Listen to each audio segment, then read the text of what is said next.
It is better to be feared than loved, if you cannot both. I'm bound by be it family or destiny.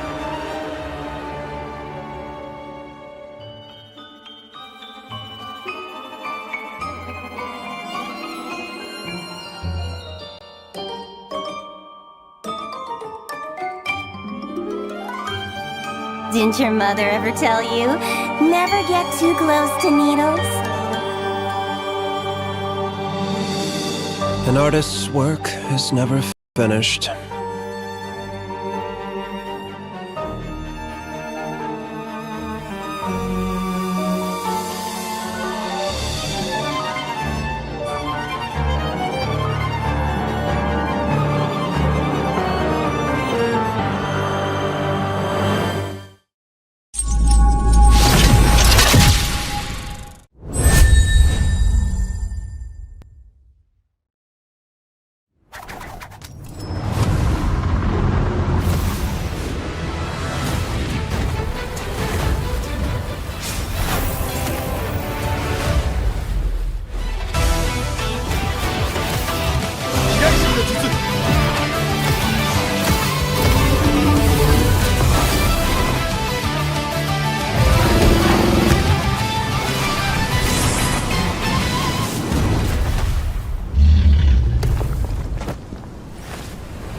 Minna! 渦巻きナルトが帰ってきたぞ。飛来神の術。俺ってば父ちゃんを越す火影になる。愚かなる弟よ。子供騙しか。アマテラス。ふっ行くぜ。これが俺たちの力だってばよ。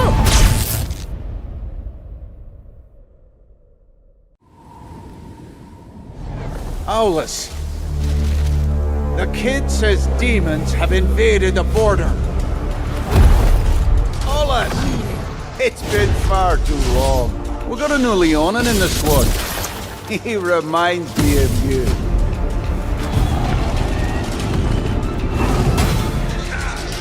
Hey, Solace. That kid's grown a lot stronger. No one looks down on him now.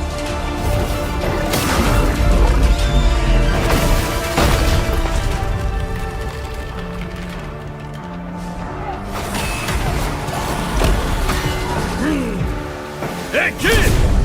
Kid!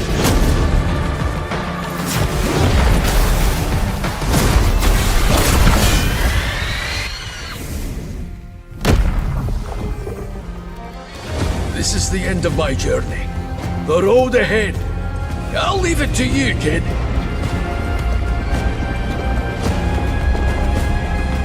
I'm sure you'll be a great warrior. Call it in old Leonin's intuition.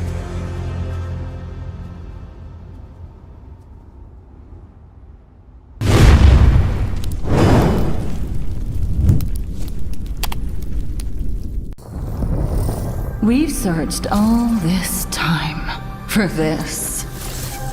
A place devoid of life. Devoid of any future.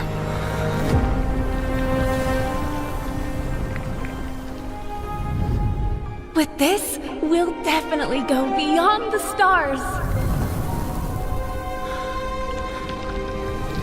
Give up this hopeless voyage. Freya? We can be together. Here. Forever.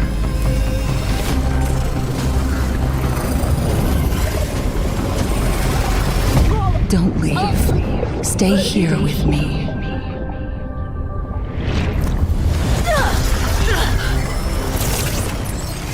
Where is Freya?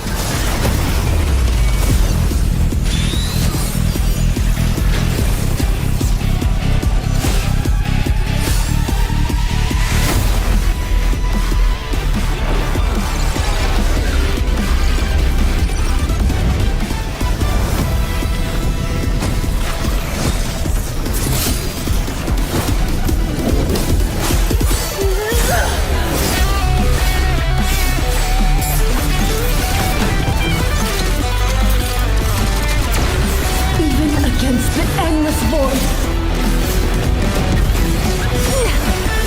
my light will cut through the darkness!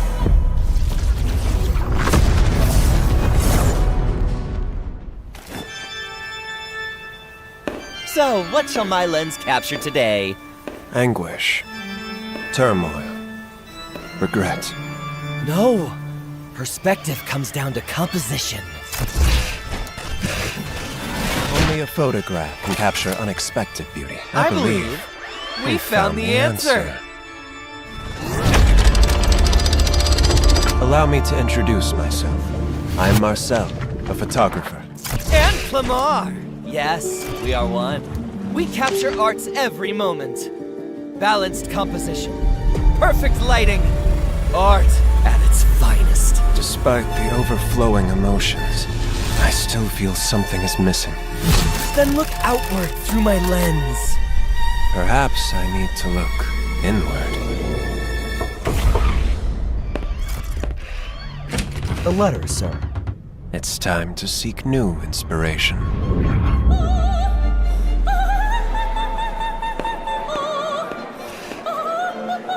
Magnificent! But it's not what you're after, right? My admiration has never been confined to what's on the surface.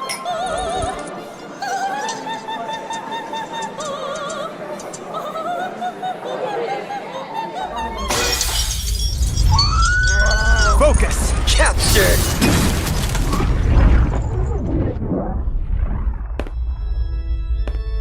Perhaps art isn't about perfection. Sometimes art is the unexpected. Who knew imperfection could create such beauty? It seems our hero has found a new interpretation of art. Amen. Art can be expressed in many forms, after all.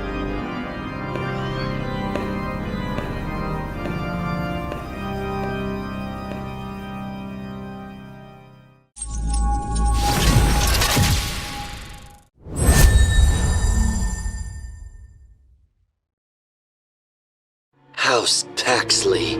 We share the same blood, yet walk on opposite paths.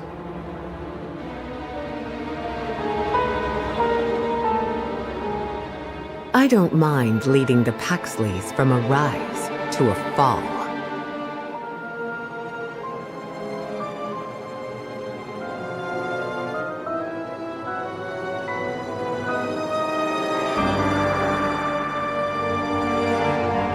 It is better to be feared than loved, if you cannot both. I'm bound by be it family or destiny.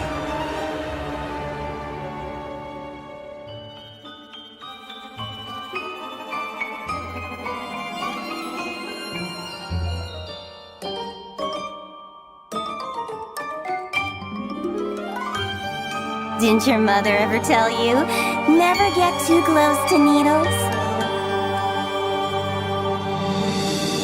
An artist's work is never finished.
愚かなる弟よ。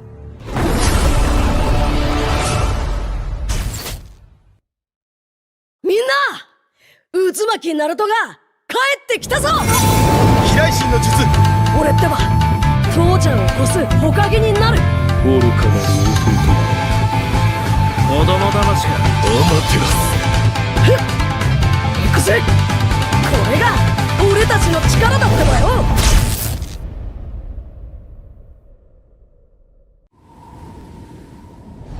Solace. The kid says demons have invaded the border.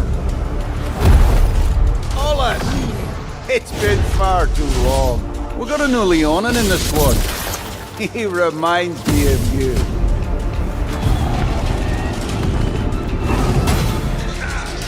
Hey, Solace.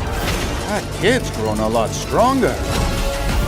No one looks down on him now.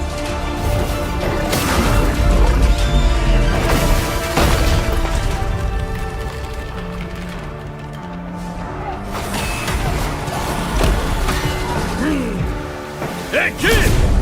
Kid!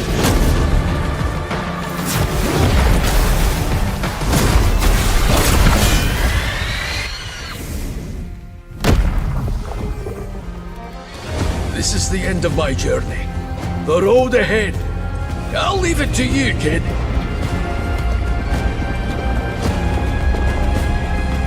I'm sure you'll be a great warrior. Call it in old Leonin's intuition.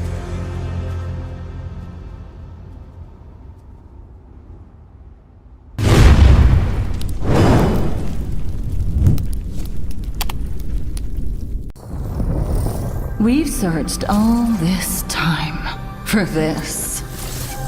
A place devoid of life. Devoid of any future.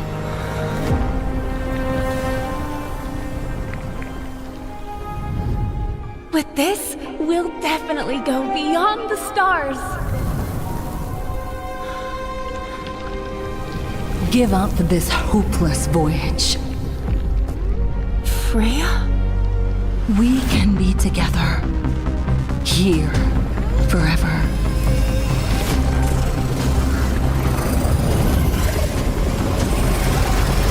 Don't leave. Stay here with me.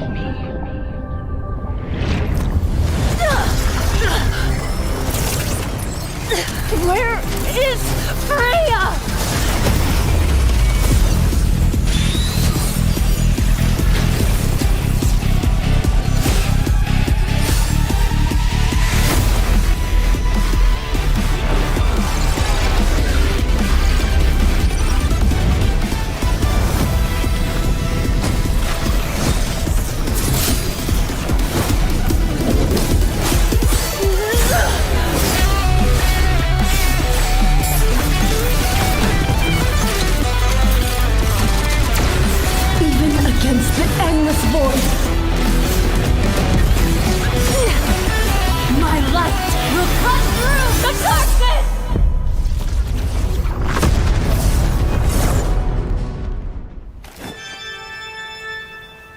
So, what shall my lens capture today? Anguish. Turmoil. Regret. No! Perspective comes down to composition. Only a photograph can capture unexpected beauty. I believe we found the answer. Allow me to introduce myself. I'm Marcel, a photographer. And Clamar! Yes, we are one. We capture art's every moment. Balanced composition. Perfect lighting. Art at its finest. Despite the overflowing emotions, I still feel something is missing. Then look outward through my lens. Good evening, ladies and gentlemen. Welcome back to the Accession League 2026, powered by Vista Games and sponsored by none other than Vista as well. as well as this tournament is hosted by Solace community and presented to you by Revoxa in collaboration with MTLE Esports Management and Chimspawn Newsroom. It's your boy Astizia on the casting desk. With me, it's Sasuke. We'll be there to entertain you all. The first game of the round robin stage, day number 2, is between team Meta Ninja versus Darwin's Game. Meta Ninja, who won their last game yesterday by a 2-1 victory against none other than Daku Sena in a fashion of, you can say, river sweep. It was not actually a river sweep because at first Meta Ninja won the game. Then Daku Sena come back with the second game. And in the third game, when we thought like Daku Sena is winning the game, they hold the game properly and make their comeback in the last moment, like a backdoor entry or whatever you can say. You know, from a deficit to an epic play, from a losing game to the turning the table for a winning setup. So like that, they won the game from Daku Sena with a 2-1. And right now, they are in the 4th position in the round robin stage table standings or whatever you can say. But for now, this game will be very important for Darwin's Game because Darwin's Game yesterday, they lost their game against Team Godlike Esports, that too in a 2-0 fashion. So it's like you did not gain any points in the standings for now. And if you keep losing like this, you might not be into the top 4 scene or into the playoff scene as well. So Sasuke, what do you think? What will be happening today? Darwin's Game making their comeback, their first win, their first victory in the round robin stage, or it will be Meta Ninja adding more points to their standing to get the top position? A brilliant question, but here's the answer. Since it's a do-or-die situation for Darwin's Gaming, it all comes to the point like how they draft, and also it won't be an easy match because yesterday we saw how Meta Ninja played, and also they were well systematic and always wait for the last opportunity or the one mistake that happens in the late game, and they dictate the whole game onto that pace. So even if Darwin's Game do manage to get the uphold into the early game, it all depends to the late game how well or how disciplined they execute it, because Meta Ninja, we saw it all 3 games yesterday. It was not an easy game for K9 Esports, but when we go to the draft ban, it will be Meta Ninja on the blue side taking on Darwin's Game on the red side. It's a pretty simple draft coming in from the red side. You ban out Freya, you ban out Zushin unless and until you want to gamble it out, but they go with Sora. So it's a 50-50 situation for the Zushin into the third ban unless and until they want to trade off in a 1v1 situation. But that is a brilliant ban. You see a Valentina and instantly you ban out Sora out of the picture. But Meta Ninja focusing on carry, they did the same yesterday, and Marcel will be the next on to the banning list from the side of Meta Ninja. If not, then Darwin's Game will be in some tough situation whether to prioritize the Zushin or the Marcel. Okay, they banned the Yuzong here, but now team Darwin's Game, what they will go for, like the Grok is open at this point. Zinzu can go for the first pick Grok, or if there is a chance that they might gonna go for the pick off with the Kaja. So you need to ban at least the Kaja or the Grok. Other than that, what else you can ban here? The Claude, because the carry is banned from their side. So there might be a chance that we can see that Claude ban. If the Ishinshin is open at this point, so the first pick Ishinshin will be prioritized by the side of Team Meta Ninja. They can also come up with a Zetian first pick, so that they will have the info over the other team as well. So a lot of options being there, but it will be the Jushin ban as mentioned by Sasuke, because you are on the red side. You don't want to give out that Jushin into the hand of Senju, who was the one who managed to accumulate the game number 3 against Team Daku Sena with his Kimi's triple kill, if you remember. But for now, the first pick Ishinshin, as I mentioned, Crisis will just lock it on for himself. Last day, the Ishinshin was the point of difference in that game between Team Meta Ninja versus K9 Esports. We saw Silver getting the MVP, we saw Crisis getting the MVP with that Ishinshin, and in the end, we saw the Kimi getting the spike, none other than Senju the Prince, the prodigy in the mid lane.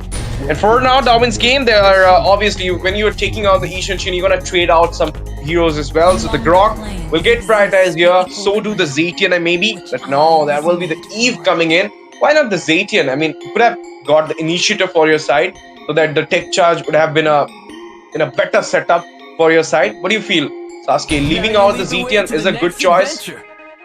It again comes down to the team priority. But what comes to the mind when you see a Eve, you gotta play around the kill box composition. So pair it up with a Grok, you can just choke out the escape potential with a wall, and with a tech charge you can just revolve around in the real world manipulation, and also pick up a lot of heroes which can revolve around it. I do agree Zishan has the potential, and also the passive gives him an opportunity or the upper hand in terms of individual players like Eve and Zishan. The Celestial Armor do play an uphold, but deep down it comes to the team this participation, and also the poke coming in from Eve is slightly more than Zishan, even though like the first skill you need to focus on, while you can just keep spamming the Eve's first skill and just gain some shield alongside the movement speed. But Senju is gonna lock down that Kimi again into the mid lane with Marcel into the room. So the first 3 picks coming in from the side of Meta Ninja is looking pretty solid, with Marcel's ultimate alongside the Yisenshin and Kimi.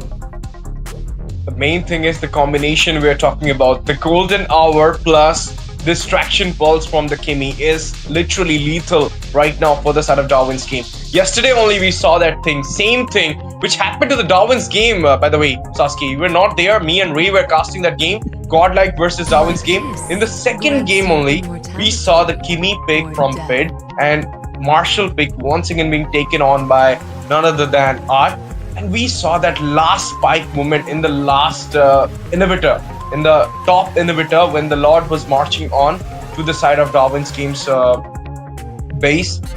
At that time, the golden hour came up from Art, and then the traction pulse. So it was so smooth. The combination was so smooth that the whole team got backlash because of that. And they did not manage to come back from that backlash. And in the end, it was a 2-0 for Darwin's game. I mean, Godlike just won the game with 3 points in their back. For now, again, that combination is getting used. And this time also, the Ishinshin will be there in the hand of Crisis, just like last night. Fate grabbing that Ishinshin against this Darwin's game. For now, Darwin's game is going for the sustain here. They are well with the survivability if we're going to talk about it. Having the Alice, having the Grok into their way. They got the Eve as well. For now, I believe the Eve pick is more like you don't want to give that trade into the hand of Senju. He's so good with the Eve. That might be the reason they went for the Eve. Other than that, I feel like this Eve pick is not even necessary here, because yeah, you are going for the AoE, but you do have the crowd control with the Grok and the throw up the ruin of that Alice. So obviously you should have taken up something else, but I really want to see what Shane wants to go for. Last day, we saw him in the Ishinshin into the jungle. We saw him in the Leo mode into the jungle, and both of the heroes he played so well. This time, what else he can play? Because the Ishinshin is already picked up, and there might be a chance that the Leo mode will get banned if Meta Ninja has done homework against Darwin's game. So what else Shane can come up with in the jungle for Darwin's game at this moment? There is a potential option for Suyo if they really want to go with a burst, but given the fact that there is a Marcel, and if they really want to go with the full diversity of the killbox composition, they could perhaps try to go with the Fredrin and throw everything on Rustin. Claude is something which works well in terms of gold lane itself, and it's the only gold option I can see is available. If not, the Harith is there, but Claude do get the priority. And go with the Fredrin and Claude. They are looking quite solid, and also they can just balance it out with the Eve and Claude damage potential, but they go with the Granger, securing the early burst with the Sky Piercer in his hand. Agreeable. But side lanes from Meta Ninja are yet to be picked, because the Ascension is also flexed. Julius can also play alongside Crisis, so it's again a 50-50 plus. They have a Kimi, so even if they want to go with a double fighter in the side lanes, it will work out for them. Yeah, that can also happen, like Julius into the jungle and going for a double fighter for yourself, like Corey QT. He can opt that Lapu Lapu here against this Alice, and into the goal you can come up with the Esmeralda into the hand of Crisis as well. Vice versa too. So for now, the Glue and the Suyu will get locked on here. Suyu has a great combination with the Marcel's Golden Hour as well. So that's the thing, like Evil Quilla and Marcel's Golden Hour will be a beautiful combination. I love to play Suyu, and I've seen this thing with my friends playing with Marcel. and Suyu combination, and this glue is actually going to hinder a lot to that Eve. But for now, let's talk about the backline hindrance for the damage dealer coming from the side of Team Darwin's game. It's just the Marshall there, does have a lot of mobility, can reach out to the Eve's more non-mobile position. When she will in the non-mobile position, when she'll be casting out the RWM, at that time Marshall will be the one reaching her out very easily. Other than that, the glue can also split and can go for a grab onto the Eve. That's the two ultimates we're right now watching out. Other than that, I don't feel like the Kimi will reach out the backline or the Ishinshin. So let's talk about the drop, guys. I mean, the Joy coming in here for the jungle. Survivability, it is kind of tilting towards the side of Team Darwin's game because of that Grok and the Alice pick. It's just the glue from the side of Team Meta Ninja. And early game composition, I'll give full marks to the side of Team Meta Ninja. They do have a beautiful early game comp, where in the mid to late phase, we're going to see the spike into the hand of Team Meta Ninja, not Meta Ninja, but Darwin's game. But into the late phase, once again, we might gonna see the scaling will get worked, because both the goal laner, Ranger as well as the Ishan, she needs the snowball in the early phase to shine in the late. So the scaling will really matter for both the goal laners to shine in the late. So the late phase is kind of 50-50 for both the sides. With this, ladies and gentlemen, welcome back to the Land of Dawn for the game number 1 between this two teams, Meta Ninja versus Darwin's game, in which we're going to see a BO3 series. And this is the second day of the round robin stage. So let's see early game mobility being shown by that Marshall. That's the mobility I was talking about. Lot of mobility, and he can easily escape out so many ultimates as well. I mean, to burst out so many ultimates, to make some ultimates getting unused by him, it's the work for a Marshall. Again, that is true, but one thing is for certain, like, why Joy when there's a Marshall? Because the passive of Marshall will froze you down for a certain couple of seconds, at which if you are into a dash mode, electrifying beat is not unlocked, so it will be a big scenario.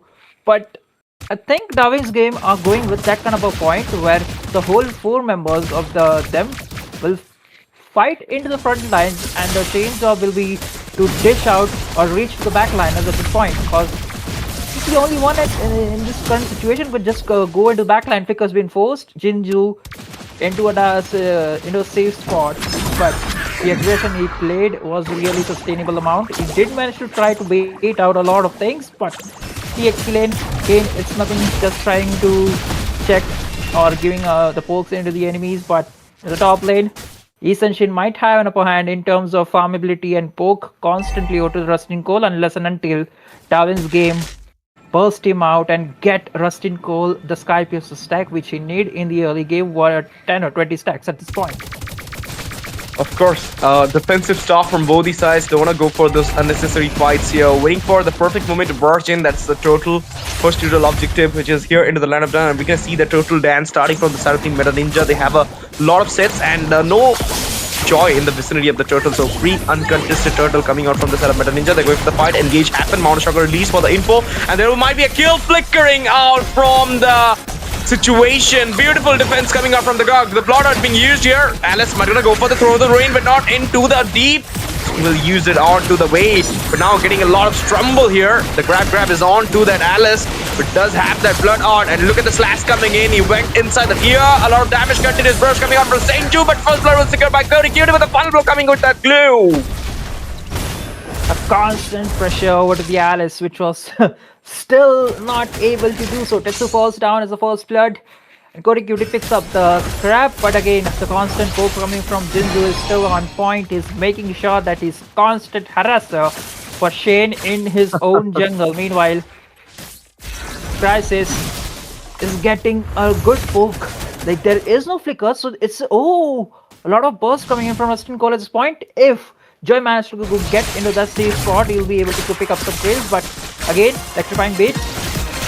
electrifying beats, and there is a little bit of golden hour coming in as well. Crisis falls down. It's not Misery on the goal, it is Rustin Cole coming in today. So this is the point of difference you're right now watching out, but the grab is on to the Grok once again. He might have gonna fall down. The slash coming in. Cody Cutie got the hand on Tetsu, but in the meantime, Saint Ju falls down with that out of limb popping over there. It's more like a slowdown happened to Senju and couldn't manage to go back. But for now, Rustin Call is getting the spike, which I was talking about. Both the MMs need the spike, and this time Rustin Call to have the snowball. But look at that, damage coming on to Rustin Call. Don't have any way to escape, and this is Julius with the strike, with the kill, grabbing up onto Rustin Call. And now it might be a free turtle for him once again, because look at the position of Shen. Well, he still needs some items to heal his arsenal. There's just the experience glue and Alice having some beautiful time at this point, but been spotted out in his enemy jungle. Marcel with the artillery from Kimi trying to poke it out, but the goal in. Oh, there's a beautiful try in an attempt to go for it. Shane falls down. Two traits on a wave. Sasuke like got the turtle for the macro and then the retreat holder from the setup team. Darwin's game. This is so good right now for Meta Ninja. They're ahead with the 1,600 economical lead. Not only that, if you're going to talk about the macro, they got 2 turtles into their way. So more EXP, more gold for them at this moment. That's the reason Blood Out used. Couldn't manage to go back. No! Throw the ring comes to the way, but now 4 members dropping down in there. We're going to see the continuous burst, and it will be Julius grabbing up the final blow onto the Alice. 3-man. And you can't escape, and I don't know why she did not went back with the Blood Out. But for now, onto the top, there might be a pressure onto the Ranger at this moment, trying to take out the structure here. Marshall goes in, give the taunts onto him, but in the meantime, oh, beautifully being done onto the bot side. They've grabbed the structure there. Right now, Fight comes into the way. Golden Hour is just at this point, but there is a lot of damage coming out with the electrifying piece. We're going to see the Kimmy following up here, claiming the kill onto Shane. Not only that, rotting down there. Tetsu as well. Tetsu goes back at this moment. We're going to see the continuous taunts coming out from Corey Cutie at this moment, because he had already secured the structure onto the bot. Now he can freely move it out. And there is the grab coming in the way, but getting a lot of damage from the tier. Look at the burst coming in there. There is a Rhapsody from the Rustin goal, but there is a beautiful movement coming out from the side of team Senju at this moment. And look at that dodge, but can he escape? No, the Sonata connection, and he will just deliver into the heaven side. Oh, the fight still continuing. The skirmish is not getting end here. Split being on right this moment. And Russian Girl at an inch of health, but the RWM following up here with the throw of the ring coming in, but not going to connect it onto the glue. Beautiful escape for Senju, but the Death Sonata comes to the way. Russian Girl with the spike, with the kill, with the shot connected. This guy is invincible at this moment. Invincible with the 20 stacks of Sky Piercer in his hand. If things go this way, Darwin's game might be able to pull it off with that gold lead, which they are constantly in deficit. The third turtle, the game is spawned, and this time Shane is there, but he'll be forced as the members of Meta Ninja throws them or push them away from the turtle. All 3 turtles been secured in the hands of Meta Ninja, and still it's again the gold lead is not that much. It is a 2.4k subtle gold amount. Again in the mid lane, we're going for a constant fight. Skirmish is happening, the engage is happening as well. Throwing the ring used as this moment. There is a lot of constant taunts coming in. Julius goes in, finds the kill on Deadly. Golden Hour popped up as well. RWM being used at this moment. Russian goal goes back in the movement. You're gonna see the Evil Queller coming in. Can he grab at the blue? No, he can't. There is the Retribution coming in a perfect moment. He does it! He does got the blue buff invaded out from the hand of Shane on his face. He does have the Retribution, but he couldn't use it at the time. 0-0. Shane is not having a good day, my boy. He's getting continuously taunted out, 2 times getting down, and now his blue buff is getting away from his hand. A joy without the blue buff. It's like a Fanny's nightmare. There's one particular reason why he's in this state, and it all goes down to the credit for Jinzo, cause his constant pressure in the enemy jungle and baiting out a lot of resources again. In the backline, oh, he secures the kill over the Neo, just constantly running away. And now Shade off to the the far lane just to pick up the scraps from the minion he's able to get. The whole teams of Darwin Gaming is at bay at this point. Meanwhile, Meta Ninja is just focusing constantly on the jungle creeps. Darwin's Gaming keeping the goal lead in their hands and making sure it is still constantly increasing. All the rain went for the blood out here. Setup being done, but not gonna connect it on anyone. The golden hour comes away. Look at the arrow pointing on to that Granger. Mountain Chakra release at this point. A lot of burst on the Ishin Crisis. Can he go back? Oh my goodness, just the one hit away from the death. But managed to go back into the safer zone at this point. They're going for the Lord, and look at the exclusive macro lead coming out from the side of Meta Ninja right now. Pressuring out the lanes, already taken out 2 structures, 3 turtles into their hand. They have a goal lead of 4,700, almost 5k goal lead for their hand. And now they're going for the Lord, and in the meantime, they're trying to destroy that tier 1 in the mid so that the lane expansion will happen again, so that they will frequently take fight onto the way. Let's see if Tetsu can make the difference here. Went for the tech charge. The knock-on comes to the way, but the retribution will be onto the point and make a kill skill on Tetsu. That's not at all a good move coming out from Tetsu, because your team was not there to follow up Sasuke. I think a little bit of HCVC coordination problem, but he gave the point. Like, I have the tech charge, so we can go with the 20 stacks of Statue of Arcade. Oh, he falls down! Man! Where whole team was dependent on, and again into the mid lane. Just crumbling apart. 1 tower in the top, 1 in mid, and now Lord is gonna march down from the bot lane again. Meta Ninja, they're still hungry for more. They goes in.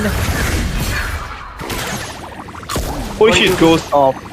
Yep, Holy Shield goes off from the from the top, and now they're taking continuous fights because they know they're ahead with a 7k, almost 8k goal lead. That is too high at this point, and it can't be recuperated that easily. Even though you're winning a fight, you're just going to manage to take out 2 or 3k gold from it. So obviously they will have this lead for at least more 4 to 5 minutes, and they will be utilizing it. That's the way. And you can see that all those holy shields in the far lanes, top and bot, has been taken down, and even the inhibitor is in danger right now in the bot. The golden hour being used here, waiting for the perfect moment to barge in, but not gonna have any casualties for the side of Darwin's game at this moment. Now on to the top, and now the waves coming in. They're trying to take it on. It's just the retaliation coming out from the side of Meta Ninja. Don't want to go for the contest. But hey, they did took a significant amount of towers. Looking at a quick itemization, Ranger do have a lot of penetration item with the Malefic gun, Malefic roar and Hunter strike. But again, Meta Ninja, they're trying to look for more. Okay, this is Korikuki doing his own job again. Oh, Jinzu in some tight spot, forced to use out the flicker.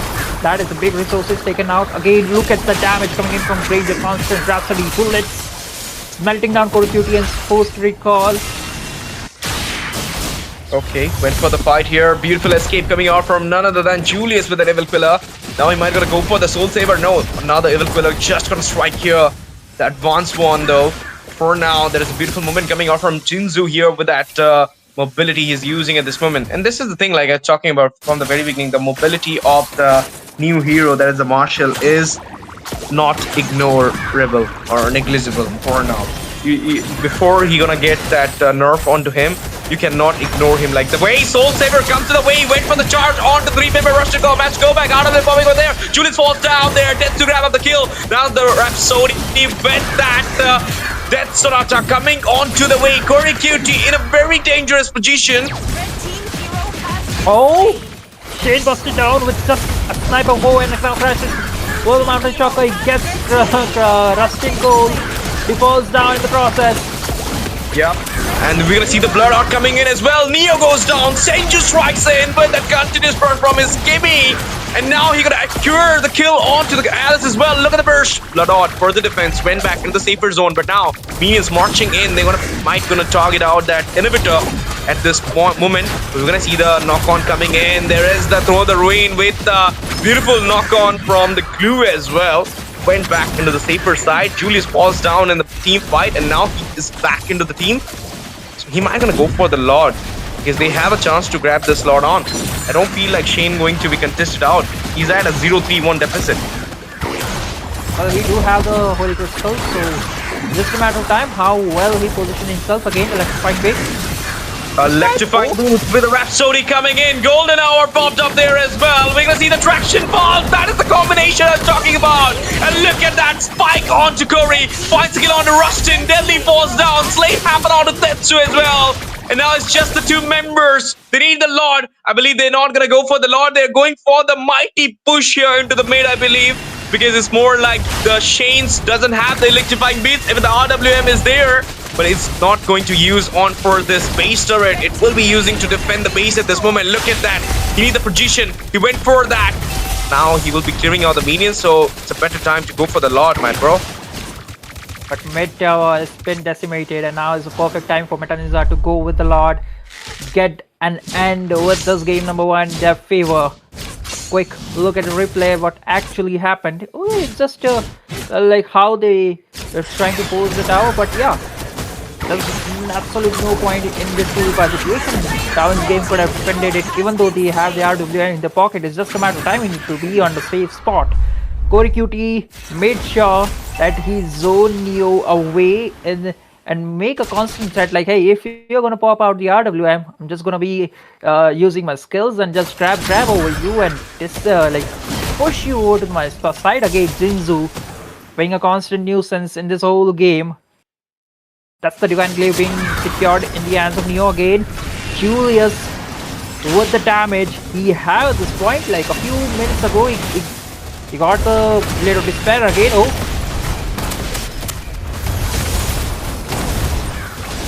let's see, for now the Lord barge into the base. They're trying to defend it up as any cost. Another inhibitor falls down on the bot at this moment. We're gonna see the electrifying beats coming into the way, but it will not going to solve anything for now. It's the Evil Quiller striking in. They might not gonna have the aim though, but nice defense coming out from the side of Team Darwin's game at this moment. Let's see. Very good. Trying to be the glue himself, trying to poke around. So at this point, oh, the flicker being forced inside. Killing spree coming out from Crisis here. Marked out Russian call. Throw the ruin comes away. Oh, tech charge. He missed it. He missed it onto the wall. And now the blood up comes the way. But there is the strike from Crisis with a last blow onto him.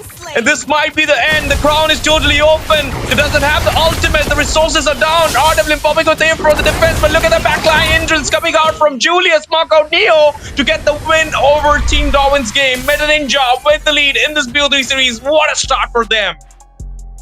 What a start. The moment they threw the 50-50 onto the Darwin's game for the second pick, they opened up the Marcel alongside the Zushin. So it was a tough situation for them. Even though they ban out the Zushin, give away the Marcel when they have the opportunity. The constant engage and aggression from Jinzu on that Marcel was so on point. He was a constant harasser for Shane, making sure that there is 1 or 2 person helping him out just to clear the wave that gave Meta Ninja ample of time to farm up and do everything they need.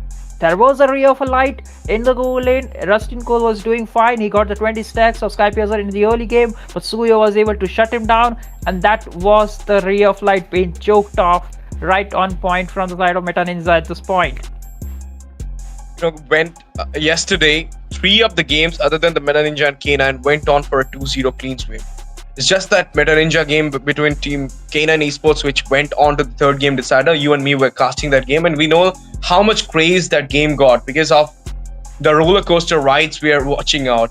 One time you're gonna see the spike coming in the hand of K9. One time you're gonna see the upside from the side of Team Meta Ninja. That was the game. And today Meta Ninja literally showed the utter domination in this first game. No chance for Darwin's game to even acquire the macro for them. Neutral objectives, all of the neutral objectives, 2 of the Lords, 3 of the Turtles.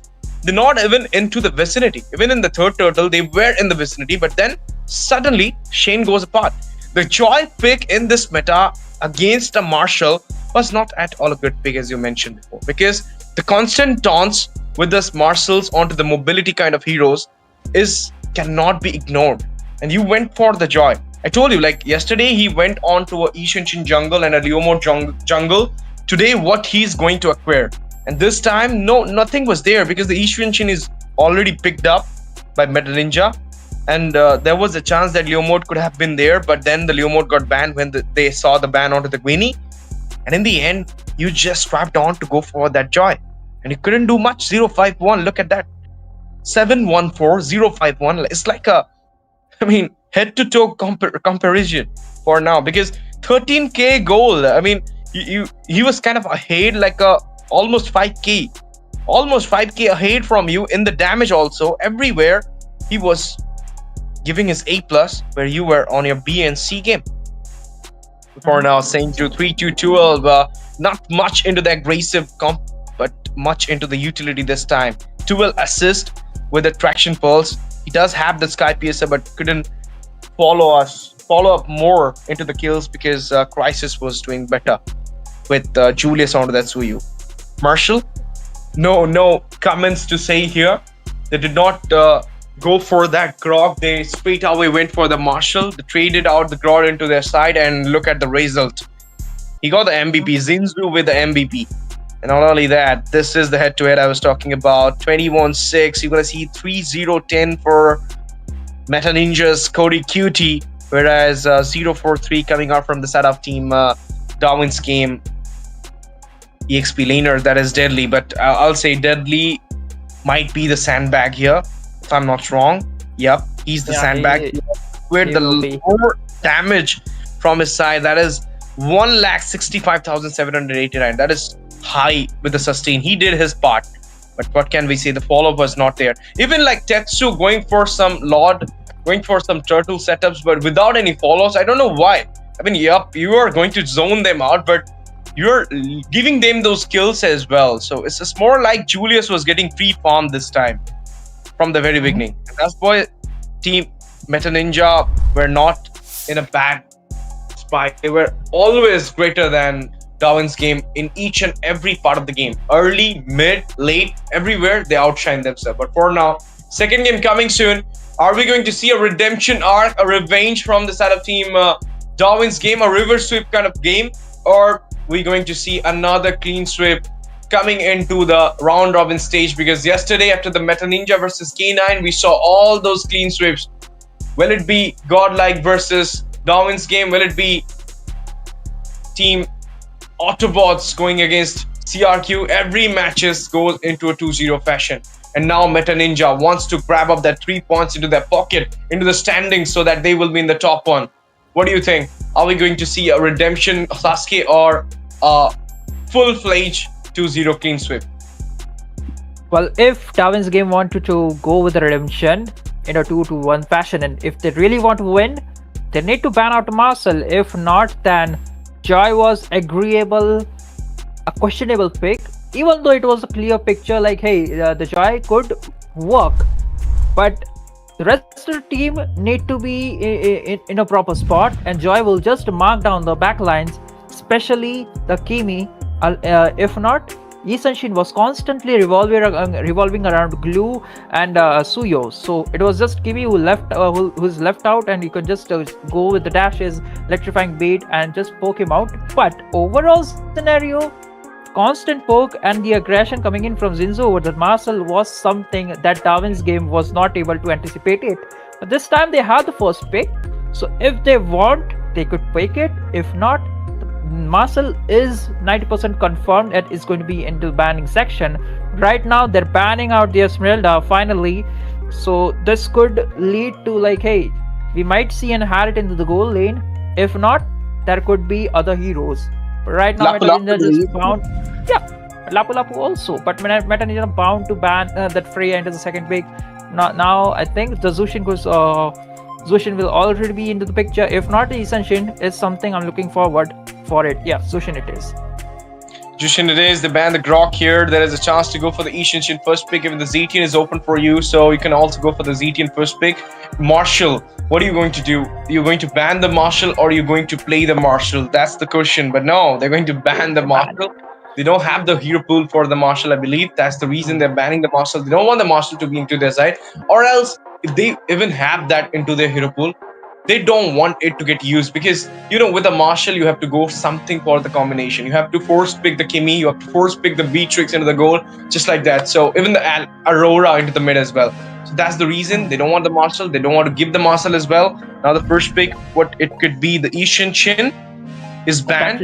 Now there might be a chance you're gonna go for the Zetian, or else you might gonna go for the Suyu jungle. Yeah, Leo mode jungle as well.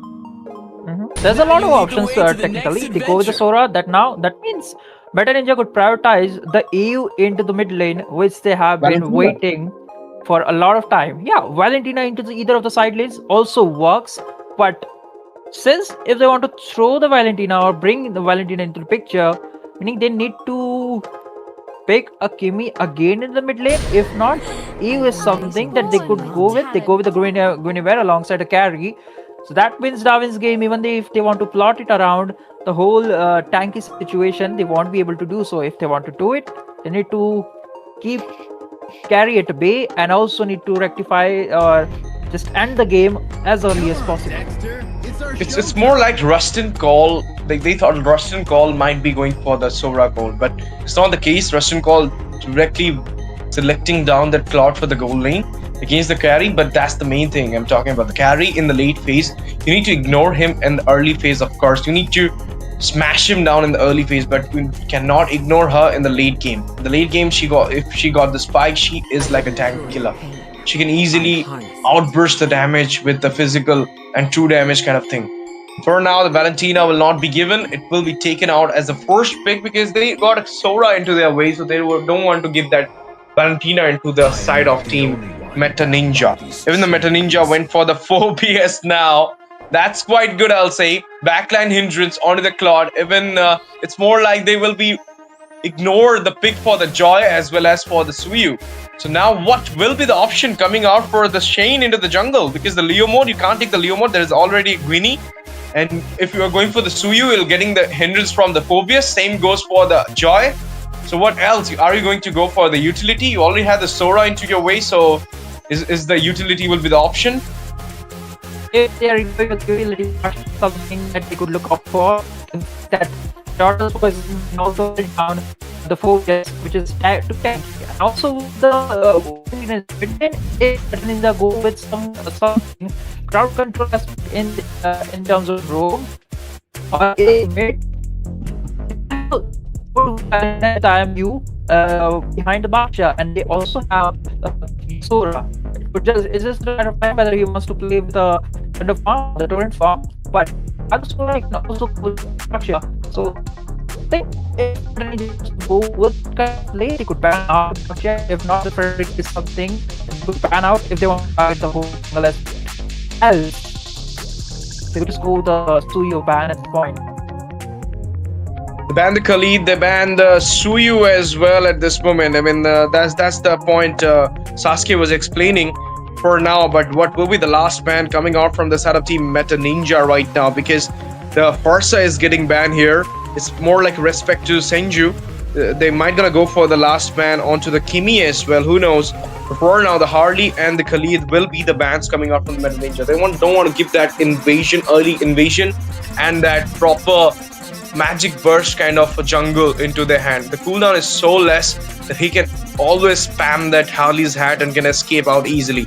And there you go. Another ban into the mid. It will be the Eve. They're literally respecting out Senju, and it's more like cornering down Senju for that Kimi. If not the Kimi, then the Lilia. If not the Lilia, not the Kimi, then the Lunox might be the option.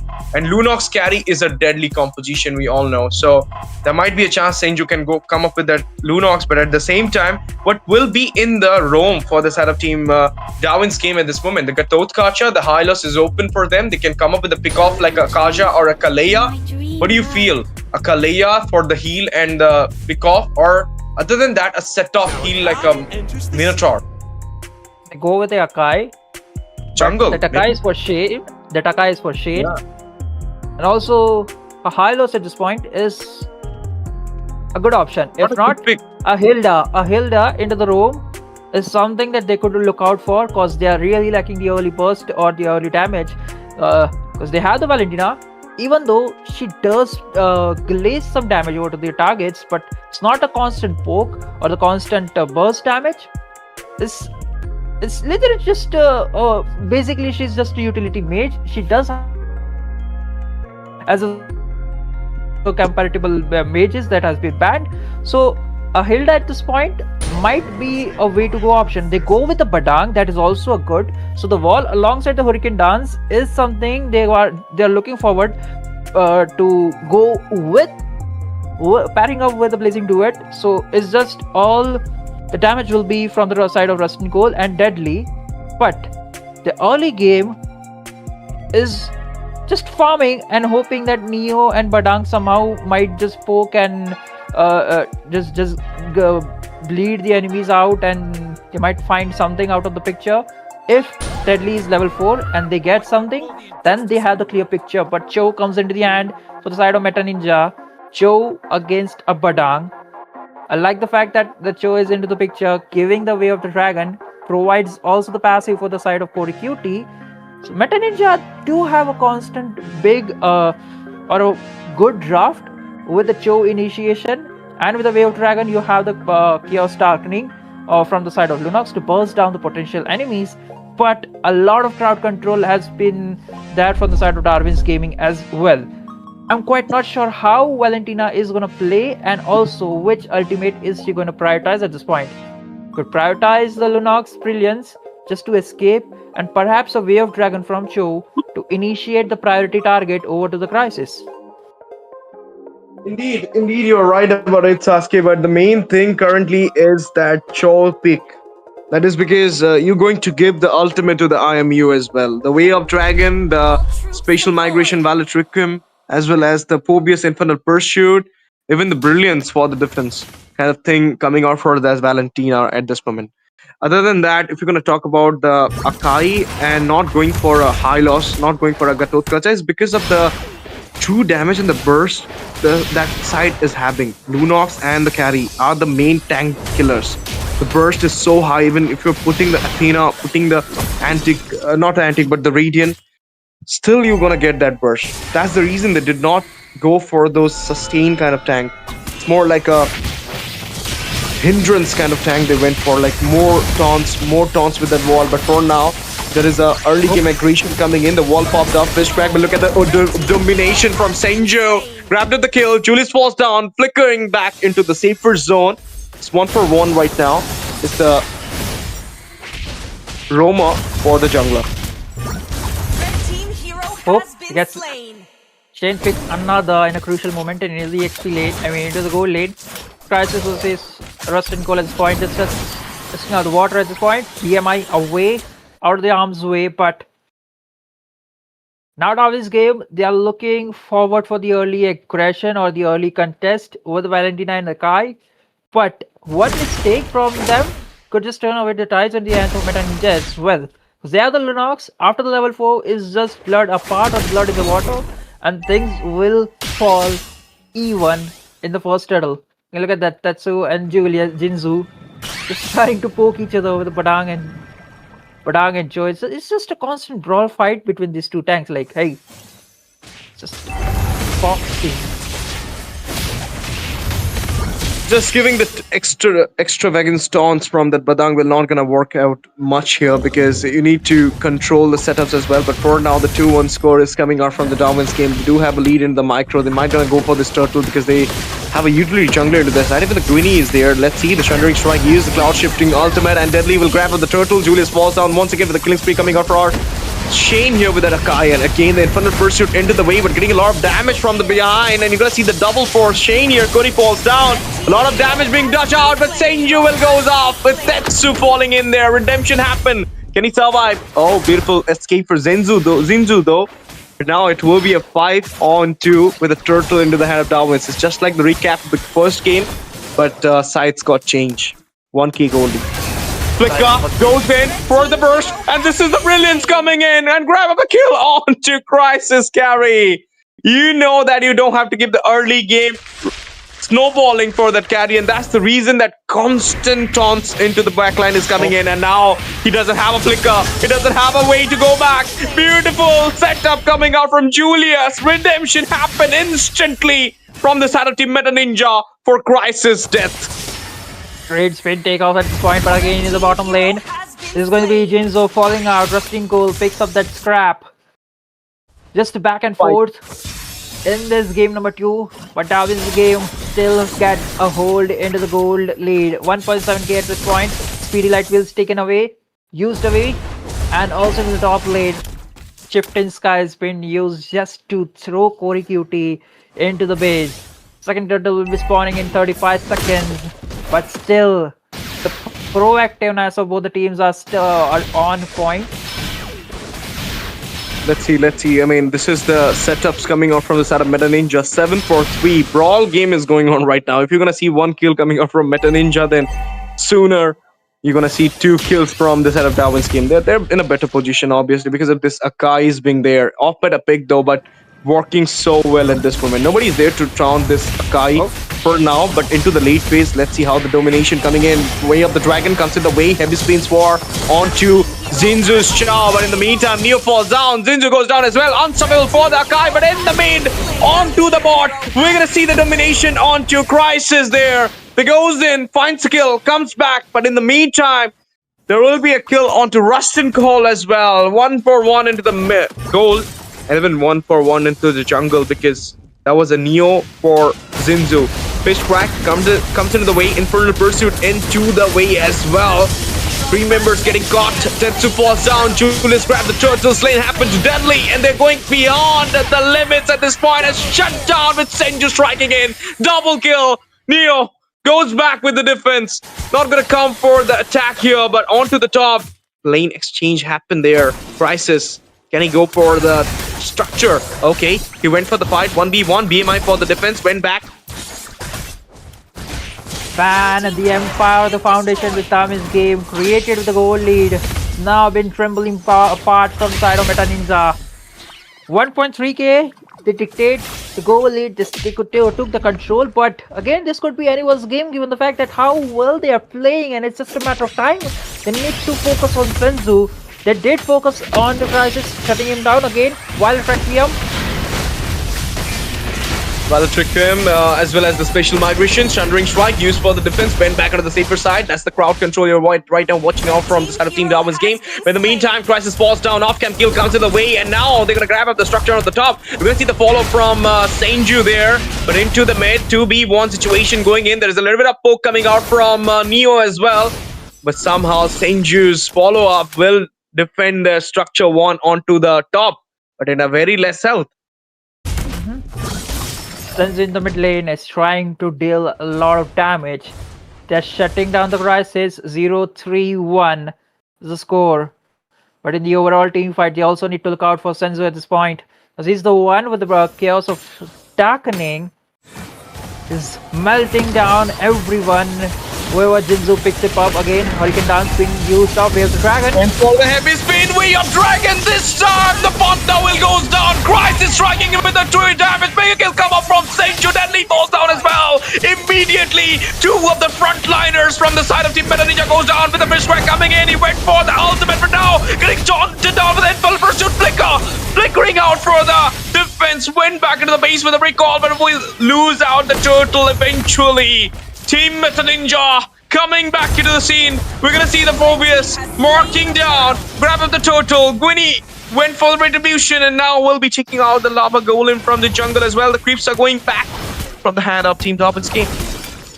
From 1.3 gold to 2.8 gold. Up 1,000 gold into the hands, and still they are trying to focus and keep the Crisis at the bay. That is a good point. Like, the Trinity is not yet. It's just on the first item again. Wild Requiem, but no contest. Julius get behind. So it was not a valid target. It's just to pick down. I think it was kind of a valid target, but the sense out. It could be a bait, and just followed a disciplined manner. But again, the goal lead is in their control. The tower is in terms of tower they are equal, but one mistake or one overstepping from any of the players. There is a setup coming in with a heavy spin. He marked him down there, and now you're gonna see the fall of Senju. Couldn't manage to go back. Does have the brilliance, but taunts was so high. The constant stun was so high that he couldn't even manage to button him up for that skill. Brilliance. And now the Blazing Grid comes to the way. He went back on the safer side, trying to go for the Valtricum. Special migration. Doesn't have the Valtricum. He's dancing around there, but couldn't manage to go back with the leave because of that constant trap down coming out from the side of Team Darwin's game. 12-10. They do have the score high for their side, but gold it's on to the Meta Ninja. Not so high though. Not even 1k. It can be recovered easily.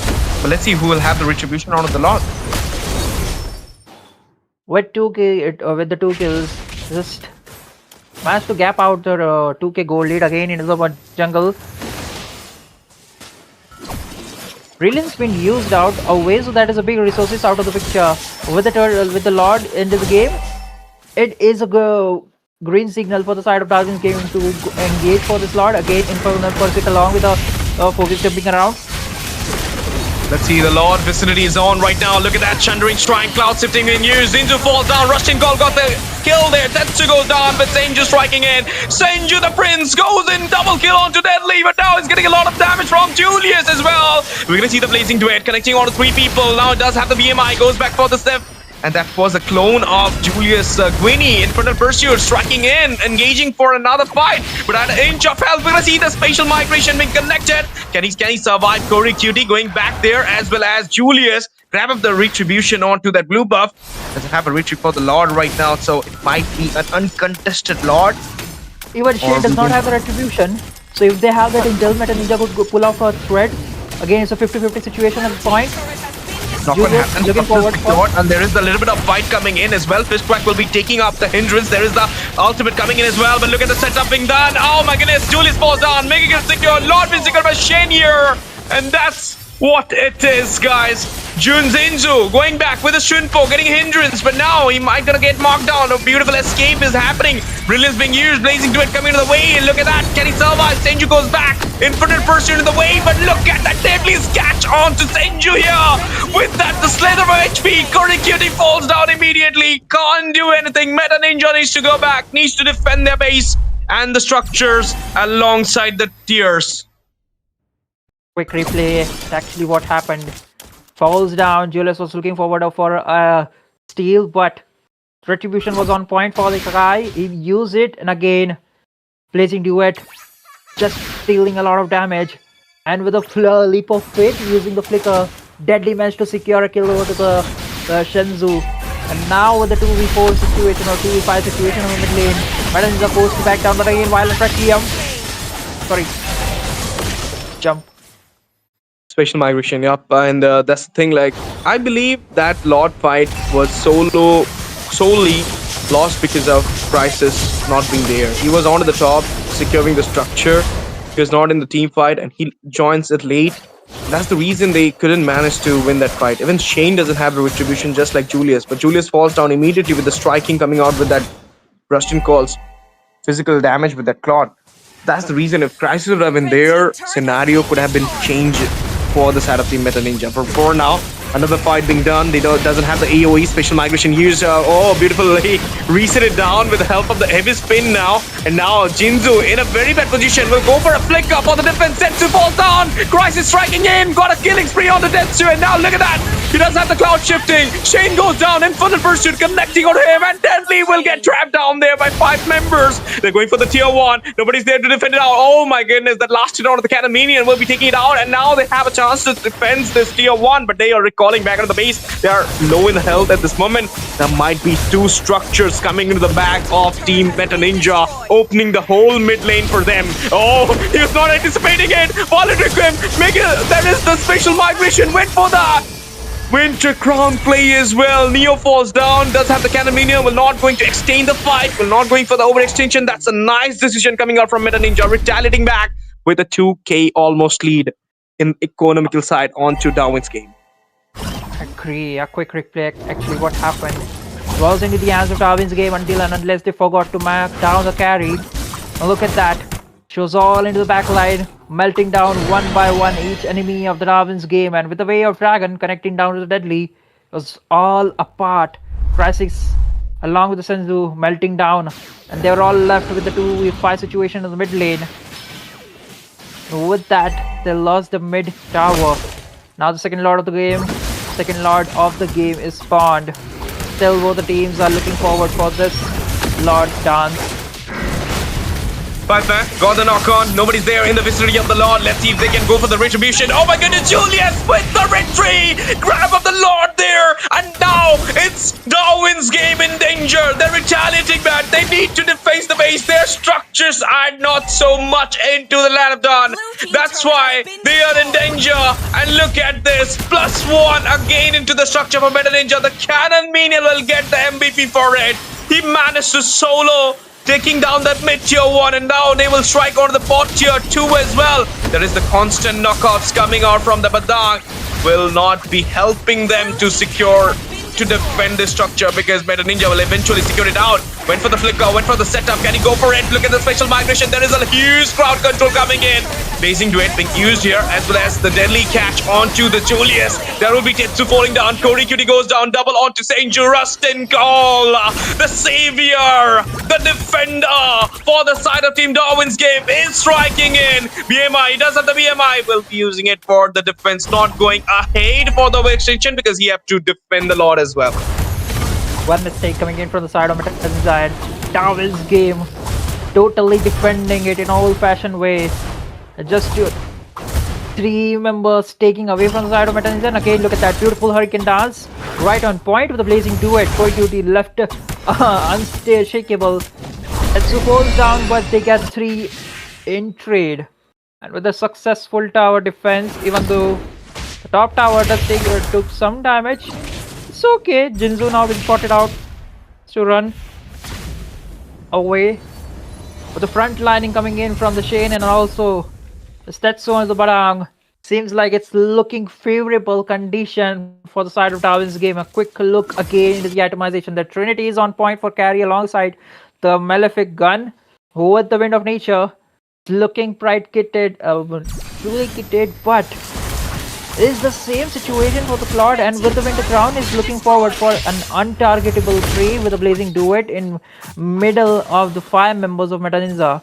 The third Lord is just a wait and watch time. Again, oh, Senzu been spotted out. Tetsu might be in some dire situation. There's a special migration with the Valor took him as well, but now he'll be fine. Wait for the fish crack. Falls down with the burst coming out from Saint-Ju. There is a retaliation coming in, but look at that pen bundle pursuit. 4-member catch in the way. There is the follow coming in. Went for the heavy split for the defense, but can he go back? Blazing Duet with the Winter Crown play comes in the way as well. Look at the damage coming in, but there is another special migration in the way, and Brilliance comes up. Godlike onto Julius, but there is a double kill coming out to Saint-Ju as well. It might be a triple, but he got a shutdown from Crisis. Crisis goes in, grab her double just like Rusted Cole, and now is just the Panda with Deadly Sora behind the bars, because somehow they can't do anything. They will be going back to the base.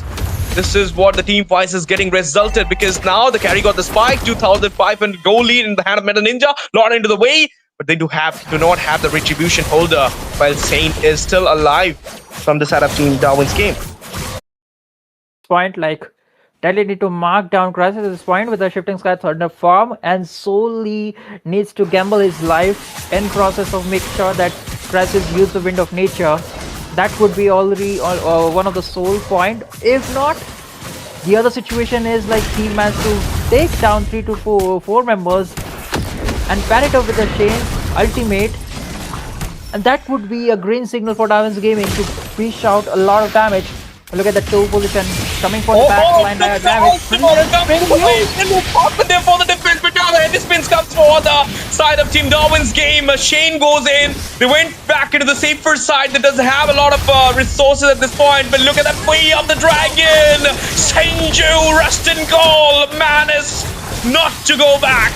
That was the burst. Now Infernal Pursuit, they don't have the backline, they don't have the damage dealer for taking on the fight. The special migration Valor coming the way, Slither of HP, they fall down, Crisis strike in there with the true damage. Now they're going back, they doesn't have the chance to go for the Lord, and in the way, we're gonna see the 2v1 onto Shane as well. Retribution holder falls down, a lot of damage being dodged onto that. Tetsu's Badang, he managed to go back to 730, he's at a good KDA, but now can he manage to defend the base? Resurrection will complete in 10 seconds for Rustin Call. I don't think you should go for the base, you should go for the Lord at this moment, but they are going for the fight here.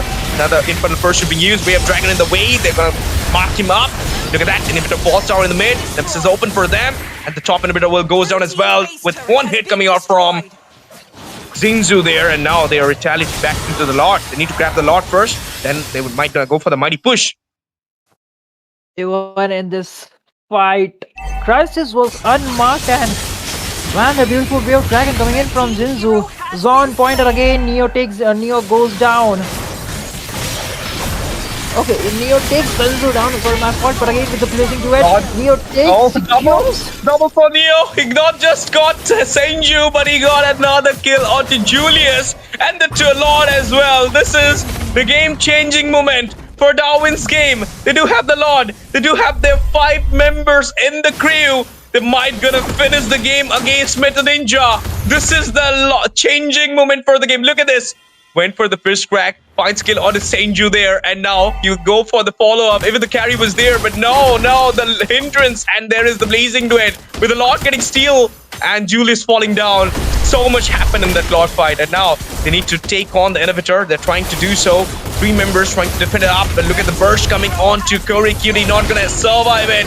Will just falls down immediately with the Lord barging in. This might be the end. Shatter happened to Crisis. Brings into the way as well. They're going for the deadly catch, but will that be enough? Because the Lord is standing on the base and they're locking it down. Julius finds skill on Deadly for falls down immediately, locking down the base. Rustin Cole will give the final hit to take on the game into a 3rd game decider. The whole game, which was fortune for the side of Team Meta Ninja, will lose out in the end because Darwin's game will snatch it away from their face. Man, oh man, a constant back and forth of the players. One time it's a 2v3 situation for this in the hands of Meta Ninja, and sometimes it is in favor of Darwin's game. A constant back and forth of the adrenaline of these players. And no matter what, Rustin Cole will be the MVP given the fact that how much damage he has poured in the team fight with the blazing duet each time. That was way too phenomenal. With a 71% participation, and look at that damage, 150k. I think he dealt more damage than a carry at this point. What? He was also keeping the carry at bay, and also it did an amazing job in terms of dealing out the damage, and there was a lot of quick item swaps where we saw he was using a Winter Crown and then he swapped it out with the Immortality, and also a brawly comp coming in from both the teams. But overall, Darwin's game takes up the point to a 1-1 score. And now the Akai came into the picture. Shane proving it hey, it's okay. Rustin can take the spot. I'll just be the defender of the Ray of Hope, which we have been using until now. The Ray of Hope will just get diminished for the side of Meta Ninja. Losing this game out, they will take another game for a 3rd game decider, just like the last day. They cannot have the 3 points into their bag, but they have a chance to grab up 2 points. If they win the last game, which will be happening now against Team Darwin's game, then they might gonna have the 2 points in their bracket. If not, then Darwin's game will win their first ever BO3 in this round robin stage, because last day they lose it out against Godlike. I'll say a great comeback from Rustin Cole's squad. In the end, the damage was so high, and that's the reason. Look at him. He's the one having an 1139 KD over Crisis carry, which had got 646. There is an 842, and I love to see this Akai into the jungle once again back, and this time from Shane. And he literally outplayed a lot of time with the heavy spin onto those setups coming out from the side of Team Meta Ninja. Well played, Team Darwin's game. You really worthy of that victory. You snatch it away from the hand of Meta Ninja when they were about to win the game, when they're about to finish the game. You just snatch it away, and now you guys are the winner. You guys are the one who will have a 3rd game decider. 1-1 is the scoreline. Yeah, they head-to-head games. Badang had the overall goal lead and also the overall damage, and he was able to provide a lot of value into the team fights, even though there was some moments where Jinzu put everything into the team fight. There was a lot of perfect Way of the Dragon opportunity, especially into the previous team fight where he kicked Claude a lot away from his own team. That was a big drawback for the side of Darwin's game, and Meta Ninja took a big opportunity, destroying 2 of the towers away. This is a matter of fact that they overstepped in a 2v1 situation, not anticipating hey, there was whole team behind them, and they lost the team fight over there. And with the Lord Darwin's game pulled out the inevitable, which was never supposed to be in their favor. But again, the MVP goes to the Rustin Cole over the highest goal and highest damage. The sandbag this time will be Corey QT. Look at the damage. Is taken, man. Is just all Corey. It's all just Rustin Cole who's dealt a lot of damage, and Corey QT was the one to soak it up. And in spite he was able to be the sandbag, Meta Ninja was not able to perform or pull out the miracle that they were supposed to do. And Tetsu, the highest most assist, he was constantly there to provide the setup, to provide the initial engages with the Badang, and making sure that he gets one or two members into the broken walls alongside Akai. Sasuke, I'll tell you one thing. When they managed to take out 3 kills, Sane doesn't have the retribution. He went back with Deadly. That was the time they should have went for the Lord. Without going to get that inhibitor, they should have went for the Lord at that time. It would have given them the Lord. It would have given them the chance to go for the finish. But they, rather than going for the Lord, they went for the first tier, for the inhibitor. That was the moment you should think about it. You cannot do this kind of mistakes in a decider game for you. I mean, you were in the match point. Now you are on the do or die. You might gonna lose it out. You might gonna win it out. Who knows? They might gonna take on to the game number. I mean, they might gonna take on the game number 3 for them for the win. Then you will literally gonna regret the things you did in the past. I mean, you took out 3 members. You were about to grab on to the last hit, the final hit to the Lord. But you literally deflect. All the teams literally went for the mid rush. I don't know. There is a Sora, there is a Panda who can easily defend the base. But no, you, rather than going for the Lord, you went for the inhibitor. That's not acceptable. So here's the clarification. First of all, they had the member advantage. Second of all, the lot of resources has been poured out from Akai and also from Sora. So with that kind of a conclusion, they were pretty sure that we might be able to take a tower or 2. If not, then we can go back and go with the Lord. But 2 members were trying to zone away, and that kind of a thing, Linux was caught off guard. She was in a situation where she used the Dark Form ultimate, and instantly Badang was there alongside Valentina to punch him and destroy him out of the picture, while the rest of the team were focusing onto the Lord. And I think it was kind of the coordination situation or the discussion from the Meta Ninja side. But that was the opportunity where Darwin's Gaming broke Meta Ninja apart and to snatch away the Lord with a double kill onto the Neo with the Valentina. And with the Lord, it was all clean sweep. They need to mark down the carry. With the flicker being forced out from the Tetsu alongside the Akai, they were able to do so, and it was a clean sheet away. Even though Senzu respawned and he did try to pull out away, but Akai was there to do so and was dealing a lot of damage just to make sure he's able to do 1v1 to Senzu. It was just like that, Meta Ninja was crippled apart and they won the game number 2.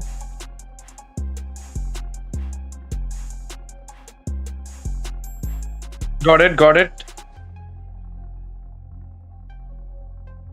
So I agree, like there are certain situations in the stance form, like whether you should prioritize the Lord over the objectives. But one thing is for sure, they did not have the resources, which cause they left the fight. Of course, the Hurricane Dance or the Happy Feet was not there, and also Shifting Skies was also not there. But what is important is game number 3 is the kind of a bans, and Darwin's Gaming again ban out or go with the same kind of a ban, and they secure the Sora. Meta Ninja secures the Guinevere again. So right now it's just a 50-50 situation, just like the game number 2. The bans are similar, even for both the teams. And now Meta Ninja could prioritize this time something out of the picture, like they have the EU to pull it off, and Senju could actually play it off. They go with the carry again, so that is going to give the Rustin Cole the Claude again this time. So is this going to be the same draft, or perhaps we might be able to see some correction? Oh, there is the Akai, and this time is going to be the Claude again for the side of Rustin Cole. it might be the thing, or maybe they're gonna go for the Valentina. Who knows? I mean, last time they went for the Valentina with the Sora. This time also they want to go for it, or they're going to give it a no. Rustin call at the clock. So this time, Meta Ninja could actually pull out a Valentina, and this could change a lot of things. Yeah. Now you have the potential options to pull out a Sora's ultimate, or the Hurricane's Dance from the Akai, or even the Blazing Duet, which is not recommendable, but it's up to the player whether or not they want to go with it. But the first 3 pick coming in from both the teams, Meta Ninja do stand on top just because they have the Valentina in mid. So they could just right now ban out all the possibilities that Darwin's game could go. Lunox is something that they could ban. They go with the Eve. Perfect. The kind of the range things, the RWM killbox opposition setup, they could pull it off. Agreeable. Lunox is something next on picture, given the fact that they have the carry alongside the Valentina. Lunox could do the Ruby DD combination just to go with the backline alongside the Cloud, melt out the backline's composition completely off the block, and that could be a perfect pick, not a perfect but a good option into the mid lane for the side of Darwin's game again. If not, Kimi is something that they could also look out for. Barca into the ban list right now. They want to. Okay, they're thinking this. This Valentina is kind of an EXP Valentina into the hand of Korikuti. But I don't think so. Korikuti don't want to go for that EXP Valentina. He will go for a proper EXP, and Senju will be onto that Valentina. So doing this ban is kind of making sure that Senju will not get his main mid lane hero. When the Eve is banned right now, so obviously they banned out this Farsa for that reason. So if the Farsa, Eve, and the Valentina is picked up, now there is a chance that you can come up with the Lunox or maybe with the Zetian. And the last man is onto the Khalid again. They don't want to give that Khalid to their side, but you remember the Badang comes up last time by Tetsu. Yes. There might be a chance that you will come up with Chip this time. Who knows? And with the Akai, you want to go for a heal as well. So maybe a pick off Kalea. Who knows? So all these options are open right now for the side of team. For the side of team Darwin's game. So if he wants to go with the Kalea, they need to go with a burst or a poke kind of a hero into the mid lane. Lunox is something that could work out well with the Kalea. If not, then they could just switch out a row, and I think Badang seems to run pretty well, and also Meta Ninja do have the opportunity to snatch it away.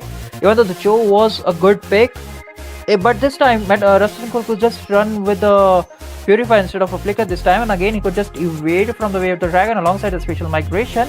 But what are the other options? The map this time is the Flying Clouds. So okay, they are going with the Hylos this time, a complete switch off in terms of roam. Agreeable.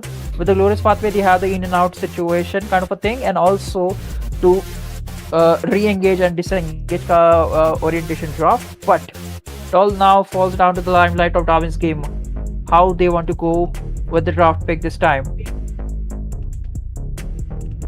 Yeah, I got it for now, and now you're gonna see the high loss coming into the hand of team Meta Ninja. Zinzu going for the sustain here, but giving out a chance for them to go for that Lunox pick into their way. Last time the Valentina was literally so good because he was also capturing the ultimate of the Lunox as well as the ultimate of the Phobius.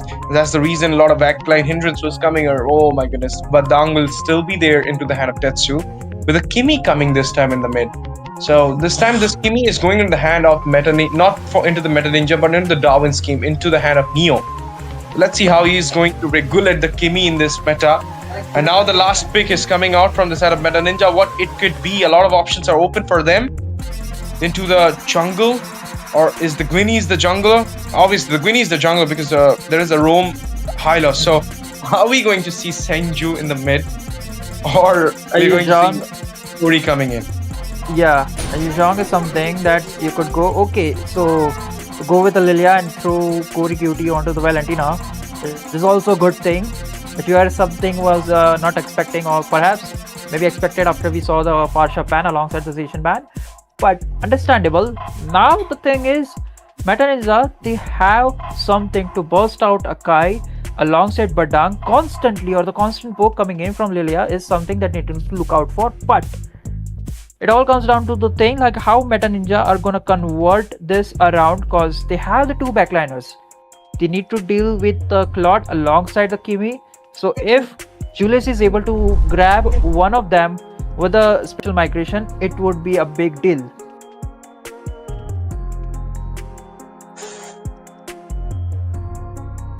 Right.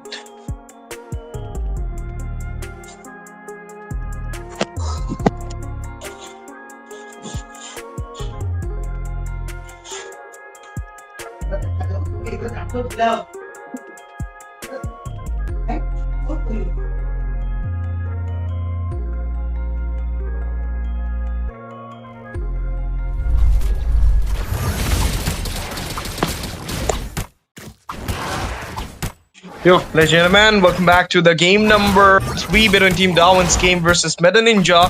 Right now watching it at Solace YouTube channel. Like this button and subscribe the channel. Share the stream to your friends and do not forget to comment down whom you're supporting, Meta Ninja or Team Darwin's game. The score is kind of equalized at this moment. It's a do or die for both the teams. Match point for the both the team as well. Whoever will win the series, will win this BO3 series for them and will grab up 2 points in their table. This is a great start. It's just a defensive start from both these sides. We'll have a pause here. A quick look at the itemization alongside the M-Loves run. Nothing out of the ordinary at this point, but the early burst or the mid lane burst coming in from the side of Meta Ninja is something that Darwin's game need to respect, because one false move, they could just delete. Because the burst damage from Lilia is slightly more if you're considering from Kimi. And also in terms of range, yeah, there is that. But one thing is for sure that Lilia has the black shoes just to evade, so she could just bait out or try to zone away one or two members with a constant burst here and there, and just black shoes out of their harm's way. Let's see how it goes for both these sides at this moment, because pause is removed and it's I think the issues got resolved, and now the constant poke. There's a lot of continuous burst coming out from Neo at this moment as well, but look at that, it might be the first blood. No, managed to go back in the safer zone. Both of them will recall back, I believe. And for now, it's again the Claude versus carry matchup, but this time it looks like Team Darwin's game again going to show the domination in the goal lane, because they know like Crisis, if he got the initial snowball, he might be vulnerable. And talking about the survivability, they are a little bit laced onto the sustain because of that Valentina. It's more like you have a crowd control with the help of the Solace ultimate, but at the same time, your sustain will be less. So let's see how this thing will gonna go for. He does have the cloud shifting ultimate right now into her. I mean into him. But into the XP lane, if you're talking about Valentina in the XP lane, Korikiti could just build all the tankiness.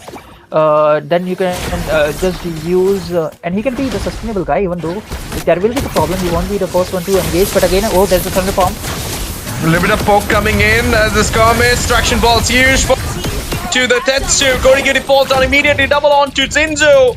And this might be a turtle for the side of Team Darwin's game, because they already secured 2 kills in their way. And look at that, Julius waiting for the perfect moment to burst in. Last time, that mistake will always gonna hunt him down. If he would have retributed down that Lord, things would have not been here. But what just happened off cam? Crisis managed to take down Solo onto that Rustin calls for Claude. There is the turtle coming in. Glorious Father in the way. Special migration not going to get connected on anyone. They'll just retaliate back, burning away some resources. That's true. The turtle falls in the hands of Meta Ninja at this point, and again, Crisis is looking strong at this point. Again, given the fact that he's getting a lot of information in the mid lane, Tetsu falls down. Julius grabs the kill into the mid lane.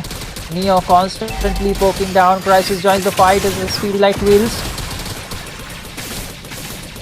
It goes back. It's just a poke though. It's not like a proper fight being going on from the side of Team Darwin's. Oh no!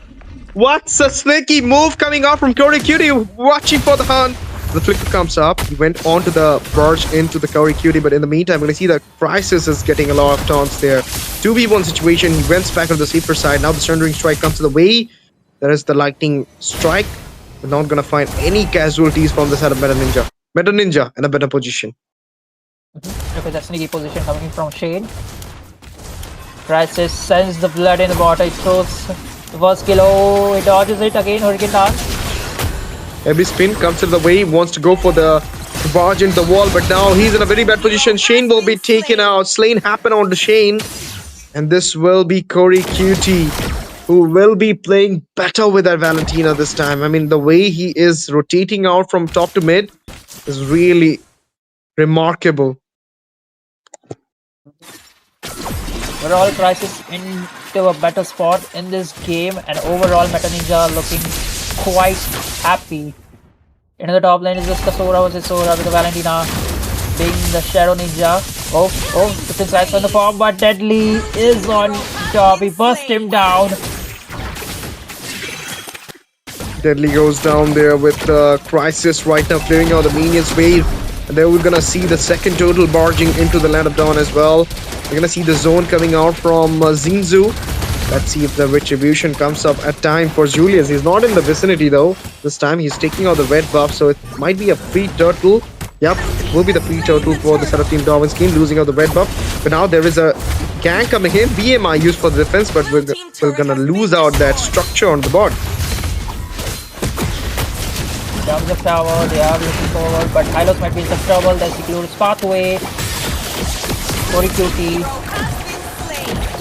Of course, they're going for the fight again, and this time it will be the Valatrican Special Migration combo. It's not gonna get any casualties. Went back with the flicker, and look at that rotation from Neo. It's not gonna have any casualties. BMI used for the defense. Gonna take out those minion waves. Not much, difference in the itemization. You can see the Elegant Gem has been acquired by this Hylos. We're gonna see the Oracle in the hand of Valentina. He's going a little bit tanky. And for the carry, he's building out that Trinity. For now, the concentrated energy has already been acquired. You might gonna go for that. Actually, building out maybe the Sky Piercer or what? He taken out a globe though. Well, that is just for the win to crown. She's more intention or looking forward for the setup that he gets again with a special migration on Wild Frontier. He's trying to go with the Tatsu. He just went out with an amount of HP. How did he do that? Beautiful escape, I'll say. Now again, the Cloud Shifting Ultimate Lightning Strike will be used here. Went back into the safer zone, but now the blue buff is getting zoned out. Not get invaded though. We'll just get zoned out here. Tetsu doesn't have a flicker at this moment. Is on to the cooldown. Might not gonna go for the setup. Gonna wait for the flicker to come in, and then he might gonna open the set for his team. The opening, the initiation. Turtle is already there. Julius tried to go with the engage, but BMI in. Rustin Cole might be in some dire situation. BMI is out. He's already too low.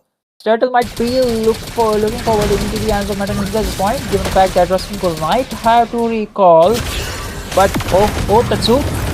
There's the Fish Crack Traction Pulse used at this moment. There is the spin coming in as well. The Glorious Pathway will be used for slowing down, but no more casualties from any sides. It's more like a defensive fight being taken on this time. It will get used by Cody Cutie, the Shifting Clouds. But look at that, Turtle this time will just getting into the hand of Meta Ninja, the second Turtle of the game. Losing out the second one, grabbing up the third one. Is there more into the goal lead, 3k, but goal lead doesn't matter. You know what happened in the last time. There was a goal lead, there was a better game for Meta Ninja, but they somehow did not manage to win that game. I think that's why Meta Ninja now are looking forward for a disciplined game again. Julius might be in some trouble. He's looking forward to constant poke on Shane, but Rustin Cole is there. His presence is making a lot of difference at this point. And also in this game number 3, the goal lanes are now in a better spot, especially for Meta Ninja. Crisis with a 202 is having a good time, while Rustin Cole is on to the DHS, but still needs an item or two just to reach the power spike of the blazing duet. Let's see how it goes for both these sides. You're gonna see that Meta Ninja onto a 3.56k goal lead, and they are still going on. They're going for the tier 1 in the mid. That will give them a bigger trade this time. This Lilia is continuously busting down the members from the side of Team Darwin's game. That's a good pick. In the last moment when he went for the Lilia, you know, like you need to burst those tanky members, so you need something like that. Got the first sub ban, got the Zetian ban, so what else into the burst? The Lilia and the Lunox. This time he went for the Lilia. I mean, with the Lilia you do have a defense, and now the fight again continue with the special migration, Valedictorian combo, the Traction Pulse, follow-up as well. A steal happen on the Julius. Deadly falls down immediately. There is a shutdown happen to Deadly, and now this will be 1-for-1. Julius for Deadly. There is the true damage coming in, but look at the follow-up coming out from Neo with a continuous burst, but not gonna catch up anybody after the kill on Julius. Right before the first Lord of the game, Julius falls down. The whole team of Metanza are into a perfect zoning kind of a thing. They are just present over there and giving a lot of information. Hylos might be in some trouble. He falls back, but in the goal lane. Scoring duty against Rustin Cole. Stealing a lot of damage. This time he might be in some danger without the IMU of Sora. It's practically be the wait. Shane going for the help. They get the Lord, but they might be okay. Black Shoe's being used. Black Shoe's being used at this moment, and look at that Lord. Shane is not in the vicinity, and that's the easy Lord coming off from the side of Meta Ninja, slaning down Tetsu in that way as well. It's more like a better trade coming out from Meta Ninja for that structure getting lost in the bot. But now they might gonna go for those outer turrets in the mid, as well as the mid turret in all the lanes. Oh, there is a fight coming in. It's more like Deadly is interested on it. Shane goes for the taunt, but the splitting clouds will get used onto IMU, and now is going for those tanky thunder clouds. Well, look at that. Julius into the power lane, just trying to cut off the lane, but oh, he gets two of the special migration and the wild clear, but oh, there's a killing spree on Shane this time. Tier 1 in danger. Traction Pulse used at this moment as well. Blazing Duet coming in the way. There is a slain happen to Julius. Tetsu finds this time. Striking out of the way. Cannon Minion will take down the tier 2 or not. No, will get cleared as soon as possible. But onto the top. The Lord marching in. Holy Shield about to pop off. And the tier 1 in the mid will about to get down as well. Nice macro securance with this Lord coming out from Meta Ninja side this time. 1-for-2 trade was there, but again they go with the shifting cuts on the turn form. Jingu falls down, Rusty goes in the ultimate trap. Flicker being popped up, the Crisis is in a good position. double onto Crisis, as well as Zinzu falling down there into the hand of Rustin Call. Just like the recap of the last game, like Meta Ninja having everything in their way, but then Rustin Call getting the spike into his hand, the scaling, and giving out all those damages, winning out the fights. This time also he's playing safe, he's into the backline, but no pick-off is being picked off from the side of Meta Ninja. So they need to be clear, they need to take out somehow Rustin Call, or else they'll lose fight in the end, I believe. So trying to be the initiator right now. Rustin Call dealing a lot of damage. Actions being popped out again. Oh, okay, the fight's going in here. The skirmish happened this time and they're retaliating back. But look at the chase coming out from Julius. Oh, he got caught in the backhand. Now he can't rescue. He can't go back. He went for the Valedictorian. He went for the Crom, but the spatial migration didn't connect. And now Slither of HP is going back. He's getting chased down. Can he survive? Can he survive? The Cyclone Eye got used. Badang do have a chance, but no. Somehow went back into the safer side. And now will be backing off. Look at Rustin Call going for the BMI. But for the defense, though, not going to engage here more. oh my goodness. It's back and forth. Both the teams are playing so disciplined at this point because they know one mistake caused the game down. Again, Shane in some thick of it. The glorious pathway. Glorious pathway used at this moment. The Traction Pulse coming into the way as well. Valkyrian special migration combo. Tetsu falls down with the 2 damage coming out from Crisis. Am I gonna go for another one? Yep, he's looking like that. But look at that, Senju's beautiful position at this moment. And that was a brilliant Chicken Sky Storm form, catching 3 numbers. But they just survived in like a very nick amount of HP, and again, Medaninja will be able to secure this Lord again. There's a good engage, but this is gonna fall apart. Of course, this will go fall apart. They're going for the fight. Shundering Strike being used. A blazing to it comes to the whale. Look at that. Shane falls down. It happened onto Shane by Corey Cutie, and this time Corey Cutie will get an instant redemption coming out from the side of Tetsu. That's a 1-for-1 trade for both these sides. You need to defend the base, but the Lord is marching, and Meta Ninja playing a disciplined game as you mentioned, but they need to finish the game as well. Cannot take on the discipline so far. You need to finish the game. You need to have the ability to finish the game. Rustin Cole got down there immediately, got slain down before the Lord's marching. This is not at all a good case for the side of Team Domin's game. They might gonna lose it out because they don't have their sole damage dealer. Though Neo is present, but still you need Rustin Cole for the setups, for the finishing kind of things. And now the Lord marching in. They don't have the way to deflect down. The inhibitor falls down. This is open for the side of Team Meta Ninja.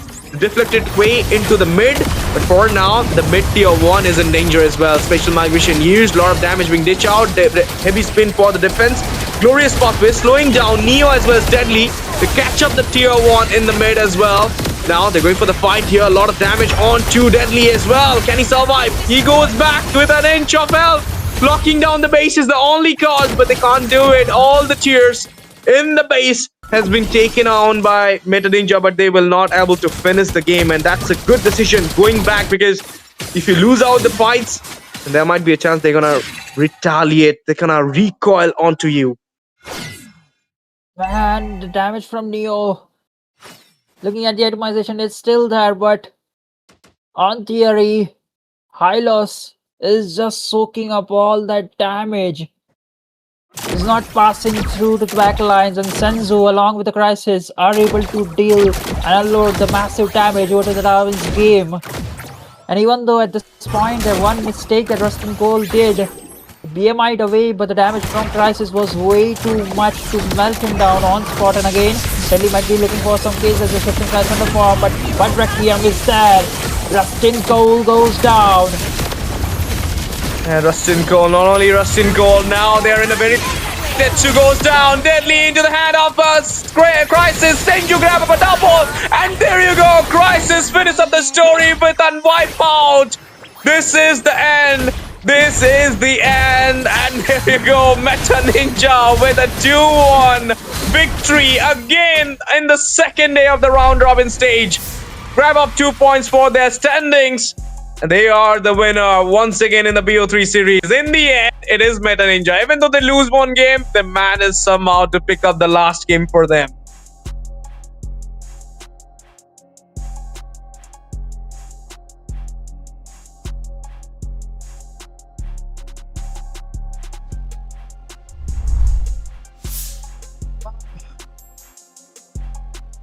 Man, okay. Oh man.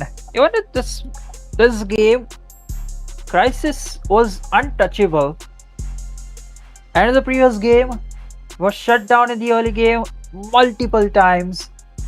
It's just a matter of time, like you give this man a space and he pulls it off in an old-fashioned way. 93.1k damage with 70% team fight participation overall. The MVP, the game number 3, Meta Ninja secures the second game into the round robins with a 2-1 score. Well played, Team Meta Ninja, taking on the game for a victory. That was a domination again shown by them. The same trick doesn't work second time, Sasuke. That's what the BO3 series taught me since 2 years of my casting. Because it's more like when you are going for the same picks, same traits, same cards, you know your opponent side does know that how to counter it down. Last time, it was an off-meta pick that Akai, even the Badang coming into the scene after a long time. So obviously, you managed to win the game. But again, you're going for the same thing. It's not going to work like that. This time, Crisis played it well. He played it safe. He played it defensively. But not only him, but also Senju in the Lilia. He knows, like last time, the Lunox was getting hand-to-hand, getting caught into the hand of Team Darwin's. This time he went for a Lilia. He does have the black shoes. He can go for the defense. And next thing is like they're going for the Valentina. They take out the Valentina for them. You went for the Kimi this time. So not every time you will have a full moon night. Sometime the full moon night will get absorbed by the dark clouds. And this time Meta Ninja targeted them like a black cloud.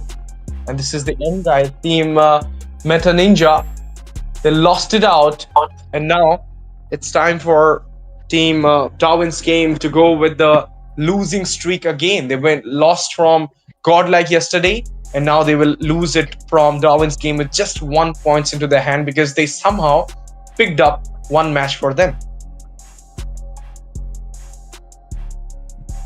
The impact was just because of the Valentina and Lilia into the mid lane. Those two heroes were constant nuisance and constant threat for the frontliners of the Darwin's game, so they are not able to go much deeper. That gave the problem for Kimi. Like, he was not able to get the position or the range he needs, and it all falls down to Rustin Cole, and Julius was there to constantly mark him up. And in the last fight, like if we see it into the second Lord or so, he was able to shut him down way before the team fight actually happened. That led Meta Ninja into a brilliant spot, securing the game number 3 in a 2-1 fashion. Again, looking at the head-to-head count, Deadly had a lot of damage, but Valentina was still on to tanky build, was able to surpass him, able to just deliver the same amount of crowd control, the same amount of damage that Sora was able to dish out. The highest gold was Crisis, but the highest damage was Rustin Cole. The amount of damage he delivered was so much that it led to 16 minutes and 37 seconds of the game, and also Julius was on point each and every time, marking down Rustin Cole every time. Was the primary target basically for Meta Ninja. That's how it ends well for the setup Team Meta Ninja. They ends it with a victory for them, and now they will just go and have some rest for tomorrow game. But for now, viewers, you know whose match is coming up next. Two of the biggest teams of India are going to play against each other. One team already got defeated by SATUL, and another one managed to defeat SATUL in the MLMS stage. So it's between Team Godlike Esports, one of the best team of India, versus the team who right now getting feared by every team, that is True Reapers. The domination, the defensive approach, the concentration into the play, as well as the discipline they are showing so far in the Land of Dawn cannot be ignorable. So this is the game between True Reapers versus Godlike, one of the vintage classic game of MOBA 5v5 scene. So wait for it, guys. We'll be coming back after the break with the new talents, Avi and Pichi, joining for us. That will be the Hindi casting game. So you're gonna enjoy it more and more. And till then, you have to stay tuned with us. Back up and stay hydrated. We'll be coming back soon after the short break. Thank you. We've searched all this time for this. A place devoid of life. Devoid of any future.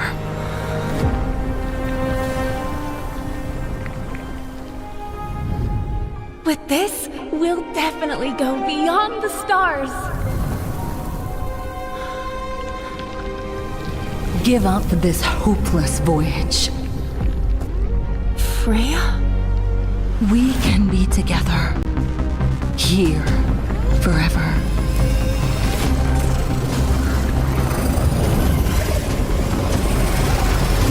Don't leave. Stay here with me.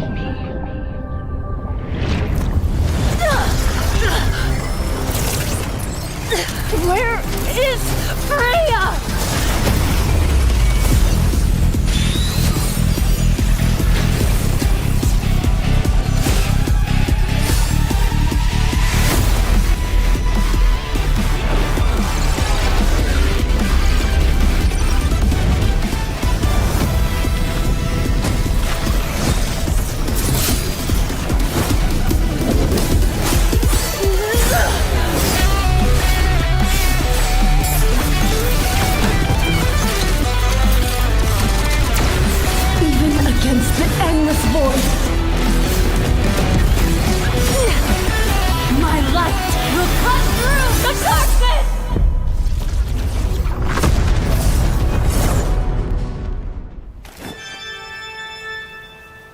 So, what shall my lens capture today?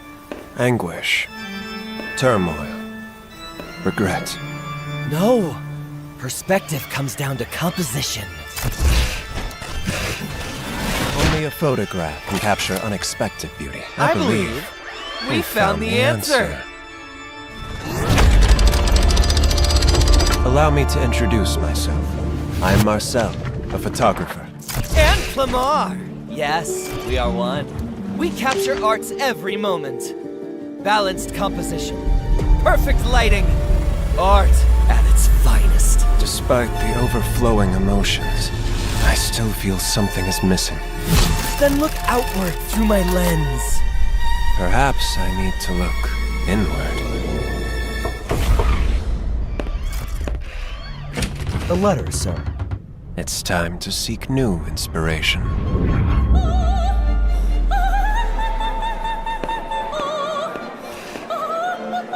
Magnificent! But it's not what you're after, right? My admiration has never been confined to what's on the surface.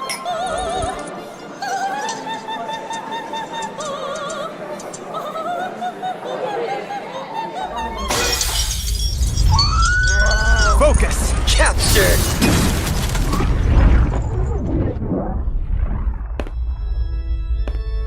Perhaps art isn't about perfection. Sometimes art is the unexpected. Who knew imperfection could create such beauty? It seems our hero has found a new interpretation of art. Amen. Art can be expressed in many forms, after all.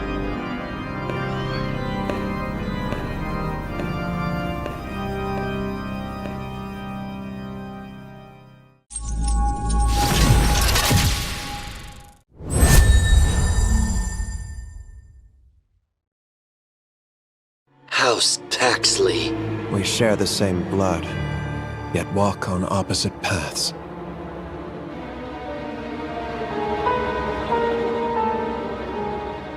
I don't mind leading the Paxleys from a rise to a fall.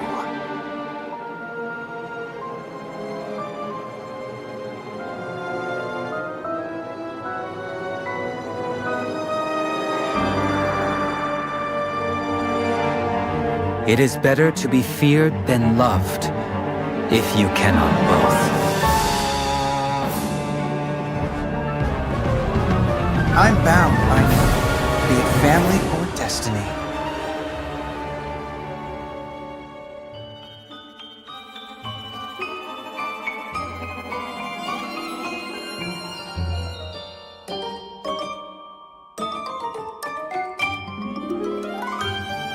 Didn't your mother ever tell you, never get too close to needles?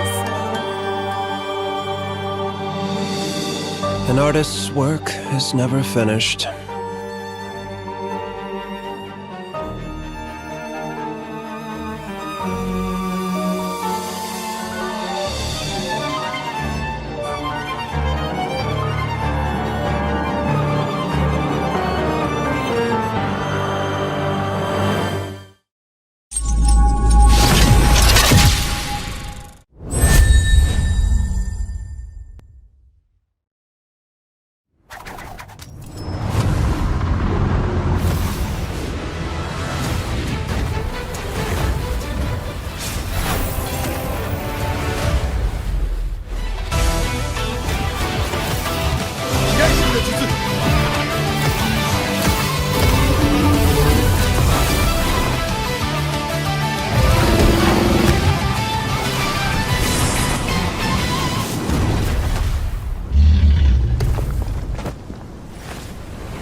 Hello and सबके लिए एक नमस्ते and इसी के साथ आपका स्वागत है यहाँ पर Accession League 2026 पे presented by Rivoxa, hosted by Solace and in collaboration with MTL Esports and of course presented by Vista. And इसी के साथ आ जाए दूसरे मैच की तरफ में, मैं आपका कास्टर पीची एंड मेरे साथ आज आरवी होंगे। आरवी, आप कैसे कर रहे हो आज?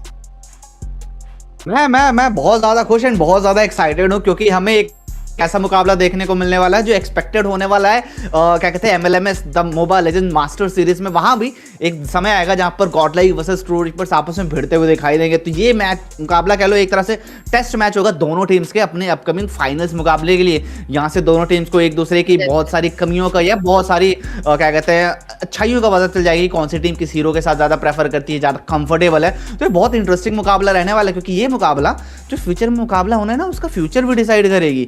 क्योंकि जो भी टीम ये मुकाबला जीतती है, चाहे गॉडलाइक जीते या ट्रू रिपर्स जीते, उनका कॉन्फिडेंस थोड़ा सा बूस्ट होगा, और जो इनका नेक्स्ट आपस में कांटे की टक्कर होगी, वहां पर उसके पास थोड़ा सा बेटर एडवांटेज रहेगा, बेटर एज रहेगा कि भाई हम ऑलरेडी इनको एक बार हरा चुके हैं, दूसरी बार भी इजीली हराया जा सकता है। तो देखना है ये एडवांटेज कौन लेके आता है, क्या गॉडलाइक लेके आएगी या फिर ट्रू रिपर्स लेके जाएगी। वैसे ट्रू रिपर्स के बारे में थोड़ा बात करना चाहेंगे, पीछे कुछ बताएंगे ट्रू रिपर्स के बारे में?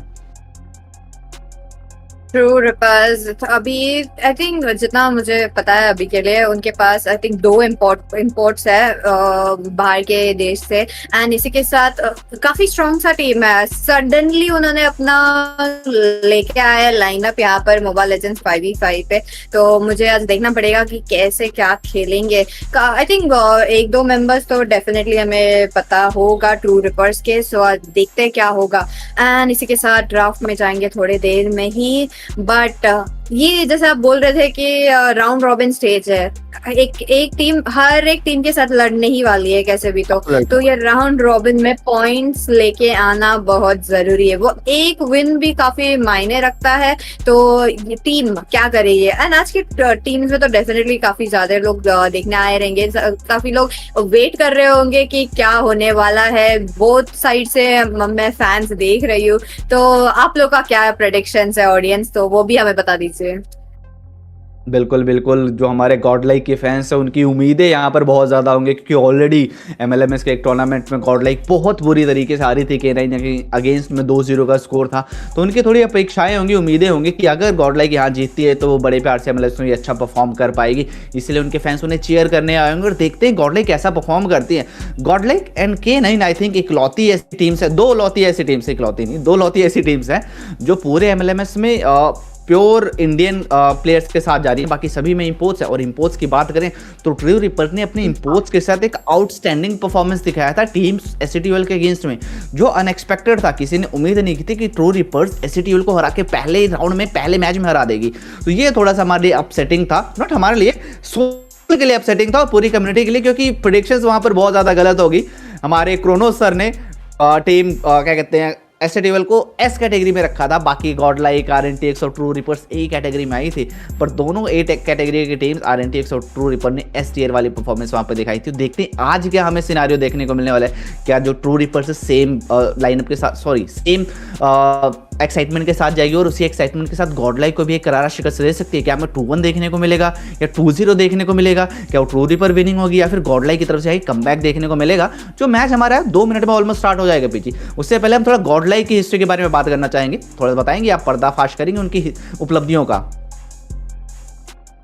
जितना हमें पता है अभी लीडर बोर्ड वाइज यहाँ पर सोलेस असेंशन पे ये जो दोनों टीम है टॉप 1 और टॉप 2 पे है। अभी तक उन्होंने एक टीम सबके सब टीम्स जैसे हमने बात किए थे क्लीन स्वीप में लिया है। बट अभी एक दूसरे के सामने क्या करेंगे। चलो मानते हैं कि क्लीन स्वीप होने का ज्यादा चांसेस भी है, बट ऐसा टीम्स है कि जो टॉप 2 पे बैठे हैं यहाँ पर लीडर बोर्ड में, तो क्लीन स्वीप तो मुझे काफी कम लग रहा है। बट इसी के साथ अभी थोड़ा बहुत एग्जीक्यूशन भी देखना पड़ेगा, क्योंकि ड्राफ्ट तो अभी इतने सालों से खेल रहे टीम, जितने महीनों से प्रैक्टिस कर रहे, तो ड्राफ्ट में तो उनकी कोई दिक्कत तो नहीं आनी चाहिए। बट बैन्स के बारे में क्या यहाँ पर हमें थोड़ा बहुत टारगेट बैन देखने मिलेगा?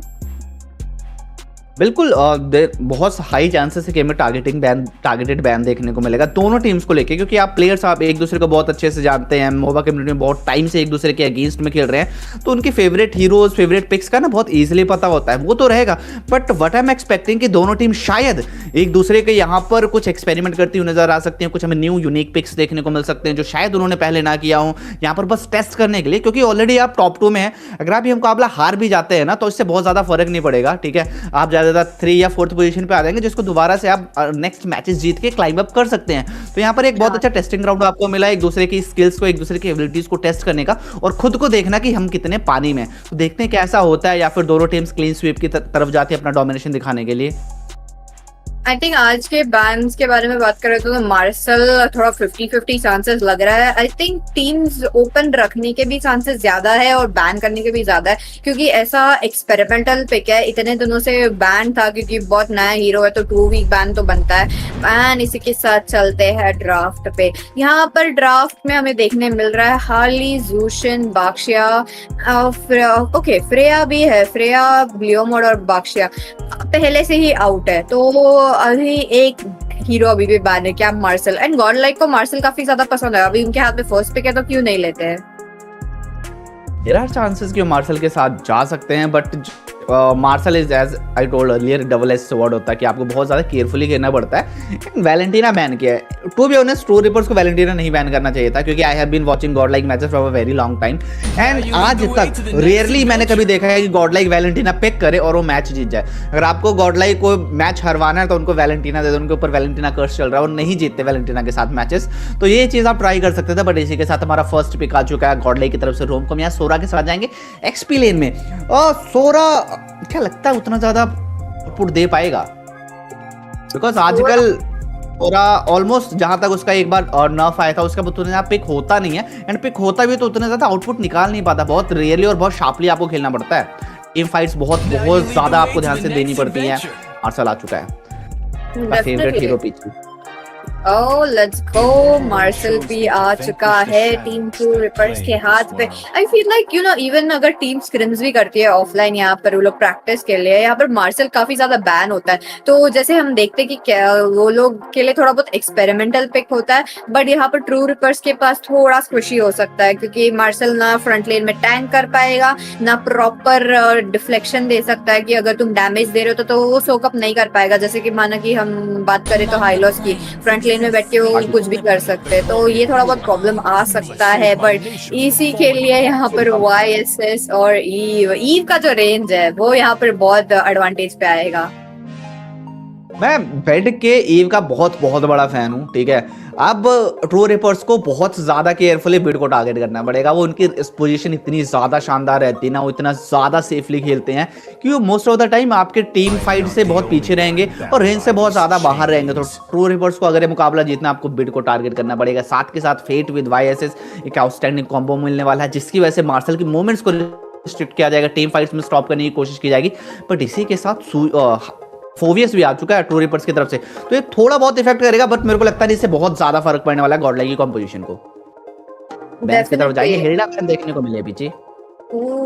हिल्डा काफी अच्छा पिक होगा यहाँ पर गॉडलाइक के हाथ पे। आई थिंक रोम के हिसाब से जा तो सकते हैं, बट ट्रू रिपर्स का जो फर्स्ट मैच है यहाँ पर अभी जो देख रहे हैं हम लोग, थोड़ा बहुत यू नो मेरे को प्रॉब्लम लग रहा है, क्योंकि मार्शल जो है अभी समझो कि कितना फ्रीज करोगे तो तुम खुद फ्रीज होने वाले हो, तुम्हारे टीममेट्स भी फ्रीज होने वाले हैं, एंड तुम्हारे मतलब एनिमीज भी होंगे डेफिनेटली। बट यहाँ पर ऐसा पैरअप चाहिए कि तुम कंटिन्यूस डैमेज हो, समथिंग लाइक किमी या चांगे तो चांसेस लेना काफी कम है। किमी ज्यादा तो है, बट किमी का पोजीशनिंग भी देखना पड़ेगा, क्योंकि फ्रंट लेनर नहीं है यहाँ पर। फोवियस मानते हैं कि फोवियस कितना भी करे, बट वो बैक लाइन नहीं जा सकती है एज इजीली, क्योंकि उन्हें फ्रंट लेन में रहना पड़ेगा, उन्हें डैमेज लेना पड़ेगा। तो फोवियस को फुल टैंक बिल्ड भी जाना बहुत प्रॉब्लम होगा, फुल डैमेज बिल्ड भी प्रॉब्लम होगा। 50-50 जा रहे हैं तो भी अच्छा है, बट लेवल 4 से टीम फाइट आना पड़ेगा। तो ट्रू रिपर्स क्या प्लान कर रहे हैं?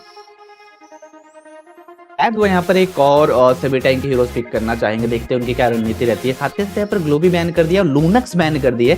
लूनक्स यहाँ पर एक बहुत शानदार पिक हो सकता था, जो बैक लाइन पे जाके ईव को टारगेट कर सकता था, ईव के लिए प्रॉब्लम क्रिएट कर सकता था, और साथ के साथ उसका जो बर्स्ट डैमेज आता है पूरा को भी बड़े प्यार से मेल्ट डाउन कर सकता था।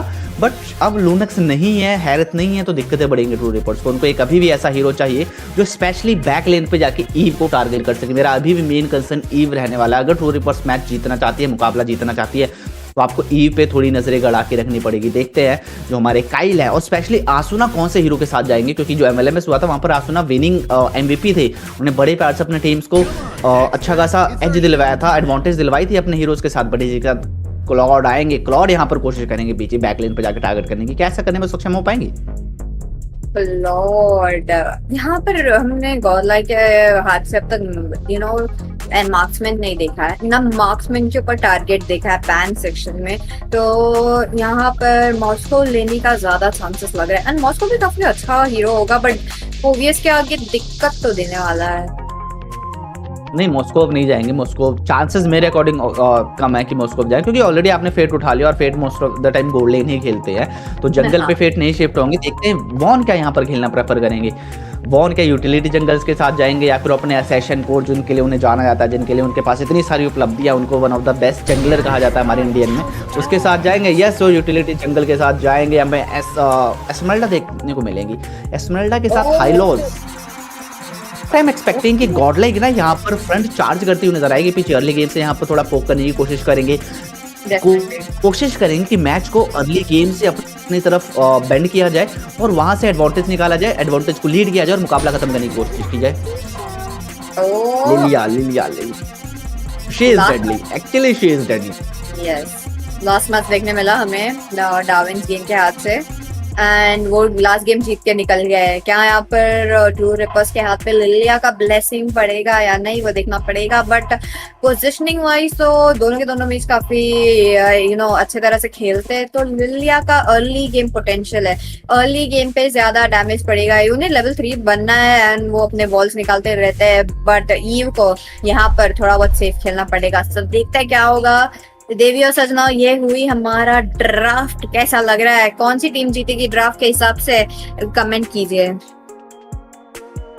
मेरे अकॉर्डिंग भाई ड्राफ्ट के अकॉर्डिंग गॉडलाई के पास थोड़े से एडवांटेज हैं, बट टू रिपर्स भी यहाँ पर अच्छा खासा दमखम रखती है। उनके पास लेट गेम अच्छे खासे हीरोज हैं, उनके पास लिलिया का बर्स्ट डैमेज आएगा, क्लॉड का यहाँ पर ब्लेसिंग डुएट का शानदार डैमेज पड़ सकता है। लेट गेम में जो हमारा फोवियस है वो थोड़ा सा अनडिस्ट्रक्टेबल हो जाएगा, तो प्रॉब्लम्स पड़ेगी आपको। गॉडलाई की अगर मुकाबला जीतने चाहती है तो आपको अर्ली एडवांटेज बनाना पड़ेगा, अर्ली इंगेज की तरफ जाना पड़ेगा एंड उससे फिर मेंटेन करने की कोशिश करनी पड़ेगी, क्योंकि मिड टू लेट गेम आप प्रो रिपर्स को अगर थोड़ा सा फ्री हैंड देंगे तो दिक्कतें बढ़ जाएंगी। इसी के साथ हम प्रवेश कर चुके हैं हमारे लैंड ऑफ डॉन युद्ध भूमि में, जहां पर दोनों टीम्स एक दूसरे के साथ जद्दोजहद करती हुई नजर आएंगी। सबसे पहले यहाँ पर फाइट होगी बफ की, कौन अपना पहला बफ लेके जाएगा एंड सबसे पहले फर्स्ट ब्लड किसकी तरफ से देखने को मिलेगा, क्या वो टीम गॉडलाइक होगी या टीम प्रो रिपर्स होंगे। एंड साथ के साथ हम पीजी के पास चलेंगे, उनसे उनकी प्रेडिक्शन जानेंगे। पीजी कौन लेके जाएगा फर्स्ट ब्लड? फर्स्ट ब्लड मुझे हाँ वॉन अपना जंगल छोड़ के उन्होंने स्टार्टिंग के ऑलमोस्ट 30 सेकंड्स वो दूसरे के जंगल में घूम रहे थे। आई डोंट नो कि उन्होंने ऐसा क्यों किया, ये कौन सी न्यू स्ट्रैटेजी तो जो हमें देखने को मिल रही है। नॉर्मली कोई भी जो जंगलर होता है वो अपने जंगल से सबसे पहले स्टार्ट करता है, या ब्लू बफ की तरफ जाता है या रेड बफ की तरफ जाता है, बट वॉन ने ऐसा बिल्कुल नहीं किया। ये थोड़ा सा इंटरेस्टिंग है, मुझे देखना है कैसे कैचअप कर पाएंगे। बट क्योंकि एक बात है कि वाईएसएस सबसे फास्ट जंगलर है यहाँ पर बाकी सब हीरोज के अगेंस्ट, तो आई थिंक वो एक अच्छा है। बट काइल वर्सेस पे टॉप लेन पे थोड़ा बहुत पोकिंग चालू है, मिड लेन पे भी काफी ज्यादा पोक्स है, बट यहाँ पर यान्स क्या कर पाएंगे फर्स्ट ब्लड? कोशिश पूरी की जा रही है उनकी तरफ से, फर्स्ट ब्लड लेना चाहते हैं, बस डैमेज आएगा, क्या लेने में कामयाब होंगे? डेफिनेटली वॉन ने यहाँ पर फर्स्ट ब्लड ले लिया है। और साथ के साथ पीछे अभी मैंने यहाँ पर नोटिस किया कि ओपोनेंट के जंगल के पास ब्लू बफ है ही नहीं।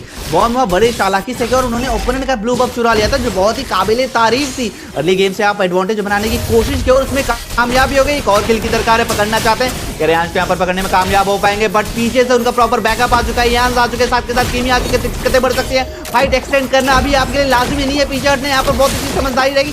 रोमकोम की एचपी यहाँ पर कंटिन्यूसली डाउन होते जा रही है, स्टन देखने को मिलेगा आइलस की तरफ से, बट क्या इसका फायदा उठा पाएंगे? नहीं, यहाँ पर यहाँ वापस आएंगे, बस डैमेज देने की कोशिश रहेगी, बट कामयाब नहीं हो पाएंगे। इसी के साथ रोमकोम अंदर जाएंगे, डबल किल सिक्योर करेंगे, ट्रिपल किल आएगा टीम गॉडलाइक के लिए। और देखते ही देखते 2 मिनट 20 सेकंड के अंदर 4 किल्स यहाँ पर सिक्योर कर चुके हैं। आप टर्टल यहाँ पर बड़े प्यार से क्लेम कर लेंगे, और साथ के साथ ओपोनेंट का ब्लू बफ के साथ टॉप लेन पे भी यहाँ पर जोरा अच्छा खासा दमकम दिखाते हुए नजर आ रहे हैं। काइल को यहाँ पर लो एचपी कर दिया, पर उनकी एचपी भी यहाँ पर काफी ज्यादा लो हो चुकी है, रिस्क हो सकता है अंदर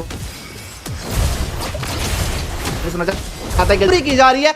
क्या यहाँ पर किल मिलेगा? नहीं, किल नहीं मिलेगा। बिना किल्स के यहाँ पर थोड़ा सा इंतजार करना पड़ेगा आपको। इसी के साथ दोबारा पीछे की तरफ चलना चाहिए। पीछे अर्ली गेम से 4-0 का जो किल लीड बनाया है, टर्टल लीड बनाया है, बफ किल का बहुत ही शानदार था। क्या कहेंगे इसके बारे में आप? डेफिनेटली यहाँ से मिड लेन से चालू हुआ और पूरी चलते चलते बॉट लेन तक चली गई। वो इतना जल्दी से जो उन लोग ने एडवांटेज लिया, आई थिंक वो एडवांटेज मिड लेन पे भी लेना चाहते हैं। यहाँ पर आसुना टारगेट हुए, बट किमी जो है यहाँ पर आई थिंक किमी काफी ज्यादा बड़ा रोल खेल रहा है, क्योंकि गॉड लाइक जो है थोड़ा बहुत डाइव इन करना चाहते हैं एंड किमी ही है जो रोक पा रहे हैं। तो किमी के बिना थोड़ा बहुत गेम मुश्किल लग रहा है ट्रू रिपर्स के हाथ पे, बट अभी जैसे गॉड लाइक जो एडवांटेज में चल रही है वो आई थिंक वो एडवांटेज रखना चाहते हैं फॉर अर्ली गेम। बिल्कुल इस को मेंटेन करना अभी बहुत ज्यादा जरूरी रहेगी। किमी की तरफ से यहाँ पर वापसी के आसार है, क्या किमी वापसी कर पाएंगे? उनको थोड़ा सा आउटप्ले करना पड़ेगा टीम गॉडलाइक की, स्पेशली विजन आप देख रहे हैं बहुत प्यार से यहाँ पर विजन रेड देखने को मिलेगा। बॉन अंदर जाएंगे, स्टन मिला, माउंटेन शॉकर का पीछे से सो रहा है, क्या यहाँ पर अल्टीमेट यूज होगी? नहीं, थोड़ा सा पीछे का फ्रीज हो रही है पीछे, इसलिए थोड़ा सा मेरे को समय लग जाता है चीजों को एनालाइज करने में। बट मेरे को लगता है कि मैं यहाँ पर अपनी पूरी कोशिश करते हुए दिखाई दे रहे, शायद नेक्स्ट टर्टल के पास हमें उनकी तरफ से वापसी देखने को मिल सकती है। यहाँ पर फिर से अंदर घुसेंगे, पकड़ने की पूरी कोशिश रहेगी। वॉन को यहाँ टारगेट किया था, यहाँ से आए टारगेट करते हुए लेस देन हाफ एचपी बची है, क्या खेल लेने में कामयाब आएंगे? मार्शल का अल्टीमेट आएगा, स्टन मिलेगा, रोड की रेल की पटरी बिटती है, बट खेल लेने में फाइनली यहाँ पर कामयाब होकर टनल टाइप देखने को मिलेगा। और भाई एसएस को यहाँ पर धराशायी किया जाएगा। वैसे की मृत्यु के साथ यहाँ दिक्कतें पड़ेंगे, बट पीछे से यहाँ पर बेट आएंगे। बेट दमेन उन्होंने बड़े प्यार से सिक्योर कर लिया, उनको भी टारगेट किया जा सकता है। इसी के साथ लिलिया को यहाँ पर सोरा पकड़े हुए, यानी रोम को पीछे पड़े। क्या काइल यहाँ से बच के निकल पाएंगे? नहीं, काइल को भी यहाँ पर मृत्यु का सामना करना पड़ेगा। काइल की मृत्यु के साथ ही अब जो मुकाबला है 7-2 का पहुंच चुका है। 4 लीड थी पहले, 5 की लीड हो चुकी है। आपने क्योंकि जस्ट 3 सेकंड पहले फाइट ली, फिर लगातार बढ़ाती रहेगी। जो आपका कॉन्फिडेंस था वो यहाँ पर जाएगा। इसी के साथ बड़े प्यार से फिर से टर्टल सिक्योर किया है। ग्लोरियस पास का इस्तेमाल होगा, यहाँ पर कोशिश पूरी की जा रही है एक और किल सिक्योर करने की। क्या रेयांश को यहाँ पर धराशायी किया जाएगा? जी हाँ, रेयांश यहाँ पर धराशायी हो चुके हैं और उनकी मृत्यु के साथ ही अंक तालिका 8-2 पर। ओवरऑल गोल डिफरेंस की बात करें तो हम 3000 स्वर्ण मुद्राओं से पीछे चल रहे हैं। यहाँ बड़े प्यार से ओपोनेंट का ब्लू बफ चुराने की कोशिश कर रही थी। बॉटम लेन पे भी यहाँ पर किमी जो है अभी अकेले बैठे हैं। रोम कॉम यहाँ पे जंप करते हुए बड़ी जी के साथ किमी फ्लिकर करते हुए बेड यहाँ पर आसुना के हाथ से टारगेट हुए। क्या यहाँ पर आसुना किल ले पाएंगे?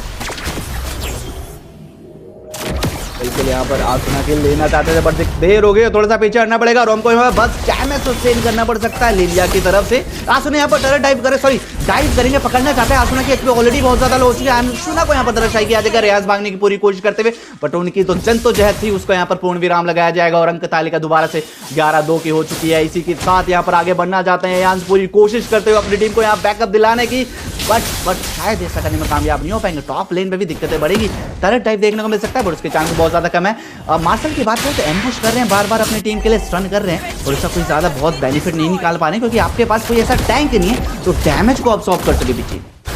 डेफिनेटली ओके, यहाँ पर टॉप लेन में भी गैंग्स लेते हुए अकेले, ये क्या बात हुई? ट्रू रिपर्स अर्ली गेम तो नहीं मिला, क्योंकि गॉड लाइक एक के बाद एक यहाँ पर फाइट्स ले रही है। उन्हें हर एक मिनट एक ना एक फाइट देखने मिल रही है, बट इसी के साथ गॉड लाइक 12 किल्स के साथ एडवांटेज वाइज उनके हाथ पे काफी ज्यादा है। एंड अभी ट्रू रिपर्स को थोड़ा सेफ खेलना पड़ेगा, थोड़ा mid game to the late game खेलना पड़ेगा। कोशिश पूरी की जा रही है टीम ट्रू रिपर्स की तरफ से कि मैच को थोड़ा सा अपने कब्जे में किया जाए, थोड़ा सा सस्टेन किया जाए, बट शायद अभी ये देर हो चुकी है। ऑलरेडी 7 मिनट हो चुके हैं, 10 किल्स का डिफरेंस हो चुका है और ओवरऑल सबसे बड़ी चीज गोल डिफरेंस यहाँ पर बहुत ज्यादा हो चुका है। गॉडलाइक के पास एक अच्छा खासा एडवांटेज है, अभी वो थोड़ा और ज्यादा अग्रेसिव खेलेंगे, अंदर घुस के मारने की कोशिश की जाएगी, आपके जंगल को इन्वेड किया जाएगा। टॉप लाइन से यहाँ पर इन्वेजन चालू हो चुका है, पकड़ना चाहते हैं रेयांश को यहाँ पर यहाँ पर निकलना पड़ेगा, शायद थोड़ी सी देर हो चुकी है, मृत्यु का सामना करना पड़ेगा। बड़े प्यार से 2 वर्सेस 1 की सिचुएशन में उनको धराशायी किया गया और इसी के साथ अब जो अंक तालिका है 11 किल्स के साथ आगे बढ़ रही है। टीम जो गॉडलाइक है, टॉप लेन का आपको टॉप का टरेट मिल चुका है, बॉट का टरेट मिल चुका है और शायद अब आपको मिड का टरेट भी बड़े प्यार से मिल जाएगा पीछे। डेफिनेटली अभी टर्च के बारे में बात करें तो टीम गॉडलाइक काफी ज्यादा आगे है। उन्हें भी पता है कि अभी एक टाइम आएगा कि मैप ओपन करे। सो यहाँ पर खेमी बैक लाइन पे, बिल्कुल गेमी बैक लाइन पे जबर दिक्कतें बढ़ गई, पीछे से रोम को आएंगे, टर्रेट डाइव देखने को मिल सकती है, बट शायद अभी इसका समय नहीं है, थोड़ा सा पीछे हटना पड़ेगा क्योंकि 8 की एचपी और बेड की एचपी दोनों की एचपी बहुत ज्यादा लो हो चुकी थी। अगर आप टर्रेट डाइव करते तो दिक्कतें बढ़ सकती थी। चलेंगे वॉन की तरफ, कंटिन्यूअसली वो पुश करते हुए नजर आ रहे। बड़े प्यार से उन्होंने टॉप का टर्रेट निकाला। 3 वर्सेस 1 की सिचुएशन है, क्या बच के निकलने में कामयाब हो पाएंगे? पीछे से रोम को महंगे सपोर्ट करना चाहते हैं, बस डैमेज आएगा बट थोड़ी सी देर हो गई। इसी के साथ यहाँ पर वॉन को मृत्यु का दंड मिलेगा। उनके दंड के साथ पीछे से यहाँ पर सोरा आएंगे, बस डैमेज देंगे। किमी को यहाँ पर सिक्योर किया जाएगा। किमी के बाद यहाँ पर जो दूसरा नंबर है वो रियांश का आने वाला, उनको भी टारगेट किया जाएगा। आगे बहुत ज्यादा लोग के पीछे से काइल का बस डैमेज आया था। ब्लेजिंग ड्यूड का इस्तेमाल करेंगे और चुपचाप पतली गली से पीछे निकल जाएंगे क्योंकि उनको पता है दिक्कतें बढ़ रही है। अब आप फाइट में सस्टेन नहीं कर सकते, बट सिचुएशन यहाँ पर 4 वर्सेस 1 की होते हुए यहाँ पर चेस किया जाएगा। क्या काइल को पकड़ने में कामयाब हो पाएंगे? कोशिश पूरी की जा रही है उनकी तरफ से भागने की। टर्रेट डाइव यहाँ पर देखने को मिल सकता है। काइल टर्रेट के अंदर जाएंगे बट सर्वाइव शायद नहीं कर पाएंगे क्योंकि आपको बेस पे जाना चाहिए था। आप टर्रेट की तरफ गए हैं, यहाँ पर आपको चेस किया जाएगा, हंट किया जाएगा। 4 बुके शिकारी आपके ऊपर कूदेंगे और इसी के साथ काइल बच के निकलने में कामयाब हो जाएंगे। रोम को यहाँ चेस करना चाहते थे, दिक्कतें बढ़ेंगी। रियल वर्ल्ड मैनिपुलेशन आएगा, की तरफ से बहुत डैमेज आएगा। काइल को यहाँ पर फाइनली सिक्योर कर लिया जाएगा। रियांश यहाँ पर आए थे, अपनी टीम को सपोर्ट करना चाहते थे, वो टैंक बनना चाहते थे, वो डैमेज सस्टेन करना चाहते थे। शायद उसके लिए बहुत ज्यादा देर हो चुकी है। गोल डिफरेंस बहुत ज्यादा बढ़ चुका है। 8000 का गोल डिफरेंस है 8 मिनट के अंदर। एंड इसी के साथ किल्स की बात करें तो 15 किल्स का डिफरेंस है जो लगातार बढ़ता जा रहा है। अब मुकाबला बहुत औपचारिकता का रह गया। God like already one side domination यहाँ पर बिल्डअप कर चुकी है। अब उनको एक लॉर्ड चाहिए और लॉर्ड के साथ ही मैच को समाप्त कर देंगे। बड़े प्यार से रोम कॉम टॉप लेन में जाएंगे, एक और किल सिक्योर कर लेंगे। यहाँ पे रोम कॉम का जो डैमेज है अभी बढ़ तो रहा है एंड वो अपने लेन पे सोलो, कोई भी लेन पे जाके पकड़ लेते तो सोलो कर पा रहे। बट एक बात है कि ट्रू रिपर्स के हाथ में मुझे काइंड ऑफ हाई लॉस वाली पिक देखना था क्योंकि हाई लॉस जैसे देख रहे हैं वो पूरी तरह से फ्रंट लेन कर पा रहे हैं एंड यहाँ पर ट्रू रिपर की जो फ्रंट लेन की कमी है वो काफ़ी दिक्कत दे रही है। तो इसी के वजह से देखते क्या करेंगे। 8 यहाँ पर स्टन होते हुए यहाँ पर फिर से ग्लोरियस पाथ आया, पकड़ना चाहते हैं, अंदर घुसना चाहते हैं। क्या किल्स लेने में सिक्योर कर पाएंगे? किमी को यहाँ पर बैकफुट पे जाने पे मजबूर कर दिया। किल की दरकार है, अंदर जाएंगे और इसी के साथ पीछे से रोम कॉम आएंगे। God like for the God like यहाँ सिक्योर कर लिया यहाँ और रेड बफ के साथ सिक्योर करते हैं। बट अब रेड बफ लेने के लिए बहुत देर हो चुकी है। आप ऑलरेडी मैच में बहुत ज्यादा पीछे चल रहे हैं। रेड बफ भी आपको वो एडवांटेज नहीं दिला पाएगा जो आप हो चुके हैं। कोशिश पूरी की जा रही है, जद्दोजहद पूरी चल रही है। शायद वो एक गलती का इंतजार कर रहे हैं गॉडलाइक की तरफ से कि गॉडलाइक की तरफ से एक गलती आए एंड उस गलती को अपने एडवांटेज में कन्वर्ट किया जाए। टॉप लेन से पीछे लॉर्ड मार्च कर रहा है और शायद इस मैच का आखिरी लॉर्ड हो सकता है। इनहिबिटर लॉर्ड आने के पहले ही निकाल दिया गया है। ट्रू रिपर्स यहाँ पर डिफेंस मोड पे जाना पड़ेगा एंड डिफेंस मोड के साथ कायल को बचा के रखना पड़ेगा क्योंकि कायल काफी ज्यादा टारगेट हो रहा है। क्योंकि एक बात है कि गॉड लाइक के जो फ्रंट लेनर्स है, जैसे हम रोमकॉम के बारे में बात करें या आर्ट है, इतना काफी ज्यादा स्लो दे रहे हैं, इतना काफी ज्यादा इमोबिलाइजेशन दे रहे हैं। इसके साथ ग्लोरियस पाथ आएगा, मार्शल ने अल्टीमेट यूज किया। अस्टन यहाँ पर मिला, फिर पीछे से सो रहा है। यहाँ पर क्लाउड इस्तेमाल किया जाएगा, बर्स्ट डैमेज है और इसी के साथ किल सिक्योर किए जाएंगे। Killing free on high loss is really traumatising for the team. 2 reapers क्योंकि टैंक होके आप किलिंग स्प्री ले रहे हैं या ओपोनेंट्स के दिमाग पे ना बहुत ज्यादा बर्डन डालता है, बहुत ज्यादा प्रेशर डालता है, उन्हें मजबूर कर देता है इस चीज को एक्सेप्ट करने के लिए कि अब शायद बहुत देर हो चुकी है। अब पछताए होत का जब चिड़िया चुग गई खेत, वो सिचुएशन में हमारी टीम 2 रिपर्स पहुंच चुकी है। अब उनके पास कोई ऑप्शन नहीं बचा, सिर्फ औपचारिकता रहेगी। इसी पे टीमी को यहाँ पर लिलिया को यहाँ पर उठाया जाएगा, उनको भी अनस्टॉपेबल के साथ हराशाई किया जाएगा। पीछे से यहाँ पर आए थे, पकड़ना चाहते थे, सस्टेन करना चाहते थे मार्शल, बट देर हो चुकी है, आप नहीं कर पाएंगे। ब्लेजिंग ड्यूड का इस्तेमाल करके मिनियंस को क्लियर किया, बट गॉडलाइक ने वन साइडेड डोमिनेशन के साथ मुकाबला जीत लिया। 25-3 की अंक तालिका है किमी। अगर हम बात करें किल्स की, ऑलमोस्ट 22 किल्स का डिफरेंस है। इतना ज्यादा डिफरेंस पूरी टीम, दोनों टीम्स के मिला के इतने किल्स हमें कभी कभी देखने को मिलते हैं और यहां पर गॉडलाइक इतनी किल्स की लीड के साथ मुकाबले को वन साइड डोमिनेशन के साथ यहां पर जीत पड़ी है। क्या ये कहना सही रहेगा कि Godlike demons, the land demons वापस आ रहे अपने पुराने अवतार में, जहां पर उनको एक वन साइड डीमंस कहा जाता था? हर मैच, हर टूर्नामेंट, हर लैंड वो जीतते हुए नजर आ रहे थे। क्या हमें सेम चीज वापस देखने को मिली? और साथ के साथ MVP on a tank, one of the most favourite thing for me, क्योंकि जब भी एक टैंक को एमवीपी मिलता है ना, ये दर्शाता है कि आपकी टीम कितनी ज्यादा कॉन्फिडेंट थी, आप कितनी ज्यादा अग्रेसिव खेल रहे थे और आप अपने टैंक पे कितना ज्यादा ट्रस्ट कर रहे थे। आर्ट ने ये चीज प्रूव कर दी कि इसीलिए उन्हें इंडिया का one of the best roamer माना जाता है। Definitely and 76% team fight participation के साथ उन्होंने डैमेज भी डेल्ट किया 25,000.1 के। That is also very close to a very good amount. High loss पे थोड़ा बहुत डैमेज लगेगी ही एंड जैसे खेल रही थी लाइक अर्ली गेम से, स्पेशली वैन, उन्हें भी पता था कि एज अ वाईएसएस वो थोड़ा बहुत कैपिटलाइज कर सकते थे कि एनिमी जंगल पे, एंड उन्होंने एनिमी जंगल पे काफी अच्छी तरह से स्टील करके वो भाग गए थे। बट वो एक एक इंसिडेंट के वजह से पूरी ट्रू रिपर्स की जो स्ट्रैटेजी थी, या पूरी वो जो एक उनके पास जो स्पेस था वो पूरी टूट गई थी। तो आई थिंक उसी के वजह से थोड़ा ट्रू रिपर्स को देखना पड़ेगा नेक्स्ट गेम। तो जो उनका मार्शल पिक था ना, वही गॉड लाइक के लिए वहां पर एक रामबाण साबित हुआ। आपने मार्शल पिक किया, God like was really aware कि आप मार्शल सस्टेन नहीं कर पाएगा, फ्रंट लेन आके डैमेज सस्टेन नहीं कर सकता, तो उसे बड़े प्यार से अर्ली गेम से इन्वेड किया जा सकता है। इन्वेजन स्टार्ट हुआ फर्स्ट ब्लू बब से, उसके बाद आप मिड में गए, वहां पर किल सिक्योर की, उसके बाद आप टॉप की तरफ गए, वहां पर थोड़ा प्रेशर बनाने की बिल्ड कोशिश की, साथ के साथ आप टर्टल पे आए, वहां पर आपने 4 किल्स, आपकी टीम ने 4 किल सिक्योर की टर्टल के साथ, जो थोड़ा सा एक्सेप्शनल था। एंड ये चीज आपने कंटिन्यूसली मोमेंटम को मेंटेन रखा, आपने उसे ब्रेक नहीं होने दिया, जिसकी वजह से ट्रू रिपर्स को वापस आने का मौका ही नहीं मिला। होता है कई बार टीम्स क्या करती हैं, अर्ली गेम एडवांटेज लेते हैं, वहां पर फिर स्लो पेस हो जाती हैं, सोचती हैं कि ऑलरेडी हमारे पास इतनी लीड है, अग्रेशन क्यों ही दिखाया जाए, उस लीड को मेंटेन करने की कोशिश की जाए। बट गॉडलाइक ने टोटली डिफरेंट किया, उनके पास लीड थी, लीड को मेंटेन करने के साथ सेम अग्रेशन के साथ वो थ्रू आउट द गेम दिखे, एंड उसी की वजह से अभी हम 25-3 के स्कोर पे पहुंचे। पीछे हेड टू हेड की बात करना चाहेंगे तो डिफरेंस बहुत बहुत ज्यादा है, एंड सबसे ज्यादा यहाँ पर इयान्स को टारगेट किया है। ऑलमोस्ट 8 बार उनकी मृत्यु हुई है, सिर्फ 1 किल मिली। आप सोच रहे हैं 11 मिनट 27 सेकंड के मुकाबले में इयान्स जो एमएलएमएस में अपनी टीम के लिए one of the most deadly player थे, उनको सिर्फ 1 किल के साथ यहां पर समझौता करना पड़ा है। Definitely one sided match Tom tips के हाथ से, ये थोड़ा गड़बड़ लग रहा है, दाल में कुछ काला लग रहा है। बट नेक्स्ट गेम हमारे यहाँ पर डिसाइडर गेम होगा, क्योंकि गॉड लाइक मैच पॉइंट पे अगर वो गेम जीतती है तो डेफिनेटली पॉइंट्स उसके हाथ पे रख देती है, और ट्रू रिपर्स को लीडर बोर्ड में थोड़ा बहुत नीचे जाना पड़ेगा। बट क्या ट्रू रिपर्स देने करेगी? अभी जैसे हमने स्टार्टिंग में भी बोला था कि मार्शल थोड़ा एक्सपेरिमेंटल पिक था, एंड मुझे जितना याद है कि जो मैंने लास्ट गॉड लाइक का मैच हमने कास्ट किया था, उन्होंने भी मार्शल लिया था, वो मार्शल से हार गए थे।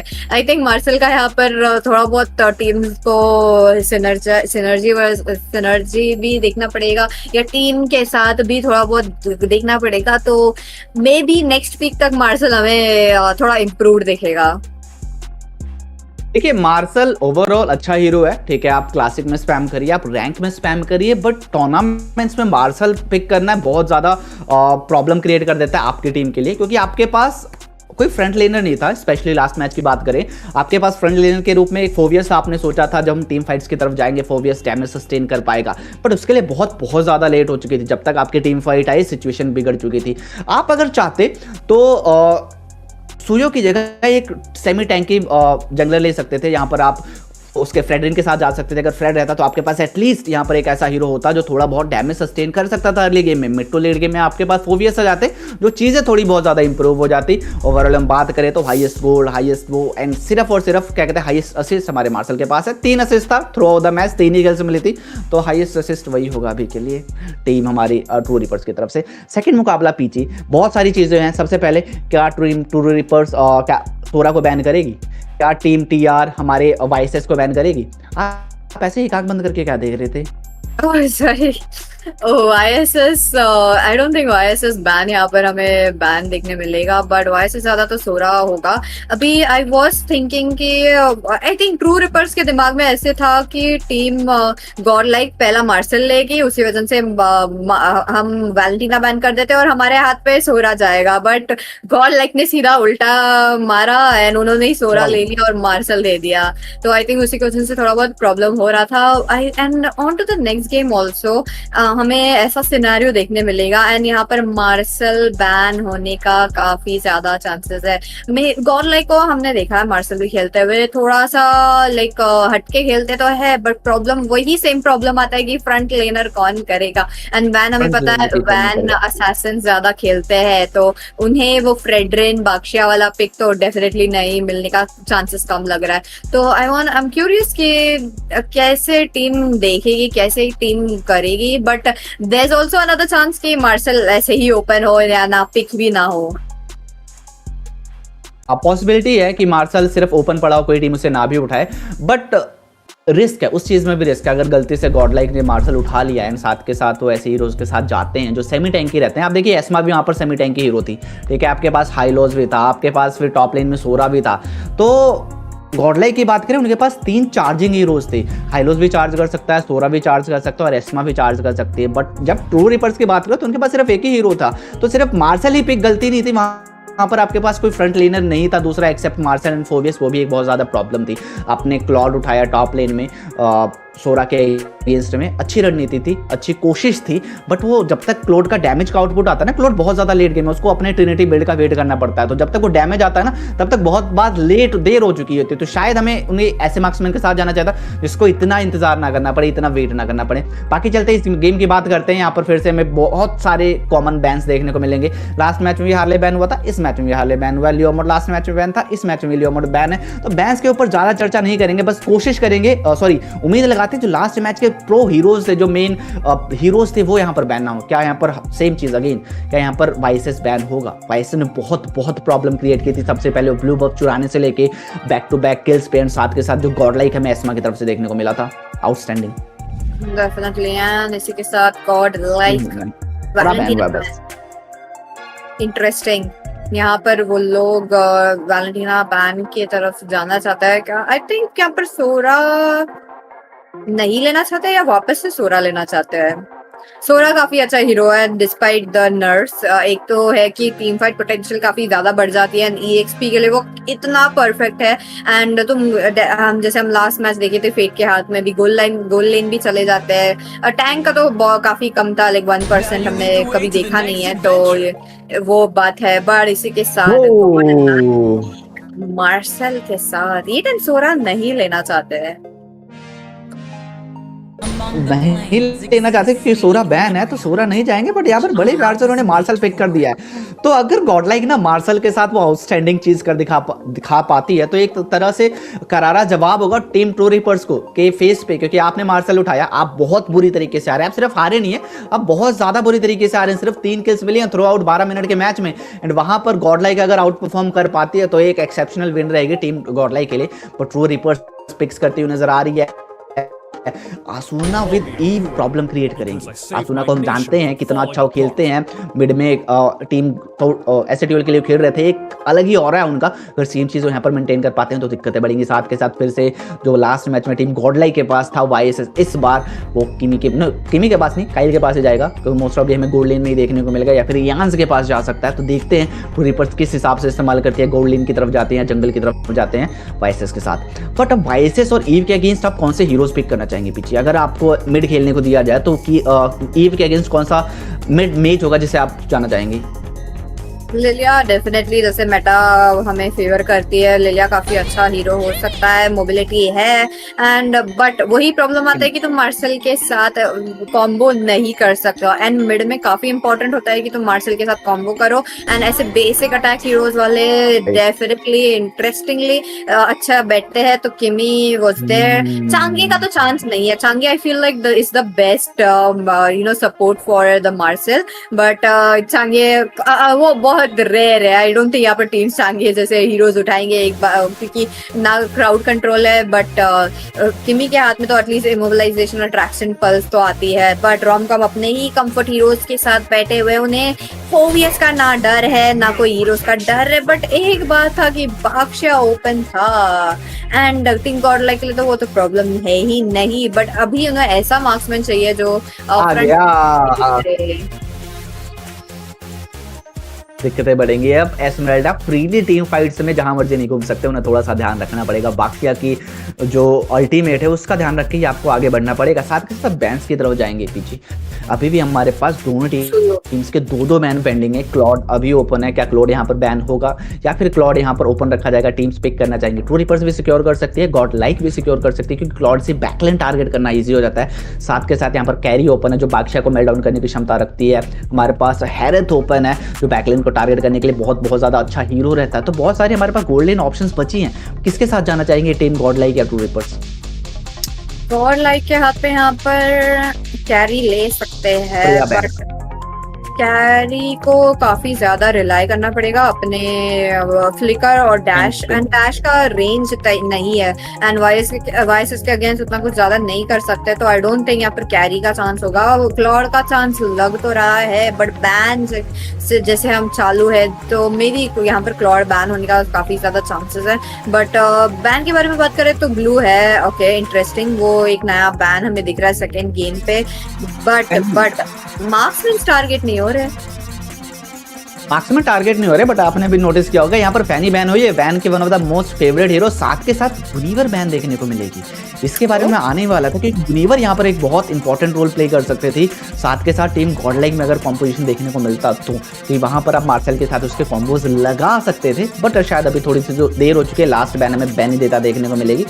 बैन देता नहीं चाहिए था, नहीं भी बैन करते तो चल जाता। सेम चीज यूरेनस यहाँ पर आया है, एस्मा अगेंस्ट यूरेनस, ना एस्मा मरेगी ना यूरेनस मरेगा, ये एक्सपी लेन में बस लड़ते रहेंगे टिल द इटर्निटी, तुम मुझे मारो मैं तुम्हें मारूंगा, मैं रीजन कर लूंगा तुम रीजन कर लो, यही चलता रहेगा। तो ये यहाँ पर प्रॉब्लम होने वाली है। अभी रोमकॉम को थोड़ा जल्दी मिनियंस क्लियर करके मिड लेन में या बॉट लेन की तरफ, टर्टल की तरफ शिफ्ट होना पड़ेगा, एंड इस बात का शायद उनके पास एडवांटेज भी रहेगा टिल मिड गेम के बाद जो हमारा यूरेनस रहेगा वो थोड़ा सा हावी पड़ने लग जाएगा एस्मेराल्डा पे। तो अगर अगेन गॉडलाइक मुकाबला जीतना चाहती है तो आपको अर्ली टू मिड में मैच को वन साइडेड करना पड़ेगा, अपनी तरफ झुकाना पड़ेगा, उसी के बाद अपनी जीत सुनिश्चित कर पाएंगे। फ्रेड, जैसा कि मैंने कहा था मार्शल के सामने फ्रेड बहुत ज्यादा जरूरी होता है, तो फाइनल में फ्रेड देखने को मिलेगा। और साथ के साथ हम बात कर रहे थे क्या हमें कैरी देखने को मिलेगी। जी हाँ, कैरी आ चुकी है, द टैंक किलर के नाम से जानी जाती है, one of the oldest marksman है, जिसको जब भी ओपोनेंट में ज्यादा टैंक की हीरोज होती थी ना, आंख बंद करके पिक किया जाता था, क्योंकि जो इसका ट्रू डैमेज आता है बहुत ज्यादा एक्सेप्शनल है, इंस्टेंट मेल्ट डाउन कर देता है, मिड टू लेट गेम में आप विद इन सेकेंड्स खत्म हो जाते हैं। एंड चैट, एक और चीज मैं बताना चाहूंगा कि कैरी इकलौता ऐसा हीरो है ना जिसकी लॉर्ड किल करने की टाइम ना लोएस्ट है। मतलब अगर आपको लॉर्ड किल करना है तो carry is the only hero जो से आप फास्टेस्ट लॉर्ड किल कर सकते हैं। अगर आपने कभी ट्राई नहीं किया तो आप प्रैक्टिस मैच में जाइए और ट्राई करके देखिए अलग अलग मार्क्समैन से, you will find out carry is always on the top. Hayabusa यार, हायाबुसा इंटरेस्टिंग, मुझे थोड़ा सा ये हाया इंटरेस्टिंग पिक एंड जी पिक है, क्योंकि नहीं मिलेगा आपको गॉडलाइक में कोई भी हीरो अकेला नहीं मिलेगा। ठीक है, Marshal most of the time mage या उसके जंगलर के अराउंड घूमता नजर आएगा। ठीक है, कैरी को आप टारगेट कर सकते हैं, अर्ली गेम में थोड़ा फूड बना सकते हैं अपने लेवल अप करने के लिए, बट वो भी सिर्फ अर्ली टू मिड गेम में ही रहेगा। मिड टू लेट कैरी भी टीम फाइट्स में ही रहेगी मोस्ट ऑफ द टाइम। तो हायाबुसा मेरे अकॉर्डिंग मिड टू लेट में उतना ज्यादा बेनिफिशियल रहता नहीं, अगर आप अर्ली टू मिड में एक एडवांटेज सेट ना कर पाए, किल्स की लीड नहीं ले पाए और गोल डिफरेंस ना क्रिएट कर पाए। तो टीम शायद ट्रू रीपर सेम चीज के लिए जाएगी एंड गॉडलाइक भी सेम चीज के लिए जाएगी। तो अब दोनों टीम्स ना पीजी अर्ली गेम एडवांटेज के लिए जाएंगे, अर्ली गेम इन्वेजन के लिए जाएंगे, अर्ली गेम किल्स बटोरना चाहेंगे। तो क्या लगता है कौन सी टीम ऐसा करने में सक्षम हो पाएगी? टर्टल और लॉर्ड के बारे में बात करें तो आई थिंक फ्रेडरन के पास थोड़ा ज्यादा चांस है, क्योंकि यूटिलिटी वाइज अगेंस्ट हायाबुसा वो टॉन्ट दे सकते हैं, वो डैमेज दे सकते हैं, तो आई थिंक वो वाला सिचुएशन ज्यादा देखने मिलेगा। बड़े से के साथ चलते हैं लैंड ऑफ डॉन की तरह, क्योंकि गॉड लाइक एक ही मैच जीतना है एंड वो मैच के साथ वो टॉप के जो लीडर बोर्ड फर्स्ट पोजीशन पहुंच जाएंगे। क्या ट्रू रिपर्स अपनी पोजीशन रख पाएंगे या नहीं? उनका फर्स्ट लूज हो चुका है ये वाले गेम पे, लास्ट गेम पे, बट गॉड लाइक अभी भी 2-0 पे है in the leader boards. And इसी के साथ अब कोशिश करनी रहेगी टॉप लेन की तरफ। शायद मेरे को थोड़ा सा अर्ली रोटेशन ज़्यादा देखने को मिलेगा, क्योंकि आप फेट को सपोर्ट करना चाहेंगे। फेट के पास रेंज कम है तो अर्ली गेम एडवांटेज रहेगा, काइल उन्हें थोड़ा सा प्रेशर बिल्डअप कर सकते हैं। तो कोशिश ये रहेगी मेरे अकॉर्डिंग गॉडलाइक की टॉप लेन पे ज़्यादा रोटेट किया जाए, काइल को हमारी जो फेट है उनको एडवांटेज दिलाया जाए, उनको थोड़ा सा एक्स्ट्रा फार्म अप करवाया जाए। बट यहाँ पर आर थोड़ा सा प्रॉब्लम क्रिएट करते हुए नजर आ रहे हैं, कंटिन्यूसली उनके पैसिव से स्टन लग रहा है, दिक्कतें बढ़ेंगी। टीम जो हमारी ट्रू रिपर्स है उनको थोड़ा सा चौकन्ना रहना पड़ेगा, स्पेशली आपको मार्शल से बचने की यहाँ पर बहुत ज्यादा आवश्यकता है, क्योंकि यहाँ पर गॉडलाइक ऑलरेडी बहुत ज्यादा कॉन्फिडेंट है पीछे। ओ यार, यहाँ पर किल मिलेगा क्या? लेवल 4 तो नहीं हो पाई, बट आर्ट को काफी ज्यादा डैमेज फ्लिकर तो कर दिए हैं, बट यान्स के पास अल्टीमेट आ चुका है। अभी क्या यहाँ पर और गैंक होगा? यस, कोशिश पूरी की जाएगी। टर्रेट डाइव देखने को मिल सकता है टीम टू रिपर्स की तरफ से, बट शायद उसके लिए थोड़ी सी देर हो चुकी है। बॉट लेन की तरफ रोटेट करते हुए नजर आ रहे हैं। 4 वर्सेस 2 की सिचुएशन हो सकती है। मार्शल फाइट में नहीं आ सकते, किमी फाइट में नहीं आ सकते, उनको बेस पे रिकॉल करने के लिए जाना पड़ा क्योंकि एचपी बहुत ज्यादा लो हो चुकी थी। इसका एडवांटेज उठा सकते हैं, अंदर घुसना चाहेंगे, पीछे से आए हो जाएंगे, शैडो का इस्तेमाल किया जाएगा, बस डैमेज देखने को मिल सकता है। क्या किल लेने में कामयाब हो पाएंगे? नहीं, यहाँ पर स्क्रीन स्टक हो चुकी है, किल लेने में कामयाब नहीं हो पाए, बट पीछे से एस्मा ने यहाँ पर किल सिक्योर कर लिया। फर्स्ट ब्लड मिल चुका है टीम गॉडलाइक को और इसी के साथ सेकंड किल की दरकार है। 8 को यहाँ पर धरा चाहिए किया जाएगा, रियल वर्ल्ड मैनिपुलेशन आएगा सुना की तरफ से और किल लेने में कामयाब हो जाएंगे। बट पीछे से रियांश यहाँ पर अगेन वैन को टारगेट करते हुए नजर आ रहे हैं। दिक्कतें हैं टीम टू रिपर्स के लिए, वैन और एस्मा को किल करना एक बहुत बड़ी प्रॉब्लम होगी, आप नहीं इजीली कर पाएंगे। तो डेफिनेटली रोमकॉम डेफिनेटली वो एडवांटेज ले रहे कि उन्हें भी पता है कि एंटी हील और एंटी शील्ड आया नहीं है, बट इसी के साथ यान ट्राई कर रहे हैं, बट टॉन्ट होते हुए वो एन के हाथ पे किल जाएगा। क्या क्या ही खेल रहे हैं, क्योंकि यहाँ पर टू रिपर्स को टर्टल मिल चुकी थी, but I don't know why वो लोग गए एक छोटे से गैंग के लिए। उससे अच्छा तो अपने फार्म में जाके थोड़ा बहुत एडवांटेज बनाने लगे चले हो जाते। कोशिश कर सकते थे बट उसके लिए शायद थोड़ी सी देर हो चुकी है। अगेन मुकाबला अभी भी गॉडलाइक की तरफ से थोड़ा सा है, पर डिफरेंस इतना ज़्यादा नहीं है कि हम ये कह सकें कि वन साइडेड मुकाबला है। बॉट लाइन की तरफ चलना चाहिए। एस्मरल्डा थोड़ा सा हावी होते हुए दिखाई दे रहे हैं। रियांश को थोड़ी सी दिक्कतों का सामना करना पड़ रहा है। पीछे हटना अभी उनके लिए समझदारी रहेगी, बट वही चीज़ मैंने बोली थी, रियांश भी इतनी इजीली मरेंगे नहीं। एस्मा वर्सेस जो यूरेनस है ना, वो हमेशा चलता रहेगा, जो प्रॉपर हमारी टिपिकल एक्सप्लेन की फाइट होती है। बट मिड लेन में यहाँ पर कुछ देखने को मिल सकती है। रियल वर्ल्ड मैनिपुलेशन आएगा, उस पर देखने को मिलेगा आठ की तरफ से। ओह, यहाँ पर किल लेने में से कामयाब हो पाएंगे। गेम मेरी स्क्रीन स्टक हो चुकी है। किमी के यहाँ पर शायद मृत्यु हो जाएगी। यस, किमी के यहाँ पर मृत्यु हो चुकी है। मेरी स्क्रीन इतनी हिम्मत तक नहीं। डेफिनेटली रोमकॉम का जो रोटेशन है along with Riyansh definitely first आ रहा है रोटेट के नाम पे तो, एंड वही बात बन रही है कि जैसे ही तुम तुम्हारी टीम को ज़्यादा सपोर्ट करते हो तो किल्स तो मिलती है, बट ये वाले टीम फाइट पे तो गॉड लाइक के हाथ पे ही था। एंड यहाँ पर 8 वैन को स्पॉट आउट करते हुए किमी टारगेट हो रहे हैं, बट कोई बात नहीं, स्लो खेल रहे हैं। एंड एक बात मैंने नोटिस की है कि अभी जैसी टीम्स आइटम्स बना रही है डेफिनेटली एंटी हील की तरफ जाएगी, बट फेट टॉप लेन पे देखने को मिलेगा। अंदर घुसना चाहेंगे, अल्टीमेट का इस्तेमाल हुआ, यहाँ का किल लेने में कामयाब नहीं हो पाएंगे, पीछे हटना पड़ेगा और इसी के साथ फेट सिक्योर हो जाएंगे। उनकी जो तकदीर है यहाँ पर सलामत हो जाएगी।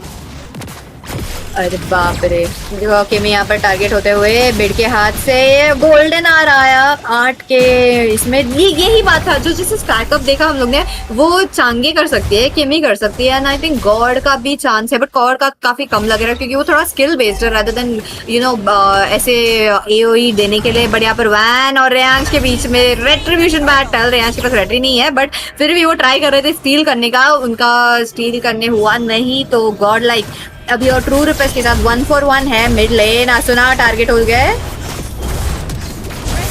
टारगेट हो गया और इसी के साथ फिर से मेरी स्क्रीन स्टक हो गई। बट बड़े पैर से यहाँ पर किल लेने में कामयाब हो जाएंगे। रोमकॉम को यहाँ पर मृत्यु का सामना करना पड़ेगा। पीछे से 8 आएंगे, स्टन देंगे, बट आया ने यहाँ पर डायरेक्टली किमी को टारगेट कर लिया और उनको भी मृत्यु के घाट तो उतारा जाएगा। किमी यानी बिड की बात करें, मिड उनको भी यहाँ पर मृत्यु का सामना करना पड़ा। अंक तालिका की बात करें तो 4-3 पे पहुंच चुके हैं। 8 यहाँ पर थोड़े से लाचार साबित होते दिखाई दे रहे। माउंटेन शॉकर का इस्तेमाल हुआ, बस डैमेज आएगा। कोशिश पूरी की जा रही कि टर्रेट डाइव शायद देखने को मिल सकता था बादशाह की तरफ से। जंगल में बैठे थे, अगर मेरे अकॉर्डिंग थोड़ा सा इन्वेड करते तो क्या पता किल लेने में कामयाब हो भी जाते। अभी ओवरऑल बात की जाए पीछे तो मेरे को टीम गॉड लाइक थोड़ा सा डिसएडवांटेज की तरफ जाती हुई दिखाई दे रही है। आप टॉप लेन में सस्टेन नहीं कर पा रहे, बॉट लेन का टर्रेट ऑलरेडी जा चुका है और किल्स भी डिफरेंस इतना ज्यादा है नहीं जिसको आप बिल्डअप करके आगे मैच को कैरी कर पाए। डेफिनेटली मेरे को हायाबुसा का पिक जो है काफी थोड़ा सा डाउट लग रहा था, वो भी एड्रेन के आगे। बट जैसे हम देख रहे हैं ना, तो विजन मुझे दिख रही है यहाँ पर। जो इयांश है, इयांश को बैक लाइन जंप करना है। ओके, गोल्डन आर यहाँ पर स्टन होते हुए आसुना के हाथ पे। यहाँ पर स्क्रीन स्टक हो चुके, पीछे से यहाँ पर बेड बस डैमेज देने की कोशिश करें। किमी को यहाँ पर मेल्ट डाउन किया जाएगा, करने में कामयाब हो जाएंगे। कंटिन्यूअसली गॉन यहाँ पर पोक करके रखा था रियांश को, आगे नहीं जाने दे रहे थे, सपोर्ट नहीं करने दे रहे थे अपनी टीम को। एंड इसी के साथ कोशिश की जा रही है, चेज करना चाहते हैं आसुना के पीछे बॉन पड़े हुए हैं, पर आसुना बच के निकलने में कामयाब हो जाएंगे। टॉप लेन की तरफ चलना चाहेंगे, वाइसेस को यहाँ पर टारगेट किया जा रहा है, टरट टाइप देखने को मिल सकता था, 3 वर्सेस 1 की सिचुएशन थी, बस गॉडलाइक ने कोशिश नहीं की, टरट्स के अंदर नहीं गए, रिस्क नहीं लेना चाहते हैं, और 8 यहाँ पर शायद रिकॉल करते हुए नजर आएंगे, मिड लेन की तरफ चलेंगे, और यहाँ पर यूरेनस से पहले टॉप लेन के फाइट शिफ्ट होगी, और बड़ी प्यार से फाइनली टीम गॉडलाइक को उनका पहला टरट मिल जाएगा। किमी यहाँ पर आएंगे, स्टन मारने की पूरी कोशिश की जाएगी, शायद वेट को टारगेट किया जा सकता है, उनके साथ यहाँ पर हमारे यूरेनस से रियांश यहाँ पर कोशिश करेंगे, बट रियांश यहाँ पर मेल्टडाउन कर दिया है, और किमी चुपचाप पतली गली से निकल गए। ये अनएक्सपेक्टेड था, मुझे था किमी आएंगे, स्टन मारेंगे, पीछे से रियांश आएंगे, रियांश के साथ यहाँ पर रियांश आएंगे और अच्छा खासा बस डैमेज देंगे, बट ऐसा बिल्कुल नहीं हुआ। रियांश भाई अकेले आगे चले गए पीछे, और वहां पर उन्हें मृत्यु का सामना करना पड़ेगा। ऐसा लग रहा है कि उन्हें बोला चलो हम लड़ते हैं, एंड पीछे से गायब हो गए, जैसे हमारी टिपिकल फाइट्स होती है इंडियन स्टेज पे।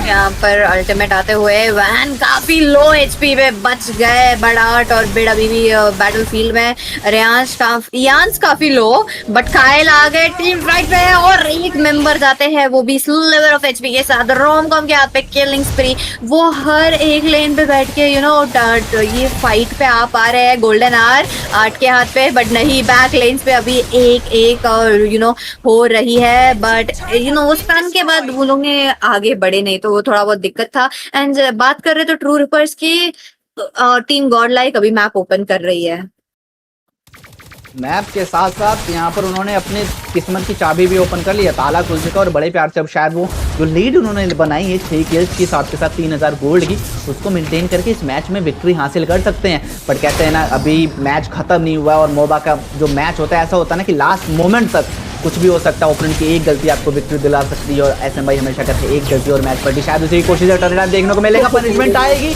यहाँ पर किल सिक्योर कर ले जाएंगे, असुरा को इंस्टेंट मृत्यु दंड दिया जाएगा, मार्शल का स्टन है, कंटिन्यूसली सारी स्किल्स यहाँ पर स्पैम कर दी है, बस डैमेज आएगा, बट डैमेज इतना ज्यादा नहीं था कि आप केस में कन्वर्ट कर पाए, पीछे हटना पड़ सकता है, स्क्रीन अगेंस्ट को रोमकॉम आएंगे, कोशिश करना चाहते हैं यहाँ पीछे कैसे फेट को टारगेट किया है, अल्टीमेट का इस्तेमाल किया है, जाके लेने में कामयाब हो पाएंगे नहीं, पीछे हटना पड़ेगा। यही चीज मैं कह रहा था, मिड टू लेट गेम में हायाबुसा किल्स नहीं सिक्योर पाएंगे अंटिल अनलेस ये 1v1 की फाइट हो रही हो, और अब शायद ही हमें कोई ऐसी फाइट देखने को मिलेगी जहां पर 1v1 हाया के सामने कोई आना ही चाहेगा, तो दिक्कतें बढ़ेंगी, यहाँ की जो उपयोगिता है, जो उनकी यूजफुलनेस है, वो यहाँ से खत्म हो जाएगी। देखिए तो क्या देखने मिलेगा यहाँ पर, अभी गॉडलाइक का गोल्ड एडवांटेज है और किल एडवांटेज भी है, बट आइटम्स के बारे में बात करें थोड़ा बहुत तो एंटी हील तो आ चुका है, जो कोर मेंबर्स जिसके मेजेस स्पेशली उनके हाथ पे डेफिनेटली चाहिए, वो भी यूरानस और एस्मेराल्डा के अगेंस्ट, तो एंड बादशाह के अगेंस्ट आई थिंक अगर तुम एंटी हील भी नहीं भी ले रहे हो तो वो चलेगा, बट ईव के लिए तो एक कोर आइटम होता है, तो वो उन्होंने वो ग्लोइंग वॉन्ड ले ही लिया है, बट लॉर्ड आ चुका है, यहाँ पर लॉर्ड का फाइट देखने में मिलेगा, बट किमी क्या यहाँ पर एक चांस देंगे पूरी टीम को घुसने के लिए, रियांश ट्राई कर रहे थे बट उनके शैडो की वजह से बच तो गए, बट क्या ये हम रियांश के बारे में यही बोल सकते हैं क्या? रियांश यहाँ पर धराशायी होंगे, साथ के साथ यहाँ पर किमी को भी धराशायी कर दिया जाएगा, RWM आया बट एडवांटेज इतना ज्यादा नहीं मिलेगा टॉप लेन में, यहाँ पर 8 वर्सेस 8 हो रहा है और 8 उन्हें डोमिनेट कर रहे हैं, 8 ऑलमोस्ट यहाँ पर किल सिक्योर गए थे, बट शैडो का इस्तेमाल होगा और ऐसा लगा था 8 मर जाएंगे, बट ऐसा नहीं हुआ, पीछे से इतना का शानदार सपोर्ट आया, रियांश की जो किल्स थी उसे यहाँ सिक्योर की जाएगी, 1 वर्सेस 2 की सिचुएशन थी, चेज करते हुए नजर आएंगे, अकेले रियांश बचे हैं, ऑलमोस्ट यहाँ पर वाइप आउट की सिचुएशन थी, साथ के साथ यहाँ पर जो वाइस थे उनको भी बैकफुट पे जाके खेलना पड़ेगा, टॉप लेन से लॉर्ड मार्च कर रहा है, और 10 मिनट का ही समय हुआ, तो आपके पास अभी जो होली शील्ड है उसका एडवांटेज है, आप होली शील्ड की मदद से लॉर्ड रोकने में कामयाब हो जाएंगे, बट ये लॉर्ड आपके 2 से 3 टर्न्स का जाएगा, आपका बेस कंप्लीटली ओपन हो जाएगा, और फिर आपको घर के अंदर रह के खेलना पड़ेगा, जो बहुत बड़ी प्रॉब्लम है। 14-4 की अंक की तालिका है, कोशिश करना चाहते हैं, लॉर्ड को पीछे रखना चाहते हैं, लॉर्ड को इनहिबिटर टर्रेट से जितना हो सके उतने दूर रखने की कोशिश की जा रही है, अल्टीमेट आया की कोशिश की जाएगी, और अगेन स्प्रिंट्स का हो चुके हैं तो समझ रहे हैं, बट अनस्टॉपेबल के साथ यहाँ पर बिड किल सिक्योर करेंगे, रियांश को मृत्यु का दंड दिया जाएगा, लॉर्ड यहाँ पर फाइनली रोक दिया जाएगा पीछे। माय गुडनेस, एक के बाद एक जो किल्स ले पा रहे हैं, एंड इसके साथ ट्रू रिपर्स ने काफी अच्छे तरह से सक्सेसफुल डिफेंस भी दिखाया है, मुझे लगा कि यहाँ पर गॉडलाइक एक इनहिबिटर तो ले पाएगी, क्योंकि जैसे वो मिनियन प्रेशर डाल रहे थे टॉप लेन पे हो सकता था, बिड यहाँ पर काफी ज्यादा स्टैक्स उठा रहे हैं स्काई पियर्सर का, तो मुझे देखना क्या करेंगे। ओ काइल यहाँ पर टर्न डाइव किया, रोमकॉम ने किल सिक्योर किया, अंदर घुसना चाहते हैं, असुना को बैकफुट पे जाने को मजबूर कर दिया, किल की पूरी दरकार है। अगेन यहाँ पर स्क्रीन स्टॉक हो चुकी है, बट हम आगे देखना चाहिए क्या हुआ है। आरडब्ल्यू हम आया, यहाँ पर फ्रीज का इस्तेमाल किया गया, बट उसका बेनिफिट नहीं मिल पाएगा। नाइट डाउन आएगा, बाकी अल्टीमेट का इस्तेमाल करके भागने की पूरी कोशिश करती है। अगेन यहाँ पर स्क्रीन स्टॉक हो चुकी थी, तो फाइनली 3 प्रतिद्वंदी 3 पूरी पर से सर्वाइव करने में कामयाब हो गए। बट कितनी देर आप यहाँ पर इंतजार करेंगे, दिक्कतें बढ़ेंगी, यहाँ पर पनिशमेंट आ सकता है। वॉन की तरफ से पेट से हटना यहाँ पर एक समझदारी हो सकती है। आप इतनी पॉइंट एचपी पे ट्रोल कर रहे हैं, ओपोनेंट को लहरा रहे हैं, बुला रहे हैं, मतलब आप देख रहे हैं उनकी एचपी लेस देन हाफ है, and he is not a tank player, not tank actually, proper tank. वो एज अ सपोर्ट हीरोज के साथ इतना ज्यादा ओपोनेंट को टीज कर रहे हैं, पोक कर रहे हैं, जो दर्शाता है कि जो आर्ट का कॉन्फिडेंस है अभी किस लेवल पर पहुंच चुका है। उनको पता है कि अगर वो मर भी जाएंगे तो उनकी टीम उनके बिना भी मैचेस को बड़े प्यार से कैरी कर लेगी, एंड शायद यही चीज उनको बहुत ज्यादा कॉन्फिडेंस, बहुत ज्यादा बूस्ट दे रहा है। 26 सेकंड पीछे, और ये एक डिसाइडिंग लॉर्ड होगा टीम टू रिपर्स के लिए। अगर वो मैच जीतना चाहते हैं तो आपके लिए लॉर्ड किसी भी कीमत पे अपने साथ चाहिए।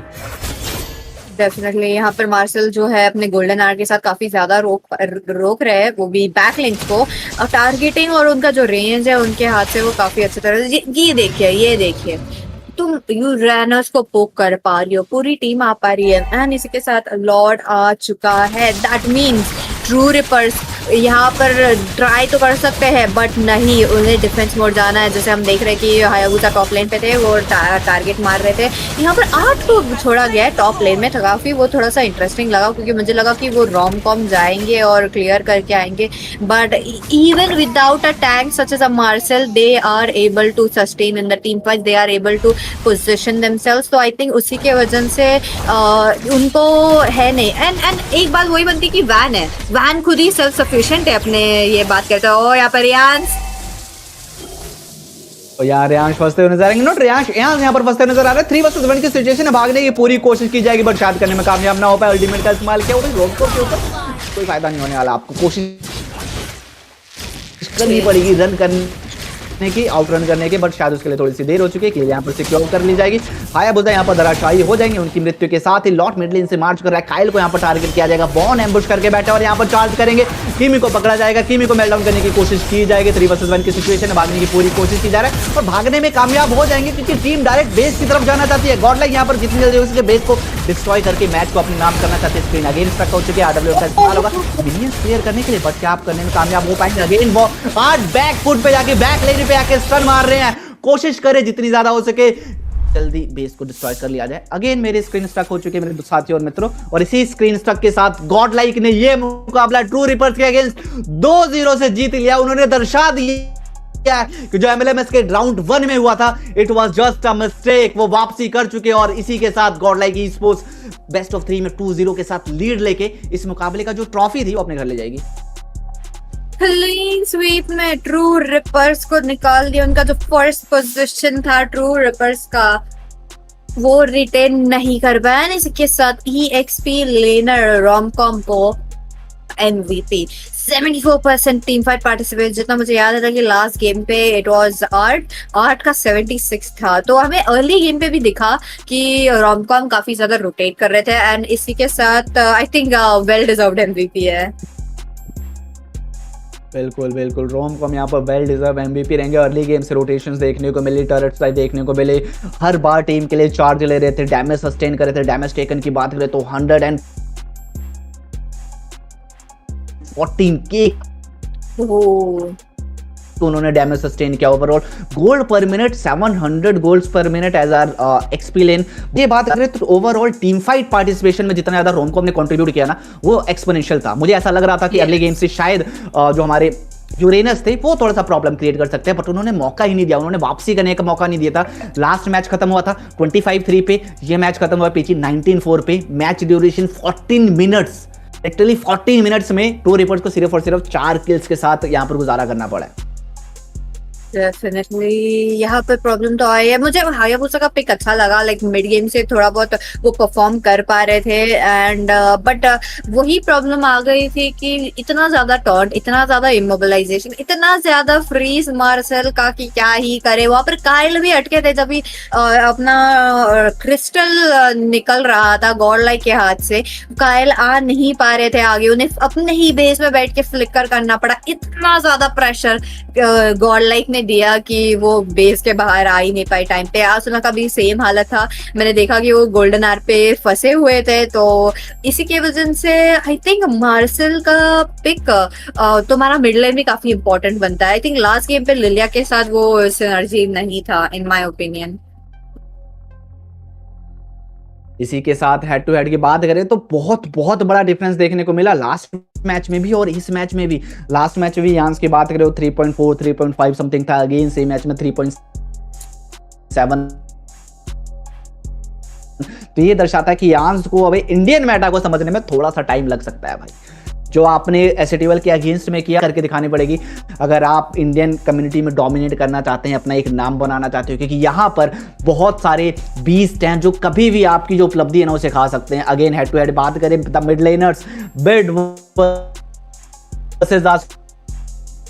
बिड द मिड हमेशा आउटस्टैंडिंग परफॉर्मेंस देते हैं। उनके जो मेजर सिग्नेचर हीरोज है, किमी कह लो, ईव कह लो, और उनके साथ फिर वो फारसा खेलते हैं बहुत शानदार। तो ये जो हीरोज है जब भी उनको मिलता है ना बिड द मिड को आउटस्टैंडिंग परफॉर्मेंस देखने को मिलती है। साथ के साथ the mastermind art the artist, एक टाइम था आर्ट को आर्टिस्ट के नाम से जाना था, और उनकी जो कला है वो हमें हर बार मैचेस में देखने को मिलती है। इतनी प्यार से अपनी टीम्स को गाइड करते हैं, विजन्स देते हैं, साथ के साथ जो आईजीएल का रोल निभाते हैं आउटस्टैंडिंग था भाई। Finally the MVP of the match पीची रोमकोम।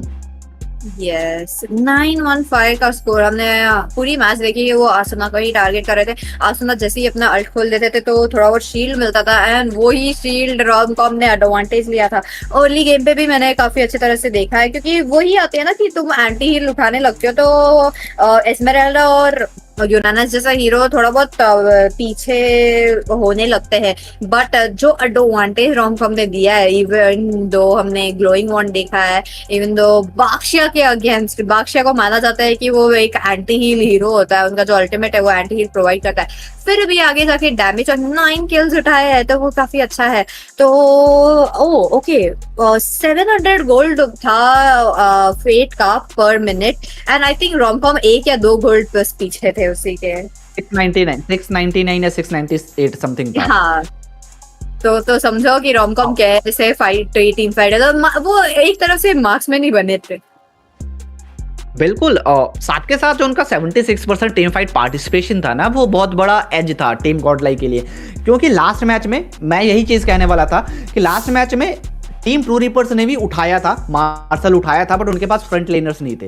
उनके पास फ्रंट लेनर के नाम पे सिर्फ फोबियस था एंड फोबियस सस्टेन नहीं कर सकता है एज कम्पेयर टू एस्मरल्डा। एस्मरल्डा के पास जो शील्ड रीजन होती है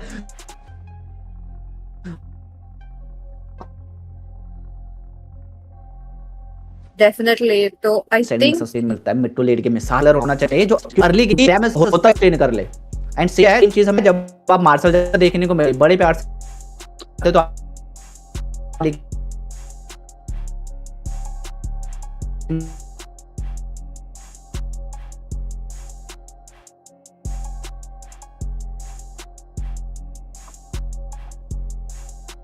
राइट में फ्रेड ने अच्छा खासा वॉन ने अच्छा खासा डैमेज सस्टेन किया है।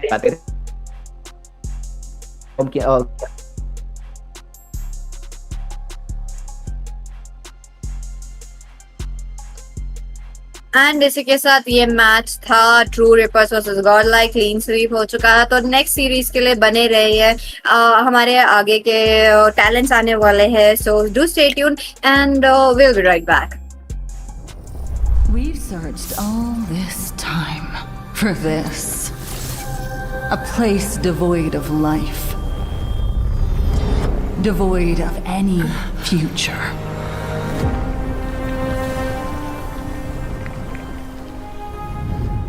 With this, we'll definitely go beyond the stars.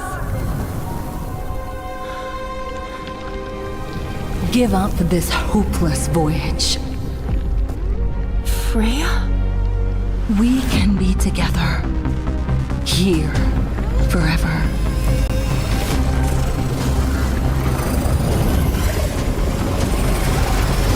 Don't leave. Stay here with me.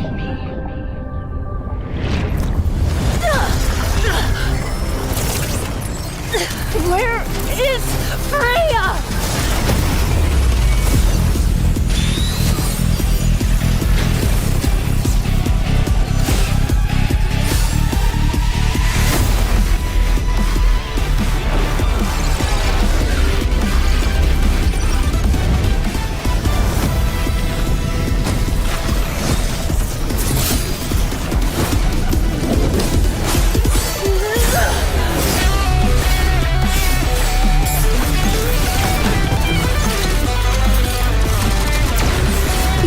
Against the endless void, my light will cut through the darkness!